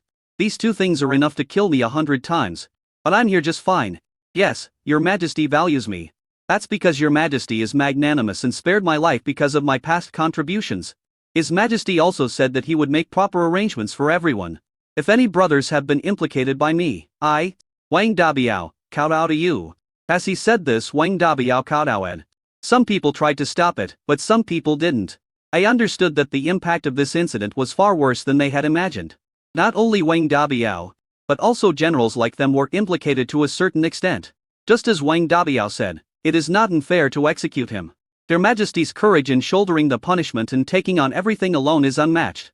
But it does not mean that it will be easy. Many people still cannot stand this result. Just when Wang Dabiao was asking for forgiveness, Wang Dakhong came with the imperial edict. The imperial edict read out this time was a new transfer order, which transferred the original regimental level cadres to brigade level cadres, and all the cadres below were promoted as well. However, all of these old brigade level and division level generals were transferred out of the First Army. From today, the First Army will be reorganized and trained, and then the division commanders and army commanders from other armies will come to take up their posts. Those who have been named, pack up your things and report to the new department, Wang Dakhong said. Everyone was stunned for a moment. Although this punishment, which came several months late, was severe, everyone felt that it was well deserved. Many people are just transferred to the same level, which is actually a promotion in name only and a demotion in reality. They no longer have real power although they still have honor and status. They cannot speak the same language as before. Wang Dabiao was completely transferred out of the military in the past. If he made mistakes, he could still stand guard, sweep toilets, and work in the bullet factory to press bullets. Now they are not even qualified to load bullets. Instead, he went to guard the warehouse and completely became a third-line soldier. "Everyone, it's time to receive the order," Wang Dakhong urged impatiently. Everyone was in a daze, so in their hearts, the best army in the world, and their generals, in the eyes of His Majesty, could all be replaced. "I am a sinner. A sinner," Wang Dabiao slapped himself in the face again and again. "Whether he is a criminal or not has already been determined, but if you really don't accept the order, you will be disobeying it," Wang Dakhong said with a bad look. In his opinion, these people deserved it. He ruined his bright future by himself. If he were Lu Yuan, he would not have been able to endure it for so long. It was just that the emperor was nostalgic. If Wang Dabiao had not entered the palace today, this imperial edict would not have fallen on them. It was Wang Dabiao's entry into the palace that made the emperor make up his mind to kill the chicken to scare the monkey. "Your humble servant accepts the imperial decree and bows to thank the emperor for his grace." Wang Dabiao choked with sobs. The rest of the people also knelt down and kowtowed. "Your humble servant accept the order and kowtow to thank your majesty." They knew that they would no longer have a share of the credit, nor would they have a chance to conquer the world and leave their names in history. Some people remained silent, while others looked at Wang Dabiao with gnashing teeth and hatred. Looking at the changes in everyone's expressions, Wang Dialong shook his head. This is human nature. The news of Yijin's big changes spread quickly, and everyone was shocked, but no one came to plead for Yijin. Some even thought Wang Dabiao was ridiculous. How could he have the nerve to enter the palace? Did he really think the emperor had no temper? "Even though you have offended me again and again, I have not killed you because of your past contributions," Cao Wei and Hu said. "From now on, there will be no more Wang Dabiao day. You should take this as a warning and abide by your duties as subjects. Don't take advantage of your favor and become arrogant. This transfer also has far-reaching impact, and no one dares to disobey military orders at will." This information was also distributed throughout the country. Chong Lai was originally mobilizing troops, and the war in Dajing was basically over. The three armies left 5 armed divisions to assist court officials in managing the local area. They also gathered the scattered soldiers of Dajing and finally gathered a large army of 500. All his tasks in Dajing have been completed. Although he was not perfect when the Huns invaded, although he was still not the main force this time, he still had the opportunity to stand out. But just as they were integrating their troops, a notice came from the imperial court. All brigade-level cadres of the First Army were transferred out of the First Army, and the cadres at the divisional level were promoted in name only and demoted in reality, and were no longer within the military system. Wang Dabiao suffered the most. He was sent to guard the warehouse and was basically hit in A. He would never have a chance to make a comeback. Zhang Liujin asked, "What do you think?" "It's his own fault. He was greedy for temporary credit and caused a disaster." The notice clearly stated that disobeying military orders and disobeying the imperial decree is a serious crime of beheading and confiscating property. If it weren't for the mercy of our majesty, he would have been killed 100 times. Shanglai let out a long breath, and the last bit of depression in his heart disappeared. "Pass this notice on. And make the brothers happy. I am telling my brothers that what has happened cannot be undone, so let's look further ahead. Go kill that fucking Hun dog. We are not from the same army, so we are just bullies in our own camp." Zhang Liujin nodded, feeling extremely happy. Soon, the content of the notice spread, and all the soldiers in the army were delighted. The First Army has received the punishment it deserves. But we cannot transfer the hatred to ordinary soldiers. Let us just let this matter go. Your Majesty is wise and will uphold justice for our three armies. We must remember your Majesty's kindness. Shanglai bowed towards the east. For a while, the sound of cheering "Long live the army" could be heard in the military camp. When everyone's voices fell, Shanglai shook his arm and said, "Let's go." At the same time, at the Daqian border, the spy returned to the camp and said, reporting to the master of the state, "The western part of Daqian has become a den of evil. The Daqian troops stationed in the west have all evacuated." Yantian Xing twirled his beard, took the intelligence, and looked at the map. "Are you so afraid of us?" "Master, Imperial Master, judging from the results of previous battles, neither Daqian nor Day is afraid of us. A has experienced several wars involving millions of people, and each time he won the war with minimal casualties. According to the latest intelligence from our spies, Day has already unified Middle-earth, which is extremely disadvantageous to us." The person who spoke was called Han Qi, a capable general of the Huns. However, he was not an ordinary brave general. He was called a wise general by the Huns. The most powerful thing about this man is not his strength, but his wisdom. He was dressed in silver armor and looked extremely elegant. Without any trace of the Hun, he looked exactly like a scholar from the Middle-earth. And this person is really a Middle-earth person. Chapter 532 Han Qi's plan. Yantian Xing once traveled to Middle-earth and recruited a group of people along the way. Han Qi is one of them. Some people are descendants of the savages in the Middle-earth people. These people are not recognized by the Middle-earth people and are even discriminated against. It was really this group of descendants who were not recognized by the Middle-earth people who assisted the fierce slaves to a great extent and accomplished their great cause. "Go on," Yantian said. "They are not afraid. Since they have withdrawn their troops, they must be prepared to deal with it, but they don't know our intentions, so we should be more assertive." Han Qi cupped his hands and said, "But we have to grasp the right degree. Otherwise, the war will inevitably break out and the princess's safety will be difficult to guarantee. I have to make preparations for both situations. The first thing, of course, is to send someone to negotiate. Second, if the peace talks fail, we must have a plan to rescue the princess. A strong attack will not work.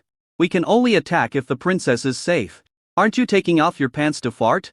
the general of the Xubu clan, Xubu Li, said. He didn't think much of these bastards who had half of the blood of the fierce slaves in their bodies. "Just tell me the solution directly. You don't need to tell me about the peace talks. Just tell me how to rescue the princess if the peace talks fail." Han Qi glanced at him and said calmly, "Negotiations also require skills with the army approaching. Even if we do nothing, they will consider releasing our people. But this is far from enough. I have studied Li Yuan for a long time.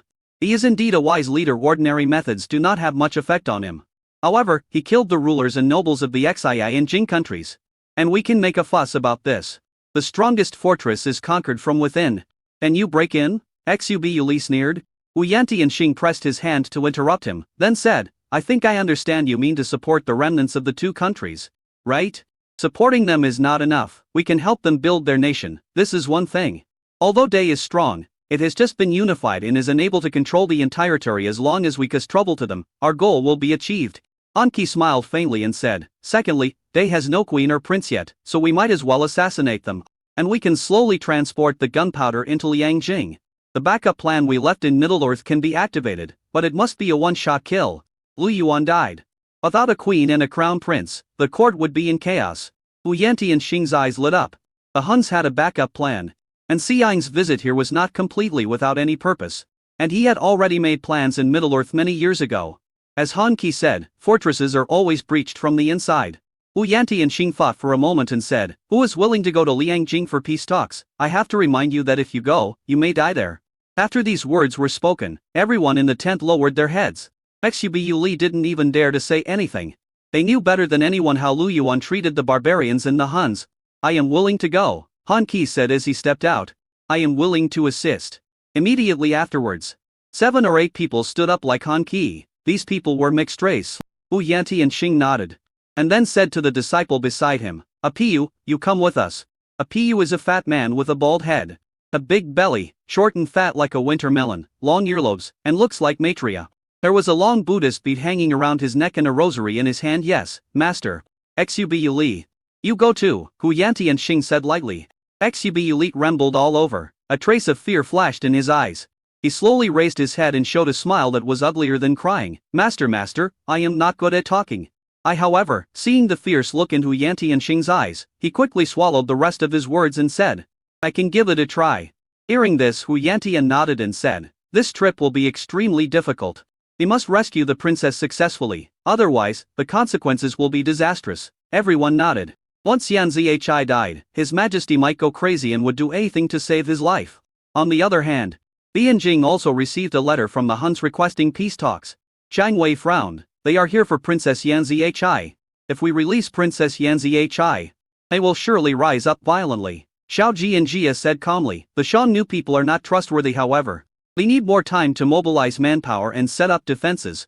Chang Wei nodded. Yes, it will take time for the brother army to come over. So should we let the delegation go over? Send someone to keep an eye on them. Don't let them play any tricks. Xiao Ji and Jia said. I'll escort them. I'll give you the tiger talisman. With this tiger talisman, you can mobilize all the troops. Chang Wei gave her a meaningful look and thought to himself, what a smart woman. She took the opportunity to give up the right to send troops. What happened in the army had a very bad impact. Although no one blames her, many people hate her. Even his own men said that Xiao Ji and Jia was meddling in other people's business, stealing the credit of the army and harming the soldiers of the army. It would be enough to just take back the territory lost by Daqian. Why bother to get involved with Lan Zhongcheng? Although it's all for day, people's hearts have always been like this. In the eyes of the old people in Biaoyang, Xiao Ji and Jia has always had a negative image. This time, a military general was punished. And everyone implicitly blamed the mistake on Xiao Ji and Jia. Therefore, at this moment, the smartest choice for her is to retreat bravely and hand over the military power. Xiao Ji and Jia also sighed inwardly, thinking that this time she had good intentions but ended up with a bad result. Wang Dabiao also led troops to assist her, so he was quite grateful to her. She really can no longer take this military power. Escort these people back to Beijing so that she could plead for him. As to whether you can come out, it depends on the situation. After leaving the camp and taking a look at the magnificent imperial palace, he knew that he could no longer get involved. A few days later, the Han delegation arrived in Bianjing. These people were even asked to strip naked and searched in the street. Xubu was furious. I am an envoy. You are going too far. Is this the way they treat guests? Fuck you, what kind of guests are you? What's wrong with the envoys? Haven't we killed enough Hun dogs? Let me tell you, when guests come, we have fine wine. And when enemies come, we have steel guns. If there was no order from above, I would have chopped you to pieces. The general guarding the city sneered and said, take it off or not. If not, I will chop off your dog head right now. The soldiers behind them, armed with live ammunition, pointed their guns at them. Xubu's heart rose to his throat and goosebumps appeared all over his body. These people really dare to kill him. Take it off, let's take it off now. Anki smiled and said, a guest should follow the host's wishes. We will abide by day's rules. As he said that, he took off all his clothes and even turned around openly. What's the matter? Is there a problem? Chapter 533 Xiao Ji and Jia returns to Beijing. There was no trace of anger on Han Qi's face. Instead, he was smiling. Others followed suit, but only Xubu Li, a fool, dared to act arrogantly in other people's territory. So what if someone takes the opportunity to chop you down? Xubu had no choice but to take off all his clothes. Amid the ridicule of the crowd, he felt that his dignity as a man had been completely lost. No wonder you don't dare to take it off, it's just this little. The leading general raised his little finger and the people around him laughed. Now that the search is complete, can we get dressed? Han Qi said, Dai is a superior country, so it should behave like one instead of making things difficult for us. Shave your hair and trim your nails. The leading general threw several sets of clothes on the ground. Wear this. Except for the underwear. Everything else is silk. Han Qi sighed, thinking that these people were really strict in their defense. Okay. We'll do it. Xubu Li was ugly to begin with, and after he shaved his head, his uneven forehead made him look even uglier. Apu turned the rosary in his hand and said with a smile, without the worry, everything will go smoothly this time. Master Apu is right. Han Qi also smiled. In this way, everyone was able to enter the city and meet Shang Wei. General Shang. Seeing is believing, Han Ki cupped his hands and said, "We are sorry to bother you with our visit this time. Since you feel guilty about this, why don't you persuade your people to surrender?" Shang Wei asked sarcastically. "We are not here to cause trouble, but to resolve conflicts. My lord knows that there were some conflicts between Xiongnu and Dai a few days ago, so he specially sent me here to resolve the conflicts. After all, the two countries had signed a bilateral agreement before," Han Ki said. Shang Wei had nothing to talk to him about, so he had them taken away. The next day, Chao Ji and Jia personally escorted these people to Liangjing. Ji Yue was still a little indignant and asked, "Your Highness, why should we leave? It is obvious that there will be a war between the two sides." Ji Yue, "Shut up," Xiao Pudeyo frowned. "It's been so long, why haven't you improved? Your Highness must have his concerns when he does this." "You asked a good question." Chao Ji and Jia said, "I know everyone thinks we can continue to make contributions, but why would a woman like me want so many contributions? Can I be granted a title of nobility and appointed as Prime Minister? Or can I establish myself as king? Our previous achievements are enough for us to gain a firm foothold in Dai and live a good life." She didn't tell me her real concerns, if you understand. You will understand. It's just that Shi Jiyue is a bit naive and can't figure out the reason. The reward Li Yuan gave her was generous enough if she made more contributions. How would he reward her? The trouble is when there is nothing to reward. In addition, all the people under her command have been rewarded. For example, Grape has become a deputy division-level general. Are there only a few division-level generals in the entire day? If the power under her continues to grow, what will others think? Are you working so hard to fight for the position of queen? Do you have any ulterior motives? Li Yuan trusted her. But she couldn't be so inconsiderate. This is enough. If I have children in the future, I will feel more at ease with these people taking care of them. It's not that Xiao Ji and Jia is snobbish, it's just the reality. Even if she doesn't consider herself, she still has to make plans for her children. It took a full half-month to arrive in Liangjing. Is this the #1 capital in the world? Han Ki looked at the magnificent and huge city in front of him. It was like a giant dragon hovering over the earth. Pingjing was inferior to it. As expected of Middle-earth, it is rich in natural resources after years of war and natural disasters. It is still so prosperous. Apu chanted a Buddhist mantra, "It is truly blessed by nature." However, when they entered the city, they realized that there was another world inside the city. The low houses in Pingjing were not even worthy of carrying shoes in the steel forest. Is this really a city that was built in 10 years? Xu Li felt that his eyes were not enough when he arrived in Liangjing. It was already evening. In midsummer. It doesn't get dark in Liangjing until after 7 in the evening, but at this moment, the city streets are still flashing neon lights and bustling with people. The shops on the street are bustling with people. The passers-by, men, women, young and old, all had peaceful and calm smiles on their faces. She was well dressed and had a rosy complexion, and it was obvious that she was living a good life. The group was like country bumpkins entering the Grand View Garden, and found everything they saw curious. I thought that Bianjing was already a paradise on earth, but I didn't expect that Liangjing was even more of a paradise on earth. Han Ki's eyes were extremely complicated. What they saw and heard along the way shocked them greatly. Even when passing through the countryside, there are different scenery. They were once Middle-earth people. So how could they not know the customs and practices of the Middle-earth countryside? In good years, ordinary people can still fill their stomachs, but that does not mean they will suffer from famine. But in the past 2 or 3 decades, Middle-earth has been plagued by natural disasters and man-made calamities. Apart from the rich and powerful, how many people have not had to go hungry? But even the common people here have full granaries of grain. What kind of person is Emperor Dai? At this moment, Han Ki's curiosity about Lu Yuan reached its peak. Soon, people from the Honglu temple took them away. After completing the handover, Xiaoji and Jia said, "You guys go back. I'll go back to the palace first." Everyone nodded, knowing that Xiaoji and Jia was eager to return home. But Shi Jiyue still muttered quietly, "We have also made great contributions. Why is no one coming to greet us? Will you die if you don't speak?" Xiao Pudeo slapped her on the head and glared at her, saying, "His Majesty has allowed your Highness to open a government office outside. This is such a great favor. Think about the fate of the royal families of the Xi and Jing dynasties, and think about USD on T. Be greedy. Dai's airship soldiers blew up the dam. Otherwise they might not have been able to defeat the Huns who blocked Zhang City. If these people had not been so cautious and dispersed their men around, it would not be certain who would have received the credit for this great achievement." Xiao Chai also said, "Oh, back and have a good rest. Remember to report to the palace tomorrow morning." As he said this, he looked at Xiao Ji. These days Xiao Ji also got married. The woman was just a girl from an ordinary family in Liangjing. She was also a school teacher. She looked ordinary, but she was gentle and considerate enough. Now she is pregnant. Xiaoji has also matured a lot and is no longer as annoying as before. Dad, let's go home, Xiaoji said with a smile. Xiaoji and Jia's heart was filled with her daughter and Liyuan. She had been gone for more than a year.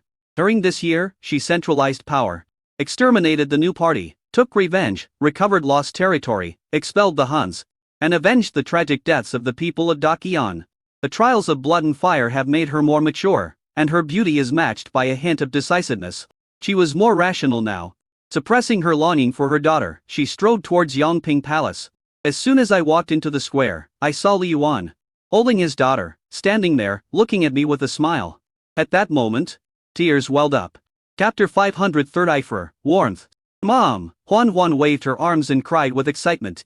Li Yuan let go of his hand and the little girl ran over. Huan Huan. Xiaoji and Jia hugged her daughter tightly in her arms, although she tried her best to hold back her tears. She was already bursting into tears. Come, mother, take a look. She kept looking at the child. The chubby little girl from the past had grown taller now. She gestured with her hands and showed that when she walked away, the girl was just below her chest. After not seeing her for more than a year, she was now at the level of her collarbone. This missing year is difficult to make up for. Mom, Huan Huan misses you so much. Huan Huan is very well behaved and obedient, although her grandma, grandpa, aunt and dad all love her very much. She always feels like something is missing without her mother around. She also knew that she couldn't be naughty in the palace and cause trouble for her mother. So after finishing my homework every day, I would go to take care of my younger siblings. Mom misses you too. She hugged the child in her arms again. Li Yuan also walked forward.